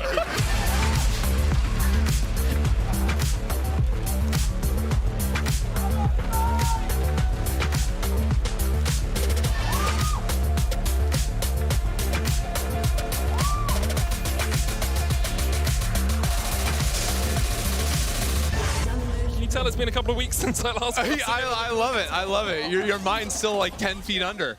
He's basically a diving instructor at this rate, and now he's just talking smack to us all cast. I feel like usually this happens in bot lane. Yep. 5 players run through, support sees him and walks away. But if Upside Shigenda down. had been pushed into one of those bushes, Whoa. burn the flash. It's flash cleanse on Shigenda as well. Okay. Going for a little bit of extra safety against the Ruthless Predator for Renekton. Mercer he's still waiting up there. Still wondering. Now he's going to base. VTO now the next person to tread into the dangerous waters that are the top lane bushes. They're adventurers, really. Yeah. Indiana Jones got nothing on VTO. Yeah, he scouted those top brushes. Auditioning for the next series, you know? Compass TP. That is correct. What does that mean, Gabriel? Look, it's just another AD carry that can go into a side lane. Comp's running TP. Normally you see that on something like a mage like Ziggs. I guess he thinks he doesn't really need a combat summoner. This makes me wonder, is Advien saying farewell comp at level 4 and just kind of roaming around trying to get top ahead? I think that might be the case. I was going to say, something tells me that Ebby is not going to be allowed to really play the game this time around. I think that's got to be the game plan, especially like as soon as Shigenda has cleanse in this lane as well, like Ebby can't even flash stun him. There's just literally nothing you can do here. You're just going to get bullied and hope that you can get like 3 minions away. And it doesn't surprise me that they're going for these kind of counter picks and playing strong side top. You can see there on the stats, Ebby's really been struggling throughout the split. Been giving up a lot in his lane, sacrificing himself a lot for the betterment of the team. And Shigenda's lane phase has been on point. You can see really good CS differentials, playing those counter picks, getting those carries. And you can see already with that, actually went for the W. Actually quite smart there, because he went into the bush, doesn't go for the Q. But this is a horrible start already for Ebby. He's had 2 creeps. And look where Malrung is too. Malrung, all 3 camps on his top side, instantly looking to run in. Not even to like gank top lane, but just going to go for the invade. Shigenda has the push option for him to go ahead and support in the jungle. So Malrung going to be happy to get this vision down and make sure that Shigenda can keep the push up. I wonder if he hangs around, you know. I wonder if he just stays around on that ward and just plays with it to see when Jankos is going to start that top side buff. Looks like he's hovering around mid right now. I think for Malrang, the best thing to do is not show. Maybe he can get VTO's flash though. VTO holds the flash, uses it as the Arctic Assault comes forward. First summoner burnt there by the Koi jungler. He needs to go back topside. He sees Jankos there, and as much as Malrang wants to get level 4 and clear out his bot camps, he could flash smite that. Would be a very I knew he would do that. You just got Malrang, Jankos! It's such a Malrang play, isn't it? Just now he's going to dive top. He's got Hex Flash as well, so... Yeah, he's got Hex Flash, said Giovanni. He's going to try and zone them away, try and get some poke damage here for Shigenda. They can't dive this, can they? Shigenda's going to have to tank with his own flash. Jankos trying to zone away Malrang. He's just going to stand there menacingly. Try and threaten this dive to keep Jankos here as long as possible. Yeah, Malrung went for the phase rush option, so I didn't think the extended trade was going to favor him, but with getting that passive proc off on the E, it's a lot of burst damage, and he can play for the crab too and just maintain this pressure. Jankos can't really do anything. Yeah. Like, Gromp is the only camp he could start up in farm, but he's so low, even if he has smite advantage, he's on a ward. Like, Malrung's going to walk straight back in and go for the kill. He has a ward on the entrance, though, so he sees Malrang coming. He's going to have to run away. Malrang should just try and take this, but the problem is he doesn't have smite, so it's really awkward for both junglers. Jankos probably is going to take a reset here. I think Jankos as well, he'd be stepping back into darkness to contest the Gromp, so you never know. Ooh, Hex Flash tackling. He's just taking everything. He's like, I don't need the Gromp, I want the Blast Cone, I want the Hex Flash over the wall. VTO, of course, still no flash, as he had pushed in mid. Malrang will be spotted. His Raptors respawned, but no. Look where Malrang's going to go. He's going to go back top. He's going to think about it for a little bit in that bush. Well, he's got Q up now with Hex Flash. He could kill VTO here, actually. There's no way. VTO part spot side. Yeah. Smart play. Well, all this was going down, by the way. Comp got a reset off, teleported back to lane, so he has a couple of longswords as well as the tier, whereas Flacket didn't have an opportunity to reset. They've been able to push down here because they knew Jankos was topside the entire time, so it's just a great early game on all 3 fronts from Koi here. Definitely is. The only problem is, of course, you're playing that Quinn with cleanse against Serenity. You don't have TP, so Ebby, it's a really tough matchup right now, but he'll have TP to regen. Shigenda might need some kind of push out or take a base now with this wave coming into him. Shigenda has kind of also burned out all of his mana, so it's kind of hard to keep that poke up inside the lane, and, like actually like looking for a kill. As well, Jankos just stole away the blue. Malrang was looking for him. Jankos took the Scuttle Crab into the blue. As the push in mid as well from VTO, who TP'd back to the lane. Larson yet to recall. It means that he hasn't been able to really gain that lane advantage. And because they weren't able to catch Ebby underneath his tower in the top lane, he farmed up all that wave. So he's only about 5-6 farm back behind right now. Yeah. Which, doesn't cost him too much in the long run. Getting some nice trades onto Mercer there. I think the beauty of it was the wave was slow pushing into Shigenda. We didn't see it, but you could see it on the minimap. Shigenda then based, trying to run back, thinking Evi's going to base in TP, but Evi actually stayed, waited for him to base, pushed it out, and now he can save his TP if he wants, which really helps in this matchup. He will fall down around 10 CS when he slow pushes his wave out Shigenda, but he'll have TP. Oh, the classic. Yeah. Oh, lovely. That's a lot of time wasted. Comp going all the way back there, already used the teleport, so it's worth. It's going to get denied quite a bit, and Blackett even gets back in time for the cannon minions. Yeah, So. they can just, if they want to, just bash push this next wave because they want to, and then Ezreal will lose a wave for that ignite. So yeah, you're maybe even a turret plate too. Yeah, you're trading gold for that ignite. Super worth it. And it's like 200 gold, 250 gold for an ignite. Is that worth it? It's less than that. It's about 175. Yeah. 180. Yeah. Is that worth it? Yeah. How much would you value it? That's an investment. That's isn't ignite 180 second cooldown-ish? It's like a about gold that. per second. But for me, I'm thinking I could get a kill with that, and that's 300 gold to me as the support player. But here's the thing. And that's very important. That you're dealing in some volatile markets there, True, you know? true. You put that 250 in the bank, and then next year it's worth 251. Yep, that's true. It's crazy. Gotta invest. Do some business. Tomorrow I'm gonna invest in a top dive. I think it's possible right now. Evi's level 6. He's gonna find Jankos trying to take a reset. Top crabs respawning, which Malrank's trying to hover around for. Double pink ward setup on his top side to try and give Shigenda some vision. Yeah. And this early game feels like a lot has happened without much happening, really. We've seen a little bit of play up towards the top side. That was stymied by Jankos working his way up there. He then goes and steals the blue. Bot side, an ignite was used. Shock horror. I feel like that phrase just sounds like a Malrung game. It's just like inside the enemy jungle, like getting flashes everywhere. No one's really dying, but nobody's having a great time because Malrung or Jankos can't even farm freely. Yeah, lanes are a bit tough right now for Heretics. The ideal situation for them would be a Herald fight. Just break it open, get a level 6 Viego, Ahri, Rel up towards this Herald and start engaging before, you know, Azir gets his Mythic and Ezreal can build through Mana Mute, Triforce, all that stuff. Yeah, early Herald play, earlier the better, because once Comp gets teleport back, that can make some things awkward around the topside fights. Yeah, problem is they don't have top push for this Herald, so Jankos can get XP on midwave here. Does he level up to 6? I don't think he does. Does that creep get him over? No, it won't, so it's a bit awkward for him. Malrang's not level 6 yet either. I feel like both junglers kind of want to soak a midwave and then fight Herald. Jankos might get it off that pink. Malrang's making sure he sticks around to cover his top laner. They're both so close to 6.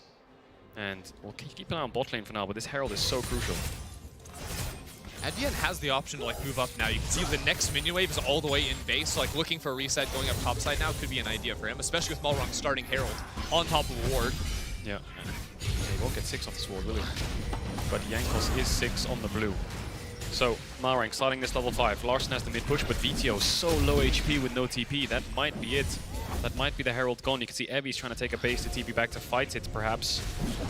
Advian on the way. I think this is being given up by Heretics. I think with VTO's back timing, you really can't contest, right? Especially since you don't know where Advian is on the map.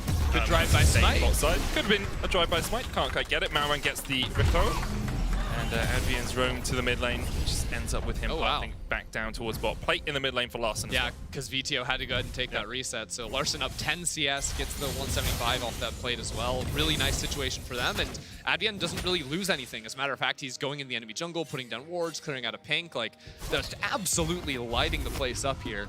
Jankos has been under pressure kind of the entire game. I feel like Koi have known exactly where he is at all times, and that's not going to change anytime soon, which just allows the lanes to continue to push, continue to get further and further ahead. Is there a point at which this Quinn just takes over top lane against the Renekton? Because so far, it's 10, 11 CS, you know, Ebi's struggled a little bit, has had to burn his TP to get back into it, but Shigenda hasn't, you know, dominated the lane. Are we looking for first item, or are we looking for 2 items before the Quinn really begins to take over? Yeah, I think the most oppressive part is level 1 to 5 mostly, because you can set up for early dives really easily. It's hard for Renekton to even farm. At this point, obviously, with the plated steel caps, it's kind of like a nullified state. The Quinn can do damage, but I don't think Evi will ever be diveable. It's when he gets the static, I think, that he can start pushing him in and roaming. That's when the real threat happens. The Quinn can keep Renekton under pressure, under a tower, and he's such a lane-oppressive champion that he falls off in the late game. So you really want to capitalize on his early game, like 2v2s or objective fights in mid-game. And if Quinn can suppress that and just keep roaming around and keeping the 5v4 pressure on the map, that's the whole innate reason for the counter pick. But yeah, it's going to be very unlikely if we see any kind of kill onto Evi unless he takes a really, really bad trade and doesn't have the teleport. I also feel like this is the type of game where like Rakan is a champion that wants to like look for things inside the enemy jungle, around mid lane too. So as any opportunities they can get with Shigenda off of that vision to find dive opportunities, find these types of things. Like Advian's just perma hovering around mid for the last 3 minutes. Yeah, they can kind of leave the Quinn in isolation, can't they? As long as Shigenda doesn't take a bad trade, he's fine. They can play for this as here, because that's the money right now for Koi. Larsen's been keeping VTO on the tower, he got them the Herald. And although they dropped the first Drake, it's just Larsen who's, you can see there, 4.2k gold. Just keep investing in the mid push, keep the Rakan out of lane, and then let the Quinn get towards that first item. Once he finishes that cull there, Shigenda, he'll have it, and then the solo lane pressure really does begin. It's only about 8 minions away from finishing that cull. Heretics, on the other hand, haven't really found any... What gave it away? The 8 at the bottom of the screen? Some people are watching on mobile phones, Ender. Okay. You wear glasses, you know, we all know they're for only aesthetic reasons. He's only about 5 minions away now. Some people can't see, you know? It's hard to see that little number at the bottom. I know you're used to the goggles these days, but... oh, yeah. Underwater, everything's so much easier to see. Right, naturally. Like the jellyfish that got your hand? Yeah, it did sting me quite badly, but it's all good, you know? Anyway, big cash in. Here it comes. Find the engagement they've been looking Medic for. got stung by a jellyfish, and then he just kept going, as if nothing happened. Yeah, I mean, that could just be a story I made up, though, right? You don't know. You weren't there. True. I mean, I feel like you're a pretty stand-up, trustworthy guy. Most of the time. Whoa, whoa, whoa. Is this a top dive possibility? No, the wave's dead. So Shigenda's gonna base. It would be a very interesting dive if they went for it, Kadril. No minion dive. You could see VTO was moving up there, thinking perhaps there was a possibility. Comp is being left to his own devices in the bottom lane. No real surprises there. Ezreal, the champion, he's played quite a lot. Hasn't always had the most success as Larsen shuffles VTO back. Yeah, he's poking him, trying to get his TP here. He pushed him, so what Larsen did there, he had 2 soldiers in mid clearing out the wave. He used a third, I think, there to dash onto him to push him into his soldiers to just chunk him out as much as possible. He's gonna get another plate. He's just tanking it. He's just going. Talk about the no minion dive right there. Yeah, I think Larsen's gonna have a mythic in base. VTO's gonna base as well. They both have TP. Mara, can he smite it? Yes, he can. It's the 3rd smite steal from Mara in this game. Very action-packed. Yeah. Smite duels going on. It's like Arena. It's just they're playing 2v2. We just didn't realize. It's the jungle camp plus the jungler each time. Okay, when am I getting one shot? What augment do Jankos and Video need to start winning this 2v2 around mid? Chauffeur, probably. They just need to be tied to each other. They need... Yeah, see? I don't know anything about the modes. Chauffeur basically it puts you on a leash attached to your teammate, and you can't issue movement commands. I call it the Netflix and chill mode, because you're just watching Netflix on the... You have to right-click. Okay. Anyway, right? Basically like playing Yumi. Yeah. Oh, good times. Pressing W. Merc says he just went in and watered the whole thing up, you know? And now he's just gonna base. No... Not a bother. No qualms. No qualms. Yeah. No fighting. 0 qualms. What time single get a first blood? Oh, boy. I'll be honest, I was kind of hoping before 13 minutes. Oh, yeah? It was on my bingo card for this weekend. I'm I didn't say have 15:30. Well, everyone knows you can't fight until the turret plates fall, okay? So that's the first thing you gotta wait for. Is that the rule? That's the rule. Who made that rule? Heretics and Koi. Gentleman's agreement before the match. You should have seen him backstage. A lot of handshaking going on. Okay, so you said 15:30. Yep. Pedro. What are you saying, Endo? I'm going big. 17. Okay. Yeah, I'm gonna go 18:45. Wow. Yeah, I don't think it's gonna happen, but imagine if I'm correct. I hope everyone in chat is putting a timer. Yeah, you guys better put a timer in chat. Make sure you don't put a full stop between them because you get banned for links. True. That's the way to look out for the Maybe little it's guy. here. Maybe it's here. Oh, Maybe it's early dive. Maybe it's early dive. dive. Dominus. Can he clear the wave? The wave. All right. 6 minion kills. 6 minion kills. That was huge. Okay, so you can see the static shiv he's just one-shotting waves and he's just hovering bot side. Double pink and keep threatening mid. Herald in 15. How good's your David Attenborough impression? Terrible. Terrible. Ender? No. And here we see Jankos. I feel like yours is good. Towards the top side. VTO farming in the mid lane. The great Savannah in front of him. Is it a lion or is it a boar? Who knows? It's a Berlin joke for you. Yeah, have some water. Normies Clear the throat out. Oh, yeah, thank you. Yeah, I'll there do you that. go. Okay. One of you needs to take over. You know the bit with the lizard and the snakes? Well, where he That's gets what we- chased? Yeah, that's what that we was live so in right now. insane. So I never watched David If we had Attenborough, I don't Splice, it think. would work. Yeah, true. I watched some Meerkat Manor. Meerkat Manor fans. That was a great show back on the... I don't know, the animal network? I don't know what it's called. Well, it's Herald spawn, and there's 4 people up here, so surely... Surely someone dies. Don't call me Shirley. 15-20. Here we go. Oh, I got 8 seconds. 7, No, 6, no, I lose. 5, 4. I will say the latest First Blood all year was a minute ago. Thanks. 14-22. The latest First Blood all year was 1 minute ago. LEC was 1 minute ago. Oh boy, are we in for a record. It's a history maker. You know what? They should just keep going now. You know, you've broken the record already. Just get to 40 minutes. Smash the thing. I mean, yeah, that'd be nice. So I've been watching the Ashes recently. Big cricket fan. Growing up in India.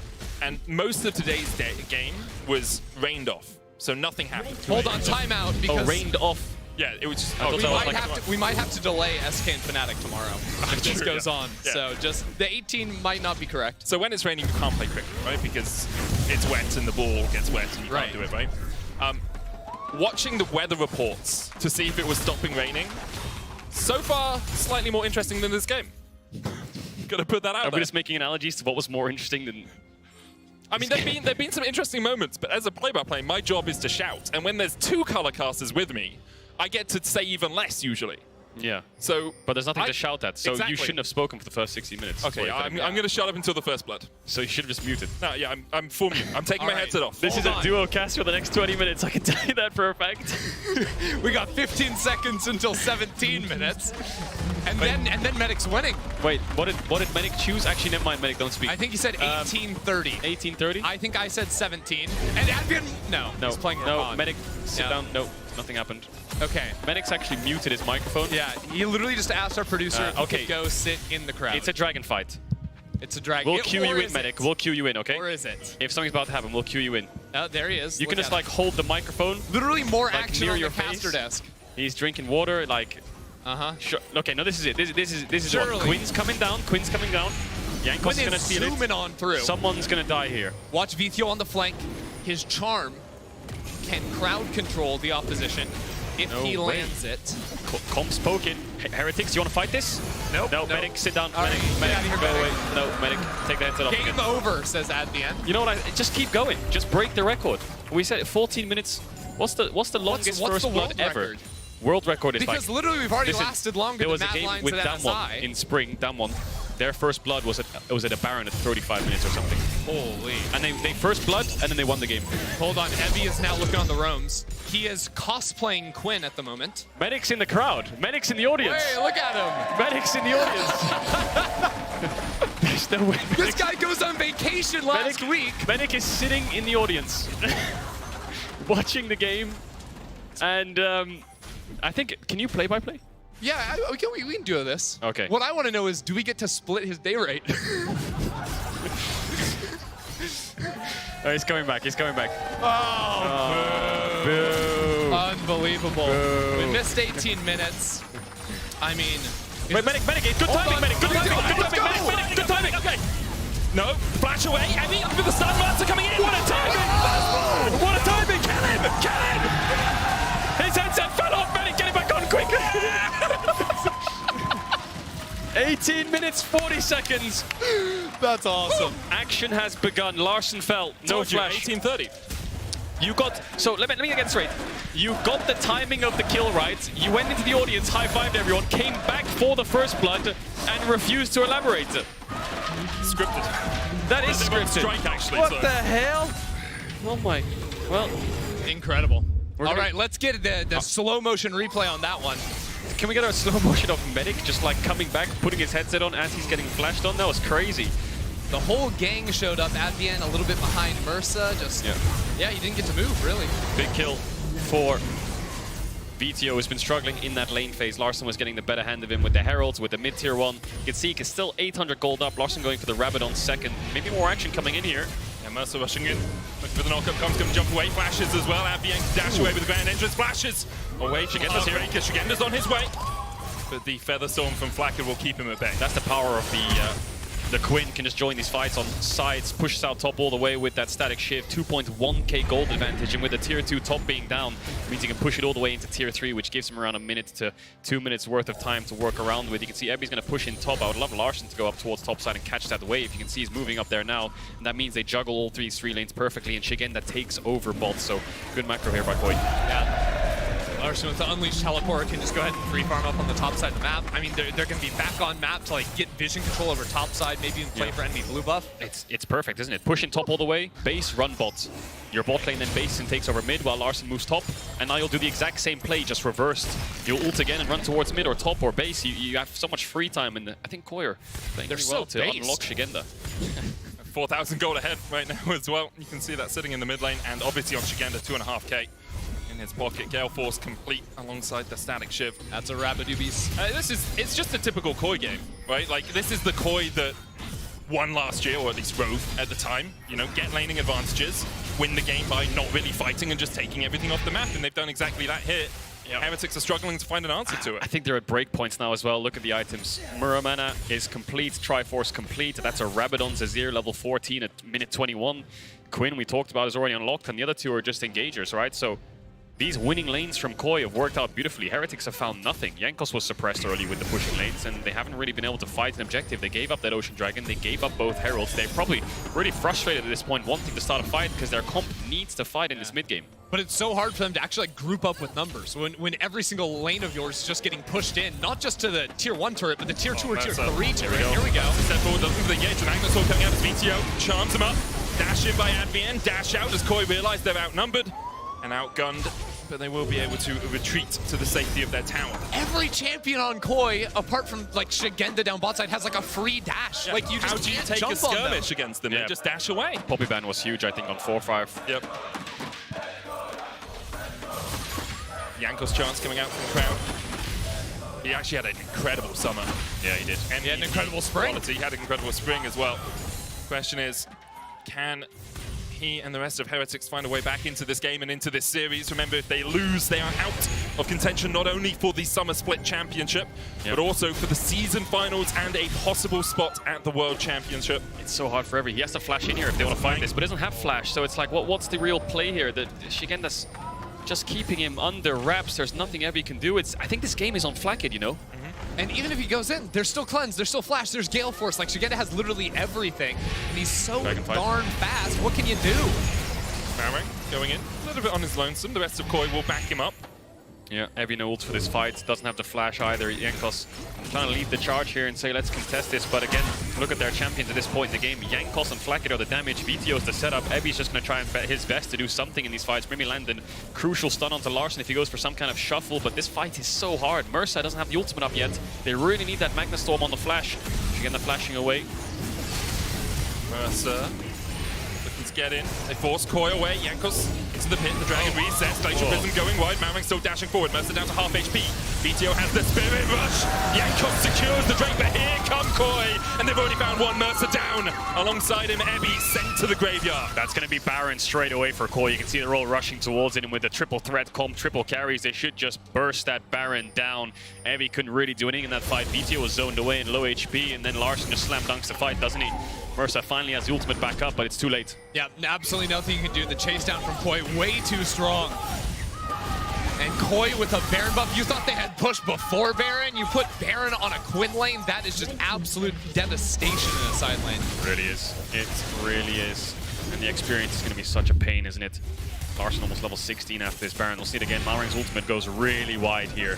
Really wide. Completely whiffs it, but it doesn't matter because zoning ult. As they walk forwards, Koi has so much damage. VTO misses the charm. And although that Marang doesn't get the dragon itself, VTO's 1 HP. Mercer can't really go in. Evie, what's Evie supposed to do here? He can't really dash in. He's just being zoned away by the Quinn. And Flackid has no front line, so everyone runs away. And Shigenda sort of did that the entire fight. At the start, he was like chasing down after VTO, then Yanko sort of got pulled to him. He did have to use the flash to escape. So he's slightly more vulnerable for the next few minutes, but the work he does sort of on the outskirts of a team fight makes it so Heretics can't actually group up comfortably as 5. He's perfected being a nuisance for Heretics. Kept Ebby at bay, kept VTO at bay. It's very tricky for them to ever approach a fight, and now the 1-4 split begins. Shigenda can catch the mid wave that's currently only at the tier 1. The rest of Koi work their way down towards this bottom lane. Baron buff remains on them for the next 2 minutes. As you said, Kadro, experience very much in favor of Koi as well. Larson, a full level up, comp 2.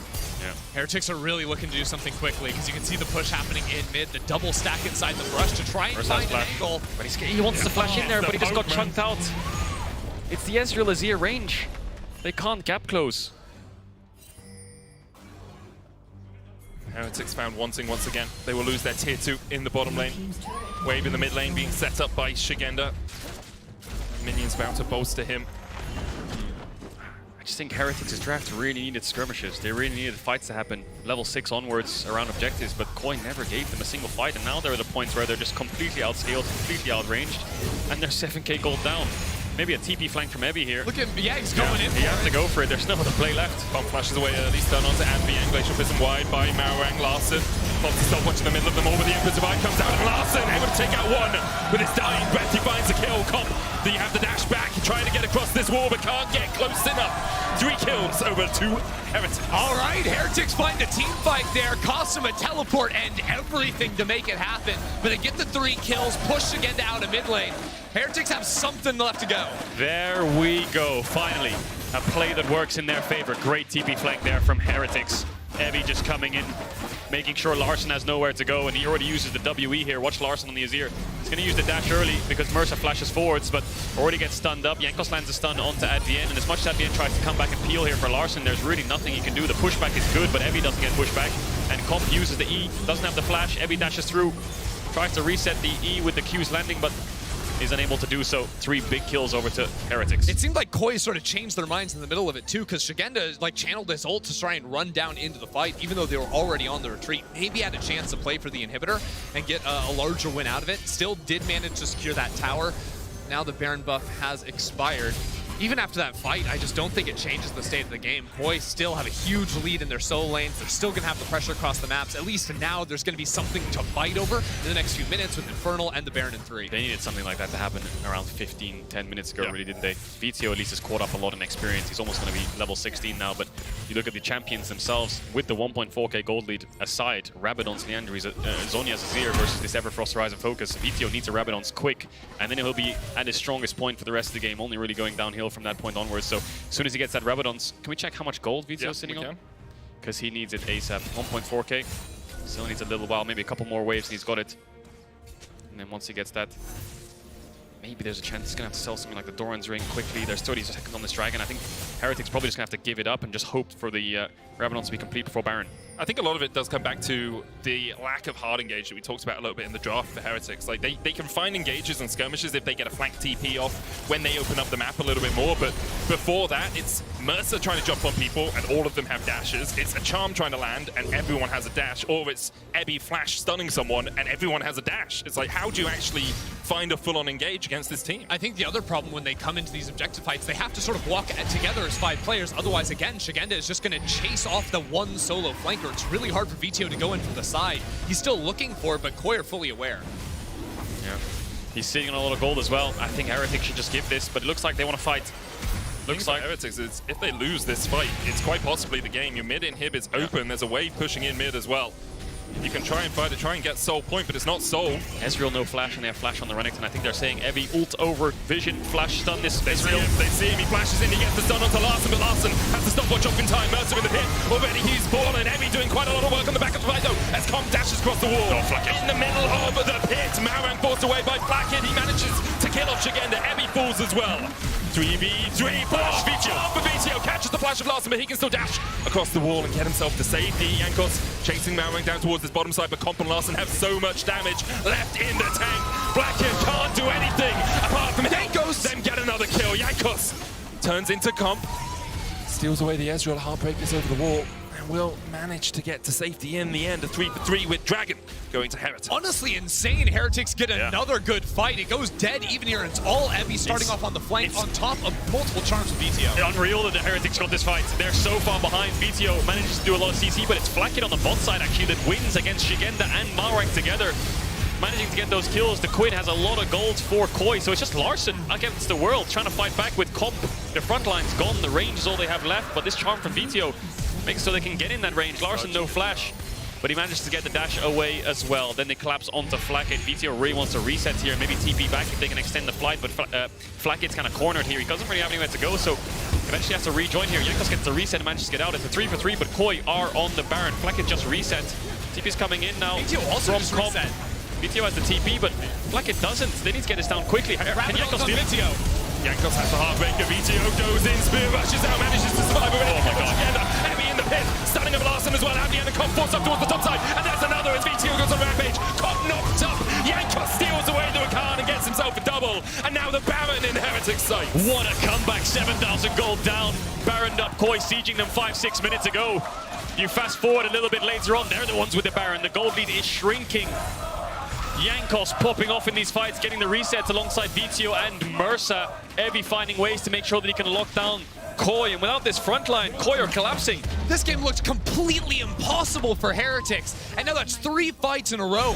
They pulled out of nowhere, coming back on big item power spikes, the TP in from VTO, and then cleaning up shop. Now they're the ones with the Baron. The pressure completely flips. Yeah, I really thought this game was done, the amount of control that Koi had with these 3 ranged carries, but you can see the gap close. Mercer just full sends it, doesn't he? VTO should have died here, but he doesn't get the damage down because the charm lands onto Shigenda. Doesn't get the damage out, he just manages to escape, and then Shigenda's dead. The reset comes in. Now Jankos is Shigenda. Really fed Quinn, gets the reset, gets the kill, flashes, dashes forward with the ultimate, sorry, and then boom, Baron's gone. Yeah, VTO's charm also interrupted the E from Quinn, which would have been enough damage, I believe, to actually get the kill on VTO. Yeah. Maybe turn things slightly better back for Koi. Yeah. But now it is Team Heretics with all the pressure in the world finally on Koi's side of the map. And don't forget, we've got an Infernal in 2 minutes. They're on Soul Point. Yeah, jungle mid support is playing out of their minds now. Massive props to Evie for that TP flank. Flacket's doing his best in those dragon fights as well. And now Siege coming through. They need to get these towers. That'll even up the gold deficit. Flacket looking for the bot tier 2, and you can see Larson's building towards the Banshee's Veil, which, I mean, the only real magic damage they have is the Ahri, but he needs to make sure he keeps that. He doesn't have that much peel. VTO gets Shigenda's Gale Force. Yeah, Cleanse will be up in a few seconds for Shigenda, and then he's fine. But going into the next fight, Guardian Angel for Evie. Triple stopwatch also complete for Heretics. Yeah, if I look at these top laners, even with the 2.2k gold lead to the Queen, I think the Renekton is way more useful. Just a massive beefy frontline, flash stun CC bot for Flacket and VTO. I think Koi have so much damage, you know? Larson and the comp is already enough. I feel like with the lack of frontline, Shigenda, where does he really slot himself in? We'll see if he gets that Guardian Angel on his next base, and then he can maybe find some kind of flank or disengage to help his carries. I also feel like Koi, they've been the ones with pressure the entire map. They've never had to really walk into the darkness before, and that can be a little bit spooky against some of the champions on Heretics comp. They have a lot of pick tools from the Charm to the Rel to whatnot, and Koi, it's going to be tough to actually get back into that river to fight in a minute's time. 1 minute on the Infernal Soul for Heretics. Currently, they are penning Koi back at their tier 2 in the bottom lane. Gold, even between these two teams. Something that 5 minutes ago looked like an impossibility. Heretics have used the objective fights incredibly well. They funneled Koi into a strong position and managed to jump on them in these battles. I just think that dragon fight, where I thought that Koi would, Heretics would just give it. You know, VTO was sitting on almost 2,000 gold, and they pulled the rabbit out of the bag. You know, they were 7k down with that 2k, maybe 9k. And they won that dragon fight, or at least went even, 3 for 3. I mean, getting the dragon as well. Getting the dragon as well. Yeah, that was huge for Heretics. Yeah, I mean, they even sort of lost 2 players to sacrifice for the dragon earlier. Now it's coming back completely in their favor. 20 seconds until Infernal Soul for Heretics. What Shigenda can do in that bird form, tries to look for Jankos, but doesn't get a lot of damage down. Jankos doesn't have that Guardian Angel just yet, but like you said, a lot of stopwatches. GA and triple stopwatch for Heretics. A lot of defensive tools for Koi too, though. Comp still no flash, though. It's coming off cooldown. Uh-oh. This battle, VTO finds the charm on Advi, and that's half his health. The Rakan chipped away at. Dragon started. Shigenda looking for VTO here. No charm on the Ahri right now. Everfrost comes out, doesn't get the root. Tries to get the Ahri ultimate, but VTO doesn't flinch. He still has it up. He can TP to his team if he wants to rejoin them. Shigenda has a nice flank, though. Mercer going in heavy with the Dominus as well. Advi gets the charm. Mercer going back in with the Magnet Storm and VTO. That's a great flank position as Shigenda falls into the GA off towards the backside. Evie in a GA of his own. Shigenda will fall to Jankos and Flacket. You have to feel the flash forward from Flacket up towards the top of the fight. Evie dashing and dodging and weaving his way away. The comp ultimate will get him. True shot barrage enough. Now Comp, can you hit them? They're fish in a barrel, but the soul's secured. And Heretics win out another fight. Heretics are doing it 2 for 3. They get the Infernal Soul. Again, it's Flacken surviving on the backline, this time taking down Shigenda. The rest of Koi comes up close, but Larson falls to Evi's Renekton. What on earth just happened? We'd see that again. I think Evi just won the fight for Heretics there. Shigenda trying to force VTO off towards the bot side, but then he goes towards the top side to try and find the backline of Heretics. He pulls Flacken and Jankos towards him, so that means the actual front line of Heretics falls, and Koi on the bot side of the fight looks like they're winning because these two threats of Heretics are up towards the top side, finishing off Shigenda, so Koi east forwards. They get Evi's GA, but what does he do here? Flash W kills Larson, takes the Azir with him, and that's so much damage gone. Yes. The Quinn down, the Azir down, it's only Comp left. Rakan's dead as well, so they're gonna have to give up this fight. Can't fight it in a 2v3. Plus 700 on the shutdown, just the unsuspecting GA pop. Evi comes out of that one and secures it. I think Evi has had a couple of fantastic angles in these fights. That's another one where Heretics bounce back, but it's not over just yet. A minute away from the Baron. Elder Soul potentially coming in after that one. I mean, just look at the damage, 3.2k from Evi. He was the front line, the tank, and the assassin. He really was, and he was really struggling this game. Didn't find anything onto the Quinn, lost his tier 2 tower, was stuck watching the Quinn roam around the entire map, and Koi's macro was good, but he's found a way to be useful still. Despite being down in CS, despite losing these towers, he's coming back into it. Now, level 18 Azir. Koi up against an Infernal Soul. I mean, the Ezreal Azir is still incredibly long range and will be so powerful the later this game goes on, but now Heretics have the tools they need to lock them down. Flashes are available for Larson and Comp. 15 seconds on the Baron. Does Koi just try and rush it down after this next midwave? Evi's bots with the TP. Heretics have to face check into this top side. Scuttle Crab up for Heretics means they do have a little bit of vision around the Baron alongside the ward just next to it. Koi will push out the mid lane. Jankos spotted by Shigenda. Spectral Maw stun in. Heartbreaker in by Jankos as well. VTO diving in from the side. Shigenda locked up with the Magnet Storm, and Jankos looking for the damage. He's able to get one as VTO secures it. Arshenka comes down. It's on Larson and Comp now. They have to do it all. Marang will fall as well. He comes out of the stopwatch, but immediately his heart is stopped. In a 5v2, it's all on Larson and Comp. But Team Heretics are not giving an inch. Jankos finds yet another angle for Heretics to get those picks. That's gotta be the Baron for them coming on through. It doesn't even look close anymore. Heretics are running away with it. He just walked in, didn't he? Shigenda thought he was going to punish Jankos on the face check. As much as he Gale forced away from the stun, it's Mercer with the follow-up to make sure that Shigenda has nowhere to go. Gets in the initial reset, so as soon as Viego gets rolling in these fights, you can't really stop him.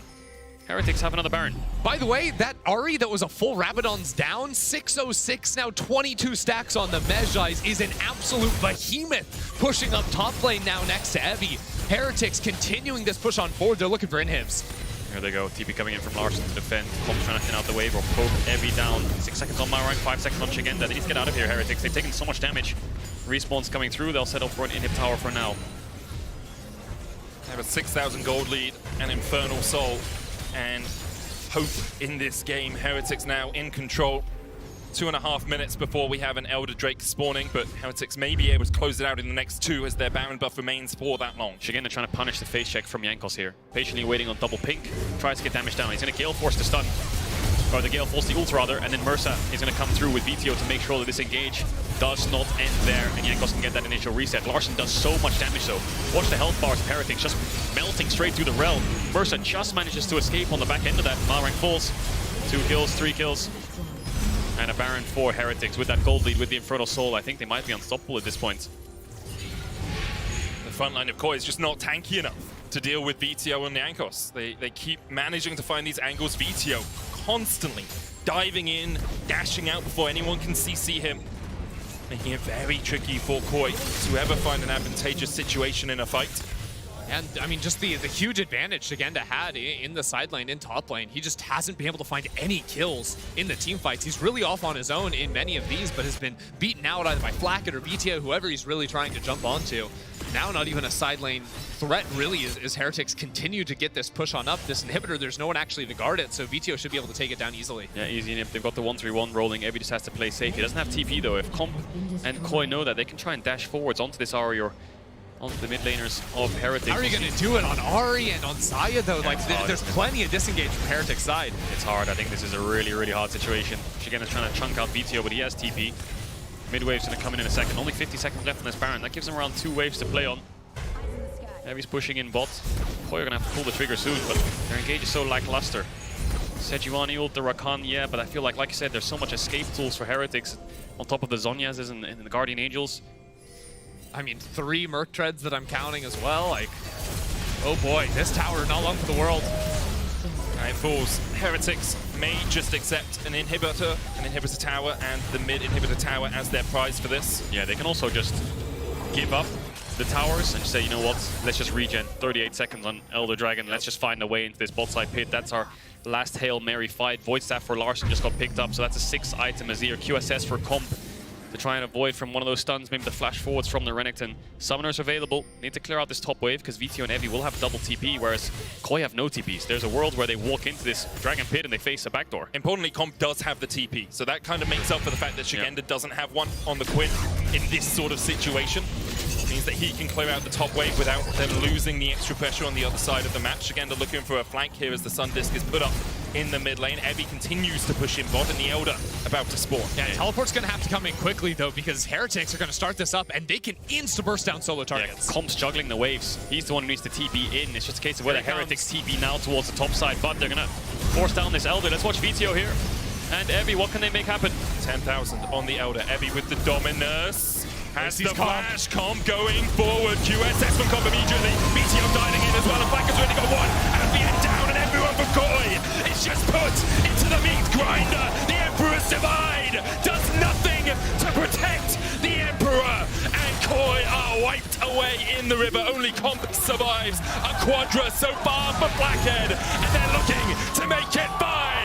Abby steals it. The little shrimp that he is. Steals it away from Blackhead, but Heretics steal the game away from Koi. Heretics run it all the way back from their own Nexus into Koi's after 18 minutes of absolutely nothing, and then 10 more of being bullied by Koi. Heretics come back. Absolute carnage in this first game. Chaotic as hell. You saw Flackett shaking his head at the end, knowing Evi took his penta. I'm gonna give him. He's just like, I killed Larson in that fight. I kind of deserved the, the extra kill at the end. Yeah, because it's I kept this in the game. He had enough flanks. He deserves it. Exactly. Unbelievable. I mean, what a demoralizing game too from the Koi perspective, right? You are cruising through, literally taking down inhibitors. Quinn having a field day wherever she shows up, and then you just can't win a fight. Yeah, insane comeback, especially when you consider range, scaling, all the other factors on top of gold that I think that we're just so Koi favored. That TP flank into the next Dragon fight, and then the Baron, just kind of 3 happy little accents for Koi, and all of a sudden you're in an even game state against playmakers, right? You don't have as much playmaking as an Ari or Renekton TP, a Rel, even a Viego on face checks, and the Xayah just being able to self-peel with the Bloodthirster towards 6 items. So yeah, really hard to come back from. It was a very slow early game, but we got to the fun League of Legends by the end of it. Good thing you saved the voice. Exactly. Let's hand it over to the Anesthets to break down that game. Yeah, we're gonna try to break this down because honestly, the pace of this game was quite weird. From nothing happening for like a good portion of the game to absolute chaos in the end. I don't even know where to start here, so maybe the draft would be interesting here at first because Renekton, we know how Queen is supposed to do in this matchup and how Abby was supposed to be have a difficult time here. What did we think about the rest of the draft and how they're supposed to play against each other? For me, honestly, you mentioned the Quinn. I thought that this was a strange one because I thought instantly, I thought this was going to be a Jax angle. Jax is completely... Jesus, something happened with my throat. We're gonna get you some water. There we go, I'm back. All right. I'm back. Quinn, basically... Like when you pick the Quinn rather than picking the Jax, there's no synergy with Sejuani, there's also no scaling. I feel like winning games, finishing games requires so much finesse that I don't think Koi has at the level that they're playing at. Quinn needs to be able to drive the game and make sure that the pressure she has through side is enough to leverage into something meaningful, but it just never happened in the fights. I think in a lot of ways it reminds me of the first series as well, where we have one team that's just drafting somewhat standard front-to-back team fighting. The other one has a lot of playmaking and tools to create something bigger, but it's just so hard to pull off, and it definitely didn't work out for Koi here. I mean, it feels like the Queen didn't have the impact that was expected in the early game because I was expecting Abby to fall behind way more, but actually he managed to stay afloat here, leading us to the latest first blood of this season at 18 minutes and 40 seconds. How do we explain the pace of the early game here and why things developed the way they did? I think in the context of just the draft that Rogue had, I think Koi, sorry. Generally speaking, I think they are pretty strong laners, and I think them being on the back end of having the Sejuani, Azir into Viego, Ahri. Viego and Ahri are the ones that need to be the ones pushing forward and create chaos in this game, because in an even game, Sejuani and Azir should be very, very happy to progress.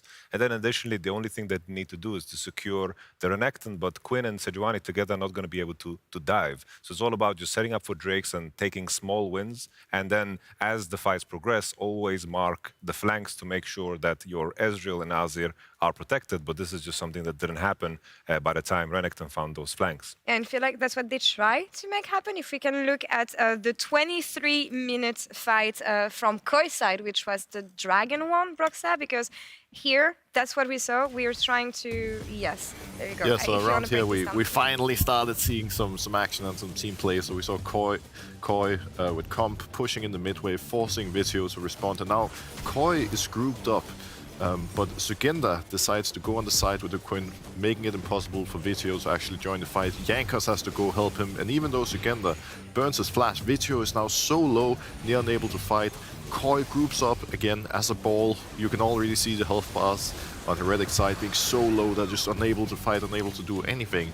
And this was partly due to Sugenda having so much pressure on the side and just making it really, really difficult for Vizio to rejoin after he caught the mid wave. I think in that scenario, Vizio simply has to either not take the mid wave at all or TP back to his team, because once Sugenda was onto him, there was just no way back. And it also translated into a Baron for Koi, which was huge.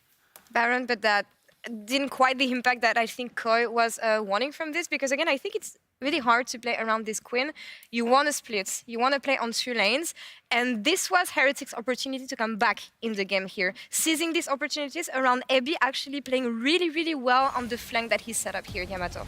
I think the key thing here is that when you play this type of composition, you want to break the tier 1 turret, the tier 3 turrets. You need to make sure that you stack waves, and then when you're collapsing into the turret, that you actually 5. And it's so important to actually cover your flank, and this very well placed TP ward behind them made sure that they could take a situation where they were close 5v4.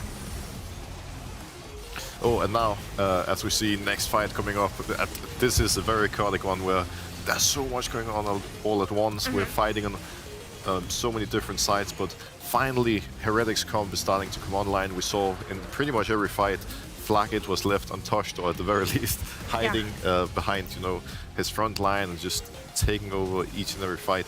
This one, of course, didn't work out. Wow.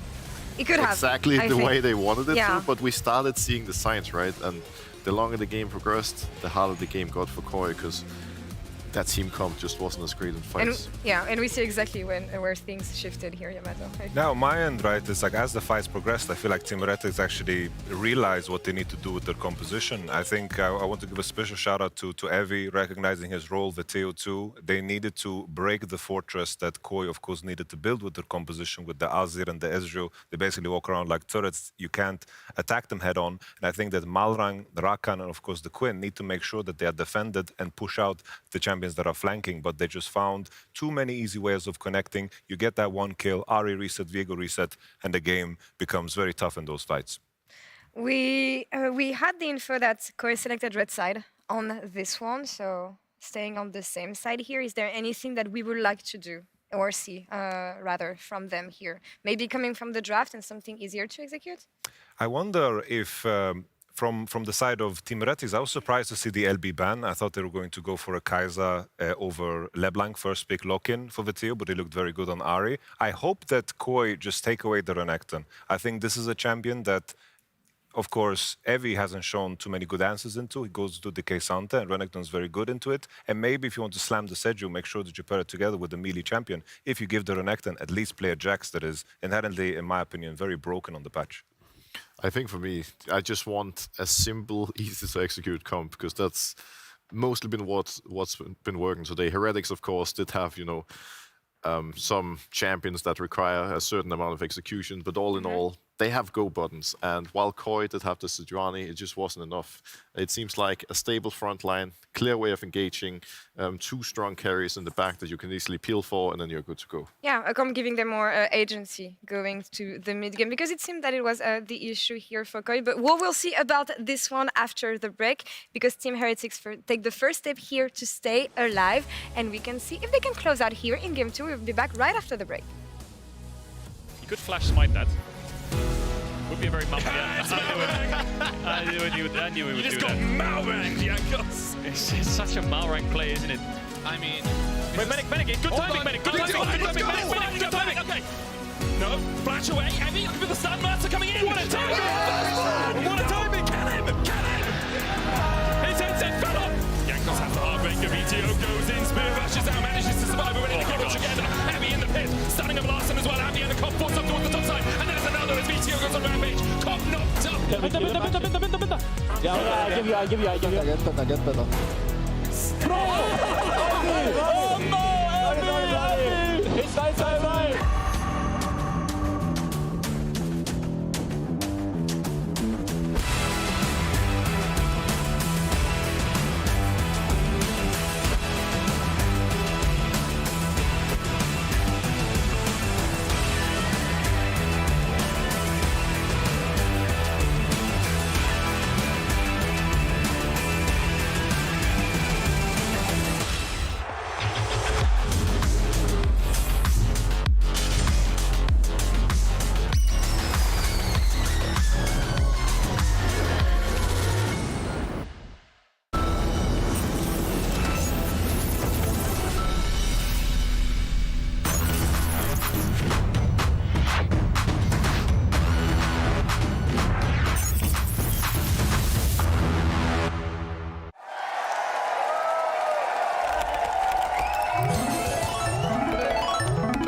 Hey, yeah, I need a break though. That was some. Oh, Kevin was looking for you. Oh, now? In Okay. the green room, yeah. Okay, I'll go now.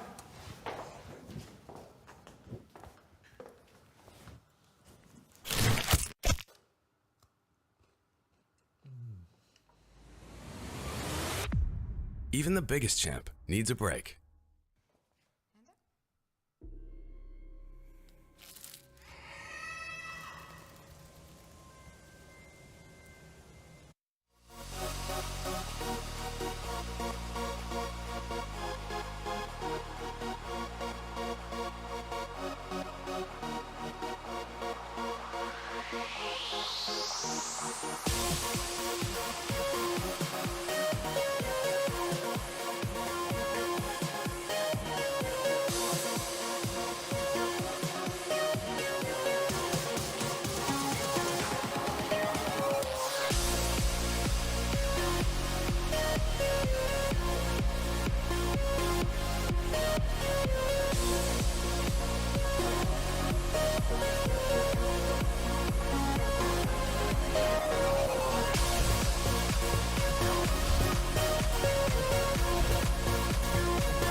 Quadra so far for Blackhead, and they're looking to make it 5. Epi steals it!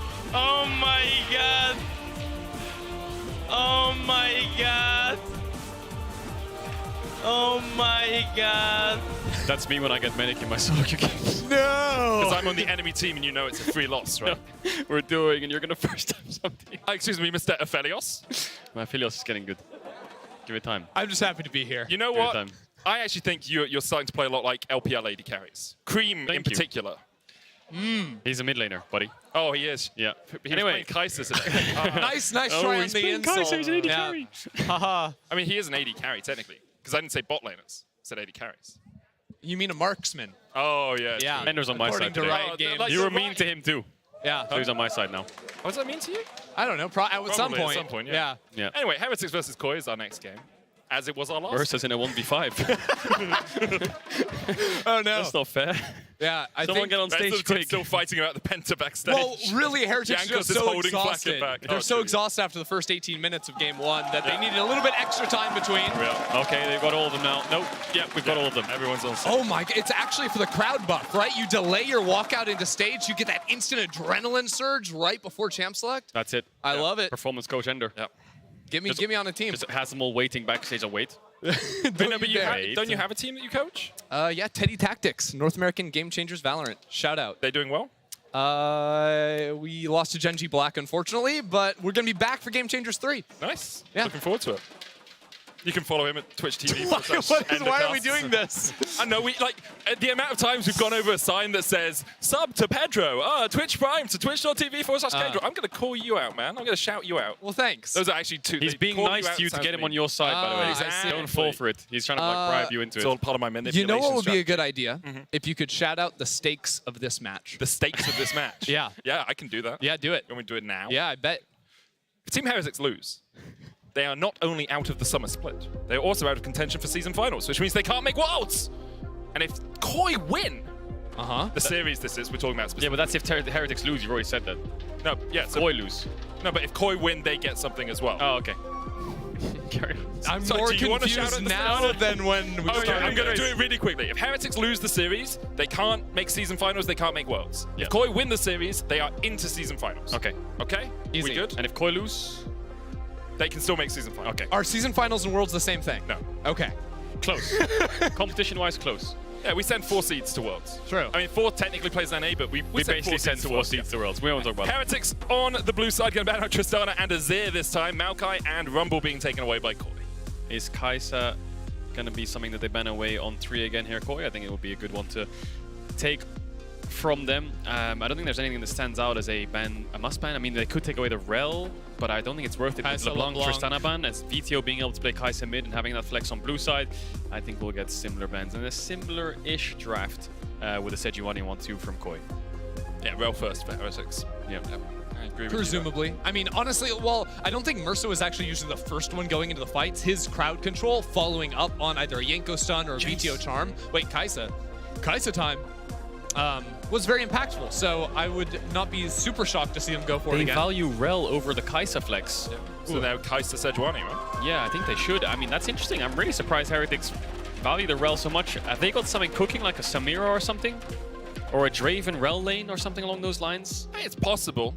I think the Kai'Sa, the problem with picking that now is that you want your AD carry before second rotation, and the Kai'Sa can still be flexed, right? So even if you go Rel, Samira, Rel, Draven, Koi could just pick Ezreal again and play really far back in that lane, just play very safe. Yeah, I'm just going to go Zaya. Ari. Okay, so it's quite right. stock standard, similar. It's the exact same The comp for salty run Heretics. back, yeah. I mean, they won the game. Last time, of course, they beat 3. Just do the same thing. Just win it again. Well, they might not get Renekton this Just time. to draft the same, just come back from a 7k gold lead again. It's the perfect strategy. 100% win rate so far today. Medic's face, he's just looking like, yeah, just do it. Just do it. Like what? You know? Is it a Kali here for Larson into the Ahri? That would obviously give away the Kaisa where that's going very early on. I feel like it's not, Yeah, it's going to be a Rakan pick, maybe some kind of... The Rel is kind of annoying here, because do you cover off Poppy ban? I think you kind of have to. Do you also cover off Nautilus ban or something along those lines? Also a possibility.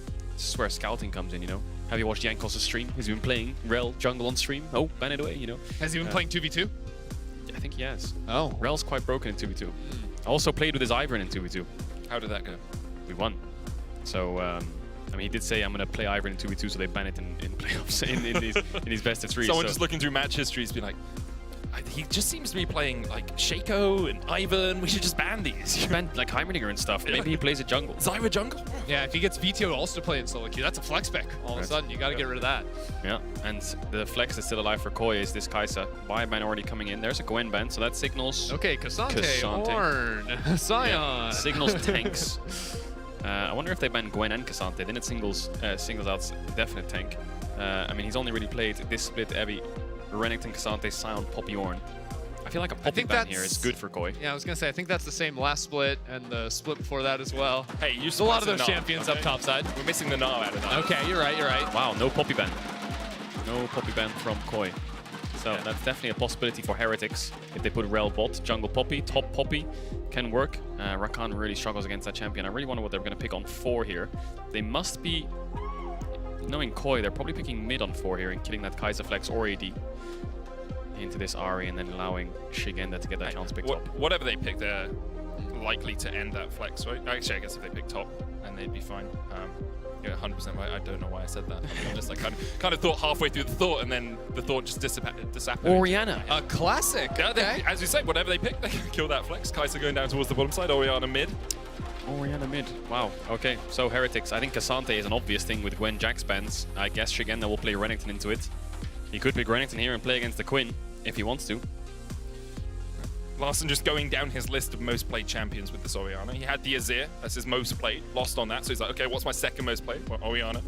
63% win rate on it all time. Does work well with things like the Rakan and the Sejuani. You know, someone's diving in, you can put the shockwave on them. Yeah, no Cassante for Evi. It's going to be the Ornn. Is Poppy going to pick up here for Jankos, or has Jankos been practicing his Rel jungle? Have we got some kind of other support here, like a Nautilus, ready for Mercer or Leona? Something that goes into the Rakan, an Alistar. But I think the Rel support is working well for Mercer. I see Jankos talking so much that I really think it's his pick here for jungle on 5. Trundle. Okay. Trundle into Sejuani. A tale as old as time. Song as old as rhyme as well. And then Gnar subjugate her during the aftershock. There's the Gnar for Shigenda in the top lane. I don't know why I was feeling like I expected more from that draft, but the Trundle is quite surprising. I mean, it does well in Sejuani. That jungle matchup is a really Trundle favorite. Similar draft for Heretics, you know, they've got the Zyra Rel Ahri, they've got very heavy mid-game skirmishing, they've got a little bit more frontline and a little bit more late game now. And a little bit more engaged with Yorn as well. 100%. Yeah, I think the main difference here is like I'm just looking at Kaisa is so good at like shredding down tanky front lines. Her poke also absolutely fantastic. So I favor Heretics comp, like especially in team fights. I feel like it's really straightforward how you're going to be playing this one, but I don't know. I feel like Kaisa is just one of those champions on the patch you just can't give away in my head. Every time I see it, it's just absolutely derailing the game. Yeah, very magic damage heavy though, aren't they, Koi?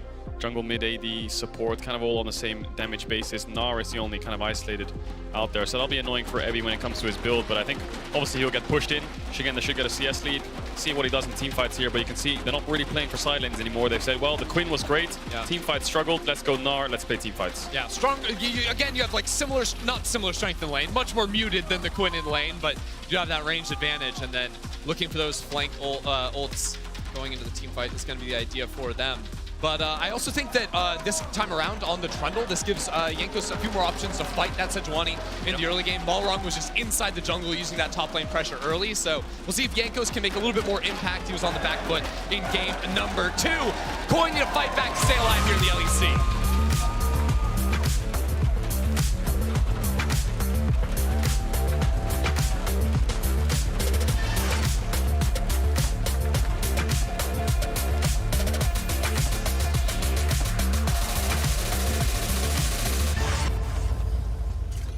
Alright guys, we're like a village preparing to slay some vampires. Stakes have never been higher.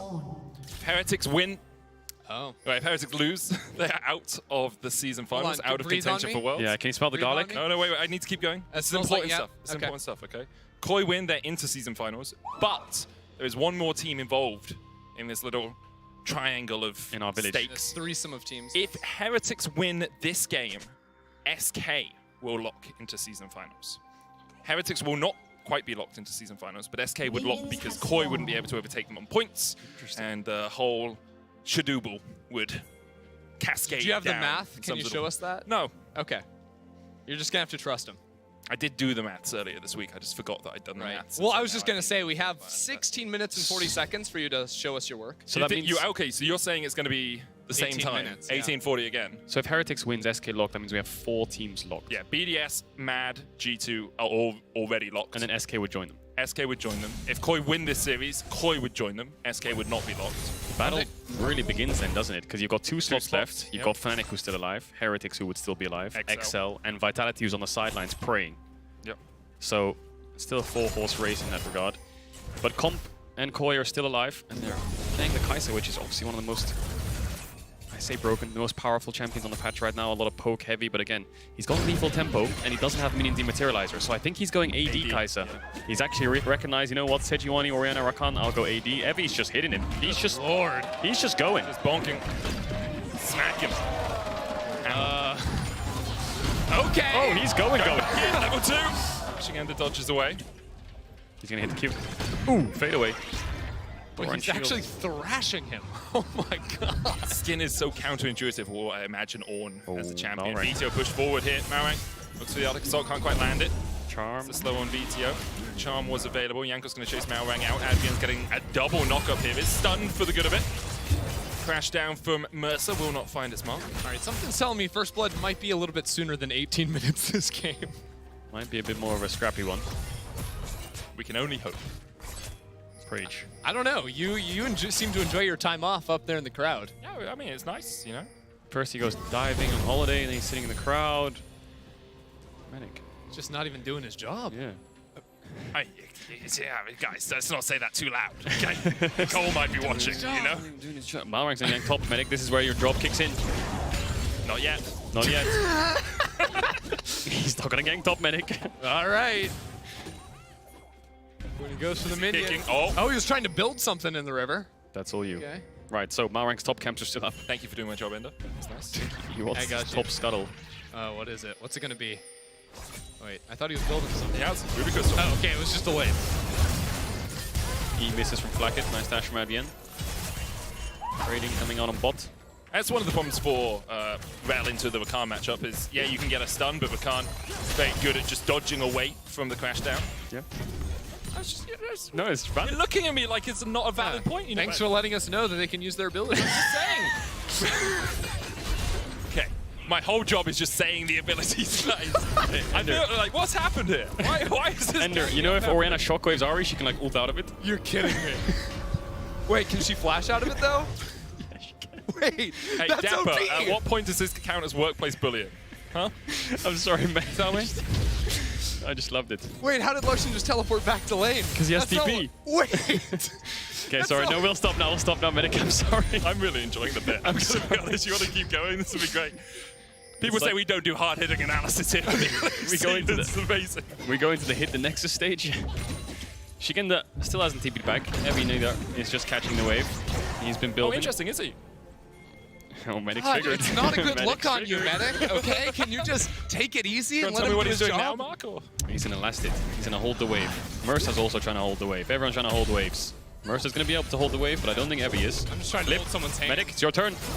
Medic can just flash away from this one. He's Oh, just yeah? using his What, he ability. used his stun, he He's didn't got dash W. it. He's got W. Has he got W? He hasn't got W. He's going to die. First blood to Heretics. Why didn't he just dash the stun, Medic? If he had it, he would have used it. First you tell me he can get away, and then he clearly can't. So what we've shown is that was a misplay by Advian. I think he used W to try and crash the wave, didn't exactly. he? And then Comp left him, thinking Comp was thinking that wave's crashed, and Advian's like, buddy, you've just recalled it, hasn't crashed, and now I have no escape tool. So now, first blood over to Heretics. An early first blood compared to the last game, so I think Advian probably W's Mercer to try and crash the wave, doesn't he? There we go. And Mercer's like, well, your AD carry's not here, so I don't really mind that. And then Advienne doesn't get back to comp in time, and he has no dash. And Mercer's kind of got the flip. He's got the Q. And Blackhead can flash forwards to make sure they seal the deal there. Blackhead getting first blood here. Good early start for Heretics. 13 minutes earlier than game 1 as well. This does mean bot lane's about to get way more explosive, I feel, because we've got like level 6s coming in the next couple of minutes. Both junglers on this side, no flashes on Heretics bot side. So while they do have a big lead right now, 1k gold almost, like the next few minutes, Koi can definitely look to find an angle to swing it back.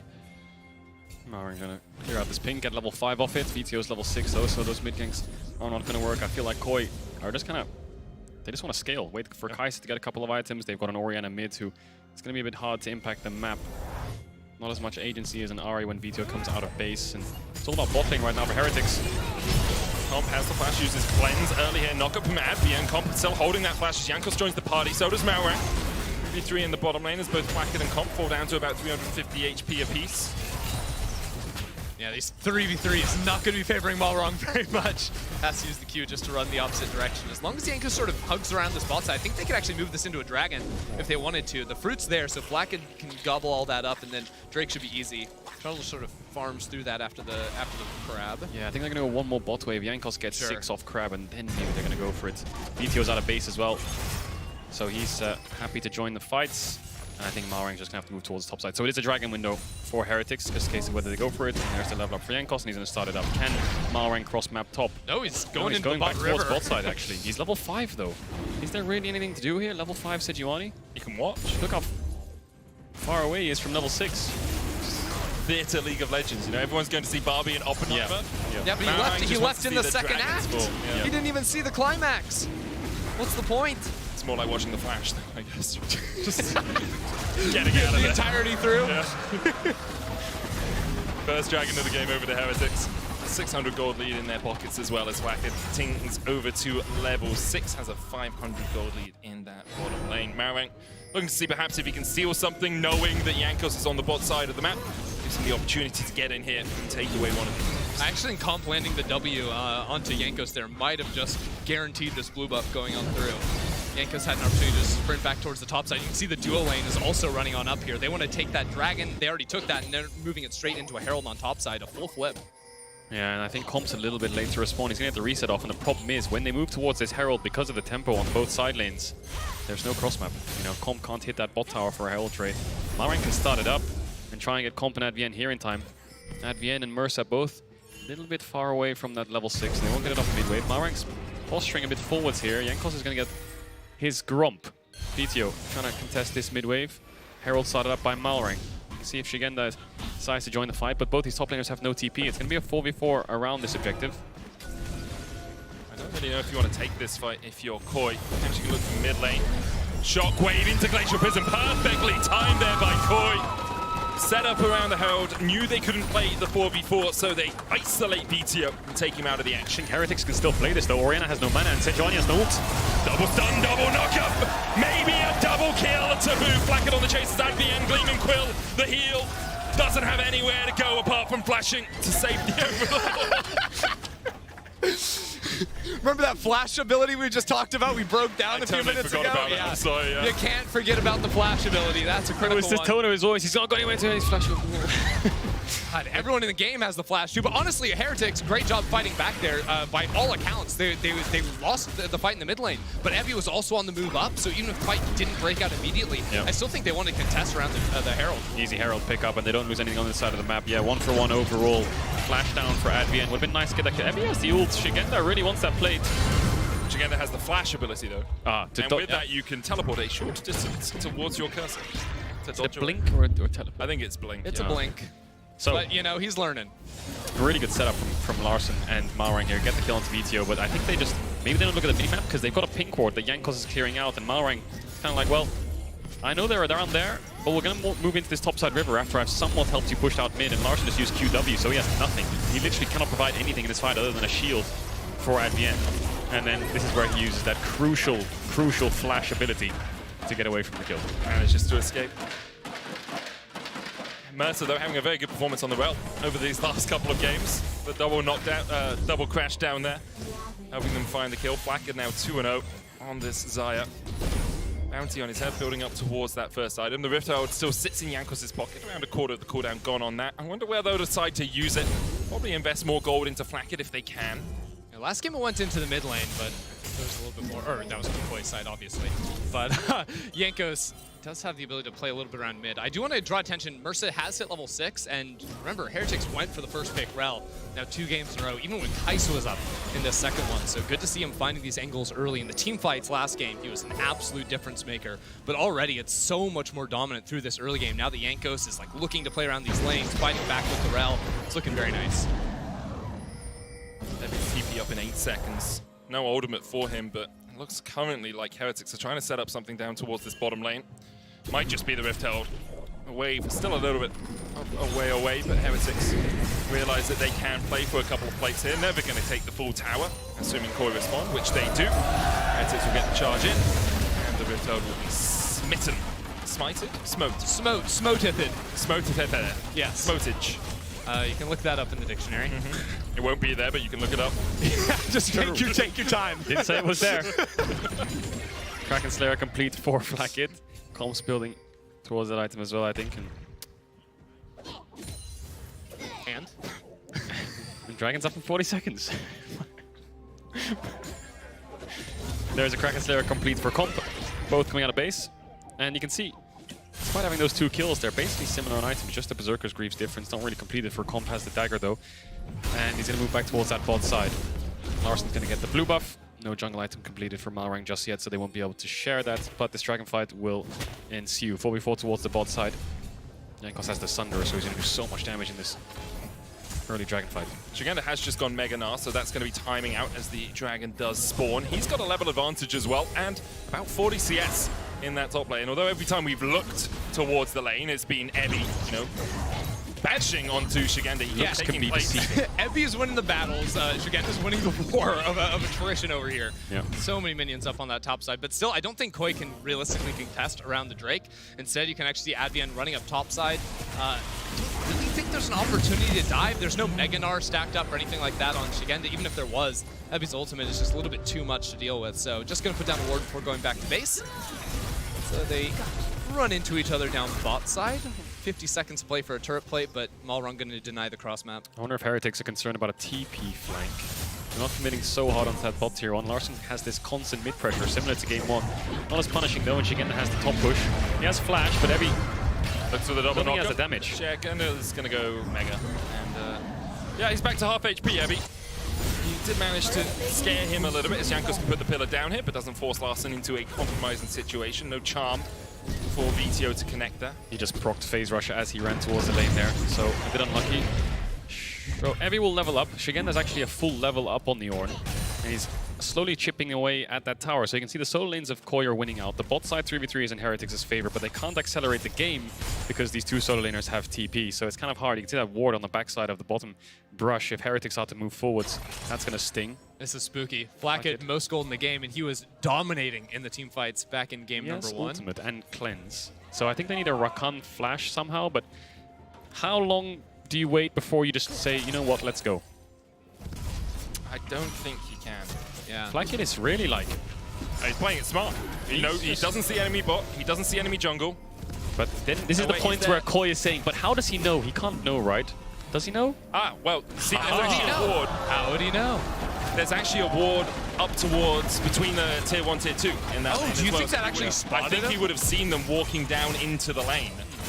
That's correct.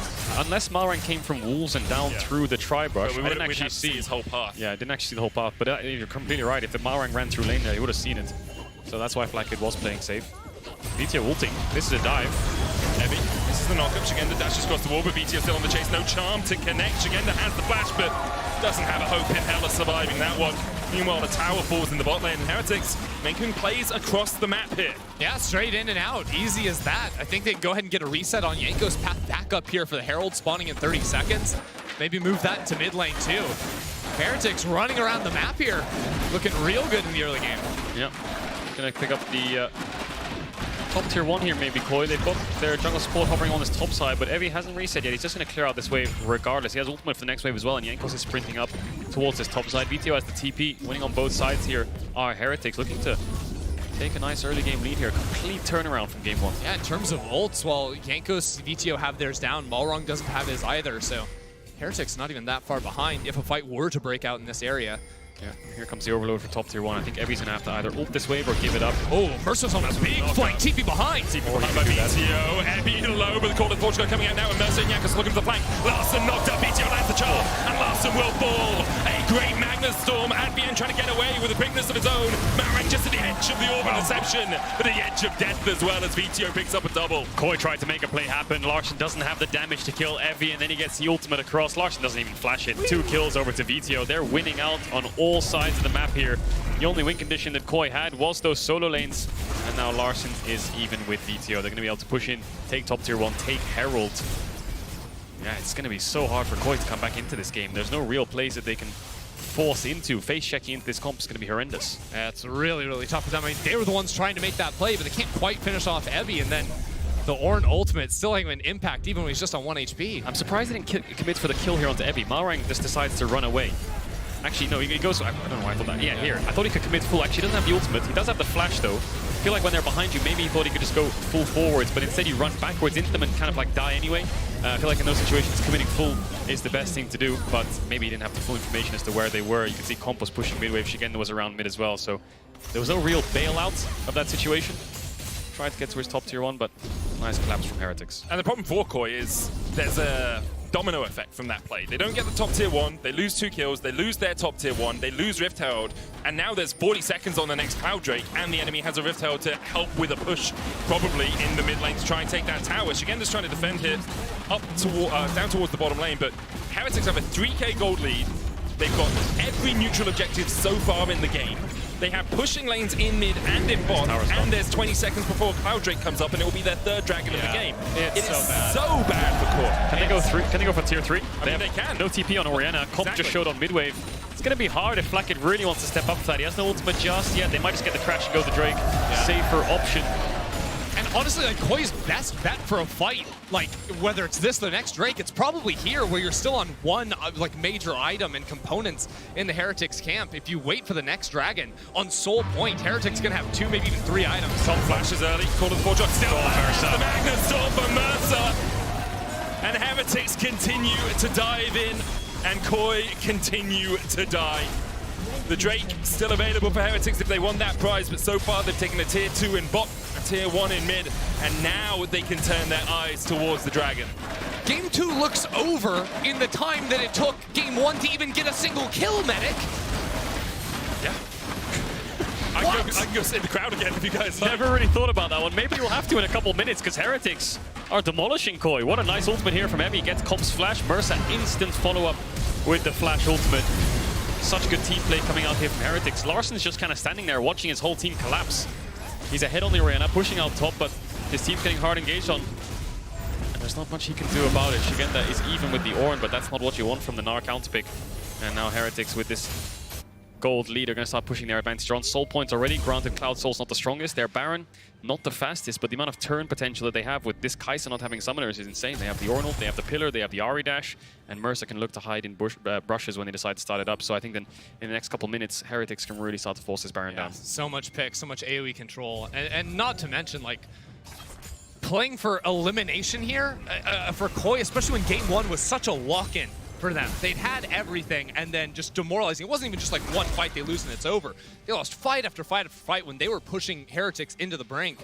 How do you bounce back from that? It does not seem like they have managed to accomplish anything in that department. Yeah, that Game 1 was in the bag and just fell through their hands. And now it's getting tougher and tougher. Every can match these side lanes. Oh, if he got the knock-up there, he could try and get Shigenda's flash with his ultimate, but now he's going to take a lot of damage. No flash on the Ornn. Larson's going to try and force the dive. I mean, they could start Baron in 5 seconds, they have honestly. Double TP. They have to kind of they have to kill Evi here, otherwise he's going to base in TP. They're going Baron. They're looking for it. They're starting it up, it seems. Evi just bases underneath the tower. The rest of Koi now reacting. Where's the TPs from Koi? Is here. Watch VTO on the flank. Also with the TP in from Evi. They can zone him away from Pit. It's down to 4K. It's gone. It's gone. You have to feel VTO on the front line. Marang trying to get in, but he's stunned up. He's locked up. Avian going in with the chance of Baron. Already secured. Heretics on the shockwave. The Glacial Prism. The Feather Storm coming out. Blackhead doing so much work. He dodged away from Blackhead. And Blackhead survives. Quack, quack, Koi. As they are locked out by the Dutch. Again, they will take one. The Jankos answers in the end. A 5 for 3 and a Baron for Heretics. Blackhead's an unkillable fighting machine. You just can't take him down. What's that? On 1 HP, he turns it straight back into Koi. But Koi got the perfect engage. He wins the 1v1 against Comp, doesn't he? Very slow to react, our Koi, but Heretics take the fight after the objective falls. The shockwave from Larsen hit 3 or 4 members of Heretics. On top of Advien, managing to get a lot of people charmed up. Here comes a shockwave. 3 or 4 members just instantly locked up. Comp dives, and it's a 1v1 here. Blackhead versus Comp on the left side. If he can win that there, Comp, he can get a massive shutdown and take a base. 1 HP, gets the kill with the Q. Larsen, really good mechanics here, actually. Dodges away from the Q, pulls back, ease himself, then manages to get the kill onto VTO with Shigenda, but then the flash smite from Jankos takes him down. Jankos then kills Shigenda too. So 5 for 3 for Koi. They get the Baron. They have 6,000-7,000 gold lead now, and they're getting closer and closer to that soul that spawns in 2 minutes time. Just everyone from Heretics played that sequence so well. Ebby survives for the tower dive towards the bottom side, then manages to TP up. Mercer gets a great Magnet Storm in response to the Shockwave Glacial Prison coming out. Flackhead wins his 1v1. Jankos flash smites. You know, they did everything they needed to do to now have a 7,000 gold lead, 22 minutes in. A Drake up in 2 minutes time, but I think Heretics might be looking for a little bit more than a Cloud Soul. It's been crazy to watch Heretics try to evolve over the year after 2 tough splits. Now on the verge of eliminating Koi here in dominant fashion. Flackett as well. Just such a beast in the backline. Oh, no cleanse. Cleanses away. Charm hits. Call of Fortune coming out as well from Evie. Lands the knockup. Jankos looking for the chase. Pillar goes down onto Larsen. The stun on Evie means he can't get the knockup. Glacial Prism, Shockwave onto 2, but it's the 2 tanks. Evie will fall. Shigenda dashing away. Looking for a little bit more. Inhibitor falls into the bottom lane. Inhibitor tower in the mid. And Heretics will walk away, licking their wounds a little bit, but still managed to raise most of Koi's bait. Yeah, the damage is done. They were going to back off after they got that inhib anyway, so they managed to get a kill in return, and they keep that mid inhibitor alive, but I don't think it'll do too much. No flashes on the carries of Heretics just yet, so it becomes a bit difficult to start walking up. Dragon spawning in a minute's time. VTO is going to push out top, maybe try and get towards that level 16, or if he can get that Rabadons, and then it's a big soul fight. I think Koi might just have to give it up. For the soul, the flashes are going to be a big one. You hanging with me, Medic? Okay, here's the deal. Comp's flash just comes back for him, so some playmaking there, no cleanse, of course. But like you're saying, nothing really on the side of Heretics, so if Comp can stay alive here, he's got some options. It's 2 options for Koi. 1, fight the Dragon, or 2, look for objective bounties. VTO has the ultimate. Can he land the stun here? No, Permafrost coming out. There's the stun, the lockup onto him, and VTO, one more Spirit Rush, can't quite get the cooldown off in time. He falls in the side lane. Koi have a pick. What do they do with it? 43 seconds and 25 seconds on the Dragon spawn. I don't think Jankos and Heretics will allow Koi to enter this bot side river, so maybe they have to play for objective bounties. Comp has the ultimate. Might have to flash, yeah. Able to walk away, supercharges his way towards the top side. It's 13 seconds now on the Cloud Soul for Heretics. Here's the problem. Heretics still have control over the river, so even though you have 15 seconds to play with, VTO is going to respawn and be able to teleport in. Koi can't do anything. They want top tier 2 objective bounty. That's what they've settled for here. A kill and some gold injected into the rest of the team and Shigenda. And Shigenda's up 2.6k, but he has a hull breaker. He's a side lane Nara and he's got an XP lead, so see how much he... I want Quinn! We have Quinn at home. We have Quinn at home, yeah. At least he'll be able to soak up a bit of damage in these team fights, but now we're at a game state where they do so much damage, don't they? VTO and Flackett, so he's going to get melted straight through unless he can pick up more tanky items here on the next reset. Larsen's just been clearing out bot waves, trying to get towards that Void Staff. 3-item Orianna, of course, the longer the game goes on, the better it is for Koi to hold on and get that Orianna to 5-6 items and melt through the front line, but it's tough. Shigenda's going Black Cleaver. 5,000 gold lead and soul now for Team Heretics. Just a reminder for everyone at home, Heretics win this. They are obviously still in our summer split, still in contention for the season finals. Koi losing doesn't knock them out of the season finals running, but it means obviously their fate is no longer in their own hands. If Heretics win this game though, SK will be locked alongside BDS Mad and G2 in our top 6 tournament at the end of the year, or in a couple of months' time. Close enough. The end of the LEC year. There you go. Exactly. As Heretics now pushing in the top lane. VTO pressuring by himself. Shigenda down towards the bottom lane, does have the TP. They're looking for another bounty. Just wait for that hull breaker, baby. I've always been more of a Snickers man myself, but the bounties do pay off here. Koi. Kit Kat, true. Nailed it. Mid lane inhibitor. About to fall. Mercer looks for comp. Flashes away. The tower low. Advienne goes for the engage as well. Charms away. Abby still that front line. VCO pushing in mid. The inhibitor in mid lane. They have to hold this. They have to hold this inhibitor. The charm. As you say, they have to hold it. Otherwise, it's double supers in all the lanes. VCO forced away. The Spirit Rush does get him to safety. Baron up in 40 seconds. I think Heretics will reset and then look to set up around that objective. Yeah, Heretics look for their quick resets here. Advienne does the same. Needs wards in the tank. They're going to re-clear into the jungle. Best bet for Koi, probably to try and push out the super wave in mid, then move up into their own jungle, come at it from an angle here.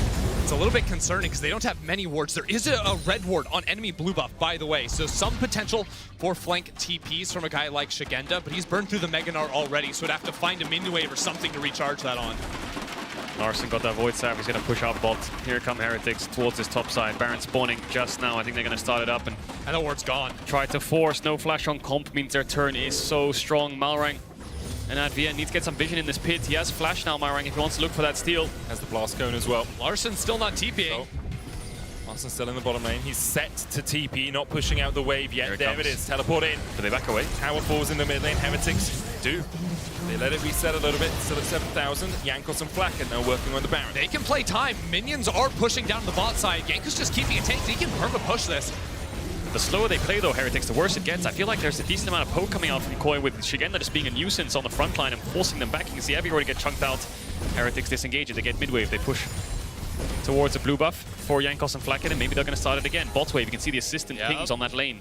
BTO saying to his team, well, if that goes too deep, we can look for TPs. Shigenda's going to base to cover that play off, but he's going to have to TP back in just a second because they've already started it up. No vision from Koi. Advienne doesn't have any wards. No one has wards on Koi other than Shigenda. How the ball in the pit. Now they can see. The Oriana command attack will help them a little bit. Push back though. Dashing away, VTO, Spirit rushing forward. They're trying to get Malrang. Glacial Prison has been used there to knock up Malrang. Running down to half HP. The charm coming out as well as Mercer. Look for the Magnus Sword. Malrang knocked up, locked up and shut out of the fight. Baron secured for Heretics. Advienne coming back in with the quickness as Koi tried to isolate both VTO and Ebby. The flash away. Shigenda going in, but can't quite get to the Mega Gnar in time. He flashes forward. The wall up wide. The Gnar into the wall. VTO opens up once again as Larson and Advienne have to dash away. Blackhead flashes and there. Go Koi! Heretics win out the fight.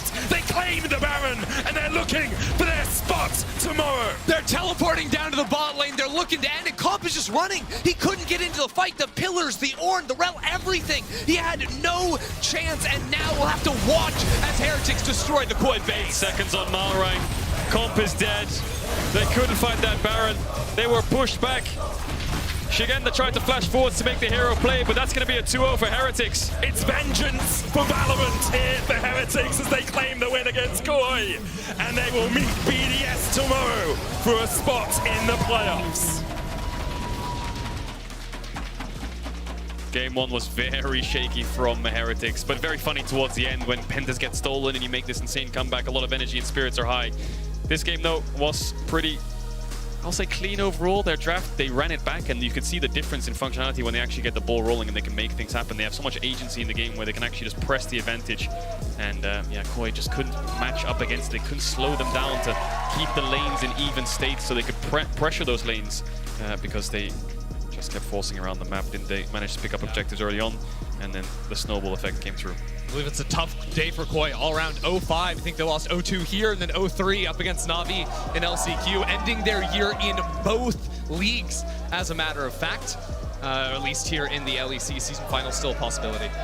Yep, and it would be difficult for them to make it. They have 150 championship points, so it's very dependent on where everyone else places. But importantly, Koi not out of season finals, not quite out of the running for Worlds yet. We'll have to see how results go from now on. Heretics continue their charge through the standings.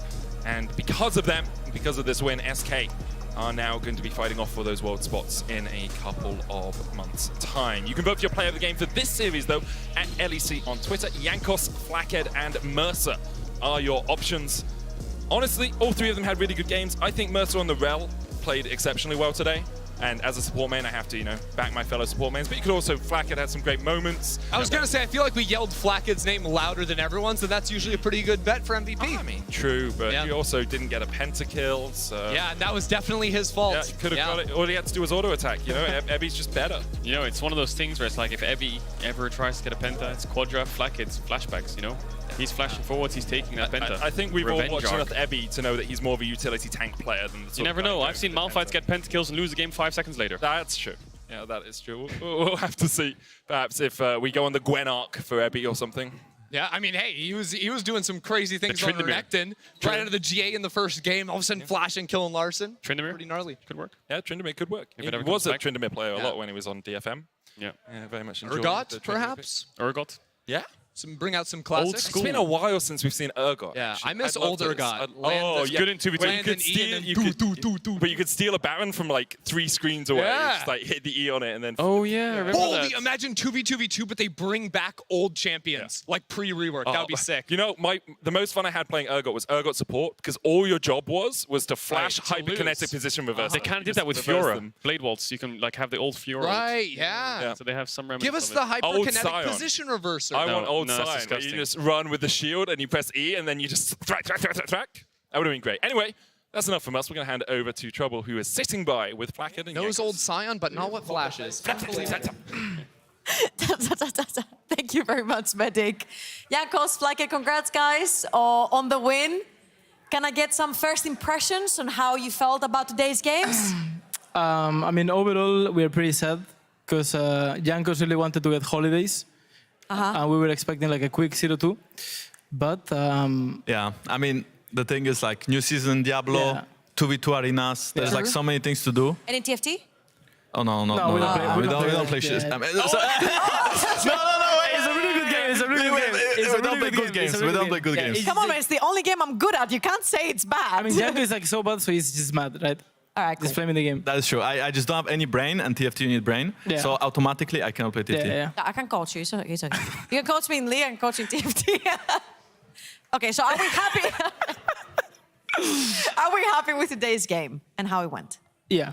I mean, if we take in consideration that Janko's holidays are ruined, yeah, we're pretty happy. Yeah, I mean, we did 2-0. I don't know how we won the first game. That was like... Yeah. Also, Flackett's penta got stolen, which he probably didn't deserve it in the first place. So it makes sense. Sure, What happened with the pentakill? Why did it get stolen? Okay, so I mean, we are chasing right, and we're chasing as well, and then I hear quadra kill, and then I see it's like my champion, right? I see Shaya quadra kill. I'm like, wait, I can That's get, me. yeah, I can get penta. I'm like penta, and then, I mean, to be honest, Abby stole it, but this rat, to not call it worse, he actually wanted to steal it. Like, we finish the game, we go outside, and this guy is like, if Baby doesn't steal the penta, I was looking to steal it. I was like, sure, bro.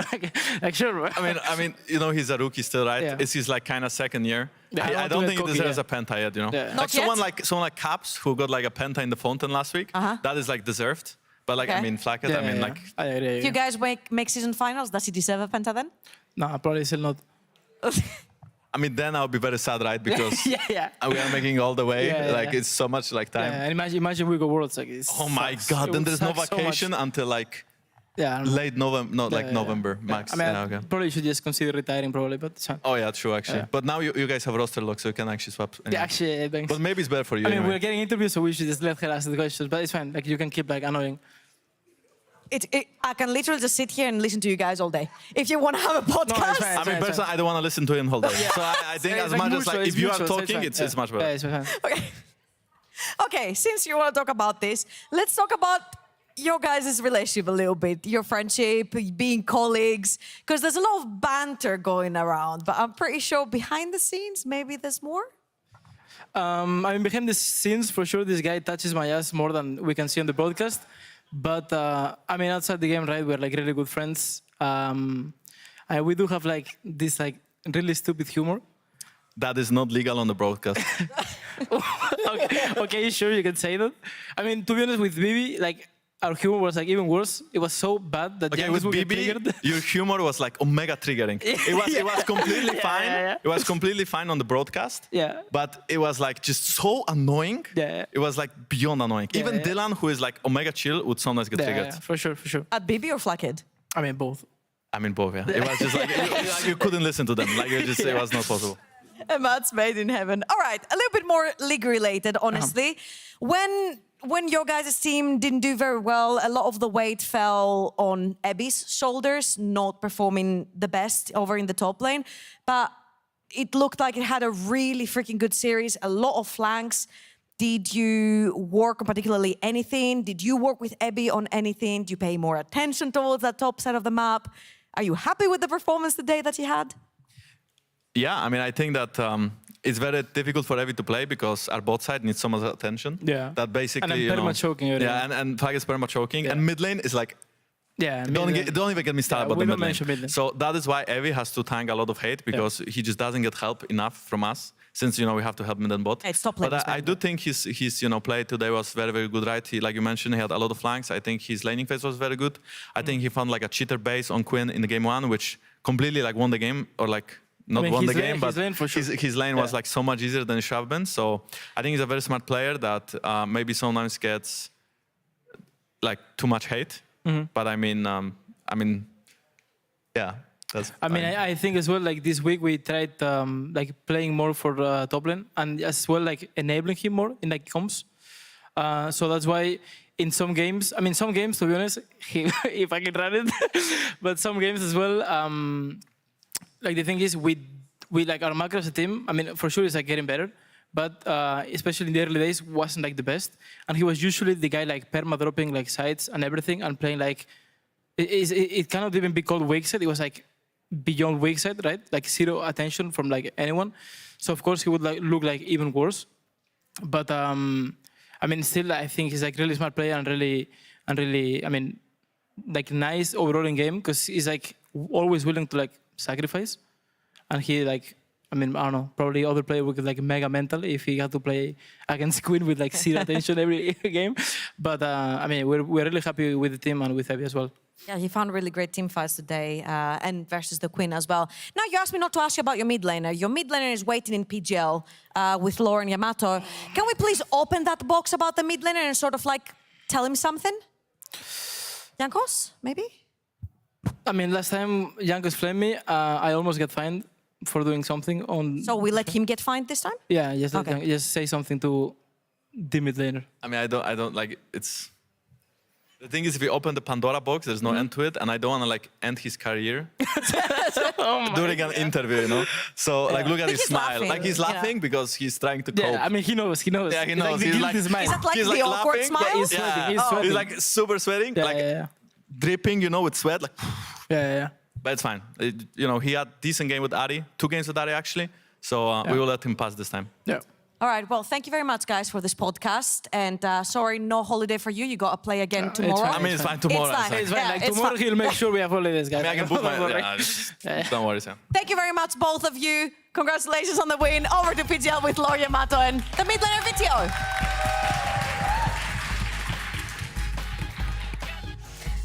Yeah, thanks, Trouble, and congrats, by the way, on navigating whatever this was. Great interview, amazing hearing from these two. And Vitio, thank you so much for joining us in this PGL with me and Yamato. Anything to say about your teammates? Do you have? I'm sorry that you have to go through this every day. Is it as bad as it looks, being with these two? I think, to be honest, right now they are pretty nice. Okay. Compared to how they really are. And I could say a lot of things about my jungle AD, but I think if nobody says anything, it's probably better. Yeah, if you speak, you're in trouble, I guess, is what it is. Congrats, honestly, on winning 2-0 against Koi today. That was great games that we saw from you guys. Can you tell me a bit about the prep coming into today and also bouncing back after this disappointment that was last week for you guys? Yeah, I mean, I think the prep was pretty easy. I think we just shift a bit about like what we wanted to play. Like players making more, they really play what they want during the week and to just put it in the weekend. And I think it was like a bit hard because like we had really big hopes. And I think like first game, like to be honest, like after first game for last week for me it was so free, and then like we had 2 really disappointing games just by everyone performance, and like as a team I think we played so poorly, so it just make like everyone like realize. And I think Jankos like said it good that we just were thinking that we're way better than we played. And this week was just like trying to fix stuff about draft, what we really want to play, and yeah, just try to play as good as we can on the weekend and show that we can be good.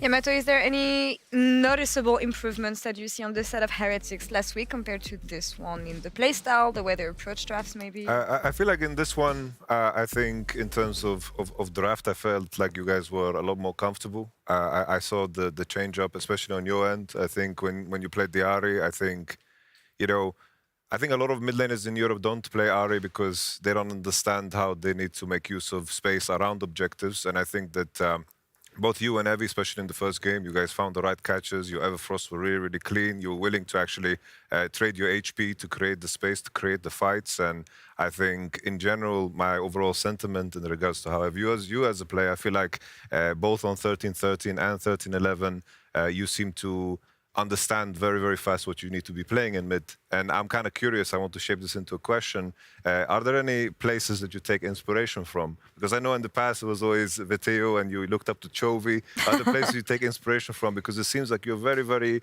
on top of knowing what should be played next. I mean, I think what's pretty easy with like mid lane meta is that it didn't change a lot till like maybe 1 year. I would say like Ahri probably didn't change. The only like changes that there were like was static, but like with two champs that I used to play before static, so I'm really confident on them. And then like there was like Nico, but that got nerfed. So I think the other champs are just like meta for so long, then like it will come up at one point. And obviously I watch all LCK games. I watch most of LPL games, and then I just like watch what they play, or mid laners draft, or they try to think, and yeah, I think the meta is really good for me, and it's just champs. Like just the champs are just good for a really long time, so it's pretty easy to see what's good. I'm curious, as an additional follow-up, I think a main point of criticism towards a lot of mid laners, especially when the Tristana is played and also the status Shiv LeBlanc, in terms of how mid laners are managing the side waves and how they maintain, let's say, an 11-12 CS per minute. Are these conversations that you've brought up when you've studied the LCK and LPL VODs? I remember your LeBlanc game specifically today. I was surprised that you guys banned it, but I don't want you to go into that too much. In terms of how champions are being played out, I think in terms of that conversation, are you also making sure that your teammates are aligned to make sure that you're set up for success? Yeah, I mean, I think side lane was one of our main focus this week. I think I took way more responsibility about like calling side lanes after 15 minutes, because I think I understand pretty well when to side and like lane assignment in a way. And I took way more responsibility on like calling it, and I think that's what I'm really proud of today. I think I did really good job at like after 20 minutes going to side and making. I mean, I think what makes it easy too is my team like really, like we said, I will call it, we will listen, and then everyone did, and I think it's just really easy when my teammates trust me on doing that. And yeah, I think like. Obviously, I farm a lot since I look That's good. Chovy, and then like I just think like farm is the only thing you can kind of relate every single game, and it makes like if you can farm and try to have good silent, then at least you have this every game. For sure. No, I feel like that what you just said hammered home. I feel like the big difference with Team Heretics, just the fact that every time there were 5 players on mid, it was for a reason. People weren't grouping for no reason. Side waves were managed. And when they were grouping mid, they recognized the information on side. The Nar was trying to split push with Hullbreaker. Yeah, that's the thing. And they slammed their buttons onto the enemy. And it was with conviction. I really like that. Yeah, and I think that's what I like about Heretics, is that if it works or not, at least they do things together. And I feel like it's the kind of plays that are going to become more clean over time. But you were mentioning the fact that you improved on specific aspects of your shot calling, the way you handle lane and stuff like this. And I would like to know how much you think Jankos has been able to help you in that sense, and how different of a player are you now compared to, let's say, at the beginning of the year, because what happened in Excel was not representative of what you are, I feel. Yeah, I mean, I think even with Excel, I learned a lot, but way more about myself than me as a player, not like my playstyle, but just about me.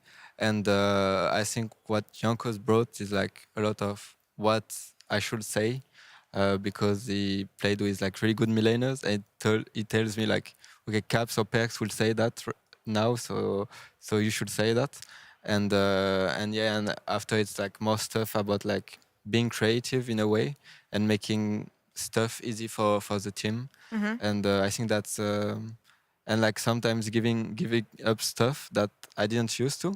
When I was Misfit, I was like rarely giving up stuff. I was like mostly playing for myself, and I think it brought some success for us. But at one point, you could see that we're not winning, right? And I think like knowing when to give up and trying to understand. I'm still learning because it's not something like you just learn in a week or two. But I think I'm focusing that, and Jankos like helps me a lot about like when to do that. Yeah, depends on the opening, the setting you have with the team you have, and moving forward from this, I want to talk about today's results and how you guys made it happen, but also what happened during the first series you had. Yamato, any surprises coming into today? We had strong opinions about Fnatic and Mad Lions. I feel like Fnatic evolved a bit, maybe, but Mad Lions stayed, unfortunately, to what we've seen from them last week. I think in regards to Mad Lions, I think the expectation set on Elioya and Hilly has been so high when they are peaking, and I didn't feel like their performance was good enough to kind of create that Mad Lions that we know when they're playing at their best. I think Fnatic had very good draft adjustments. They started playing Jace again. Tristana is spammed in solo queue by Humanoid, and just adding these pieces allows you to play Maokai, and all of a sudden you have drafts that are a lot more simple to play, and the Fnatic could actually be a form of themselves that we actually recognize. And today's series as well with Team Heretics, I think today was some of the best games that you played all summer long, and I think personally I'm very excited to see the progression coming into tomorrow too, because now it kind of reshapes my idea of what a Team Heretics BDS series could look like for sure. Yeah, and that's something I want to mention next, of course. But for now, the split ends for Mad and Koi. We won't see them next week at the Summer Split Finals next Sunday, but 2 weeks after that, we're going to be back for Summer Split Finals, the season finals leading up to Montpellier, in which Mad already qualified and Koi is still in contention. And also, with the results of today, SK also locked now, so maybe taking it a bit more comfortable coming into tomorrow's games. The match of the week, of course, that we will have will be played on Monday. Will be G2 versus Excel to kick off the playoffs. Any first thoughts on this matchup, Vitio, the G2 Excel one on Monday? I think it should be pretty hard for Excel. Yeah. But I think everyone thinks that, and I'm not thinking different. So I just want to see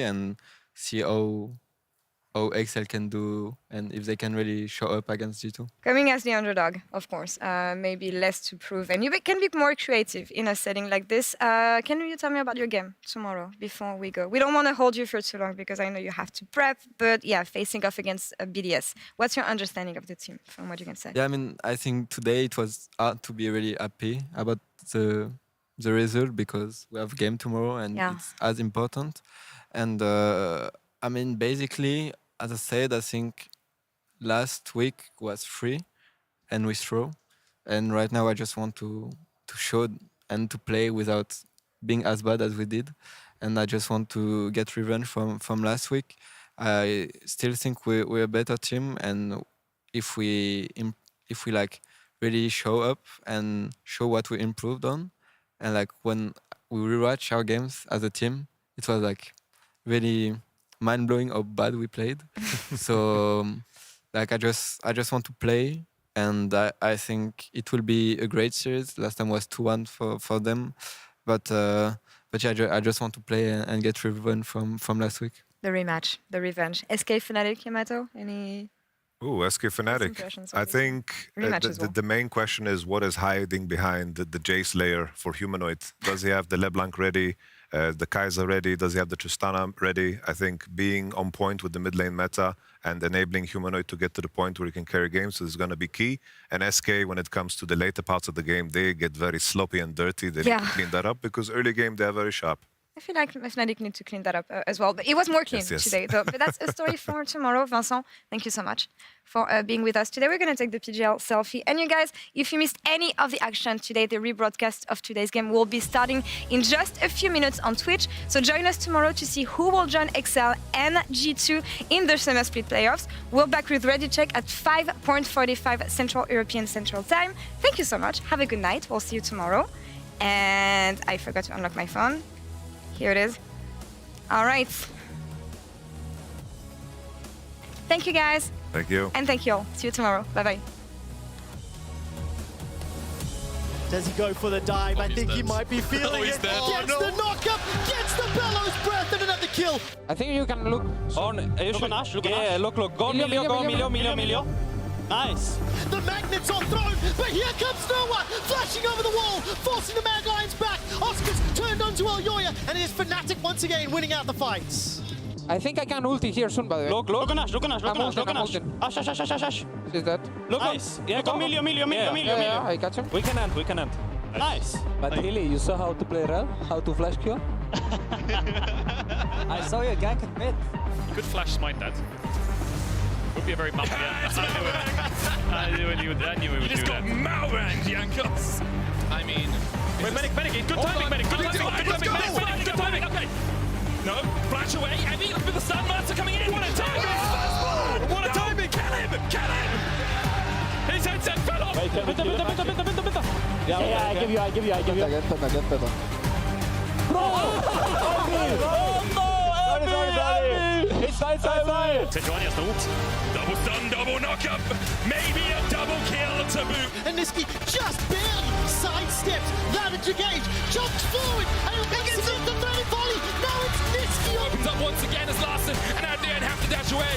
Black Cat flashes, and there go Koi. Gleaming Quill, the heel, doesn't have anywhere to go apart from flashing to save him. I'm ulting Sergio. Oh my god, that's sexy Zaya. Go Samira. Look Talia.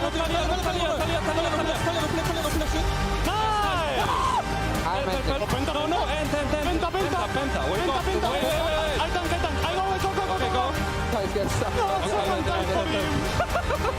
It's vengeance for Valorant here for Heretics as they claim the win against Koi. And they will meet BDS tomorrow for a spot in the playoffs.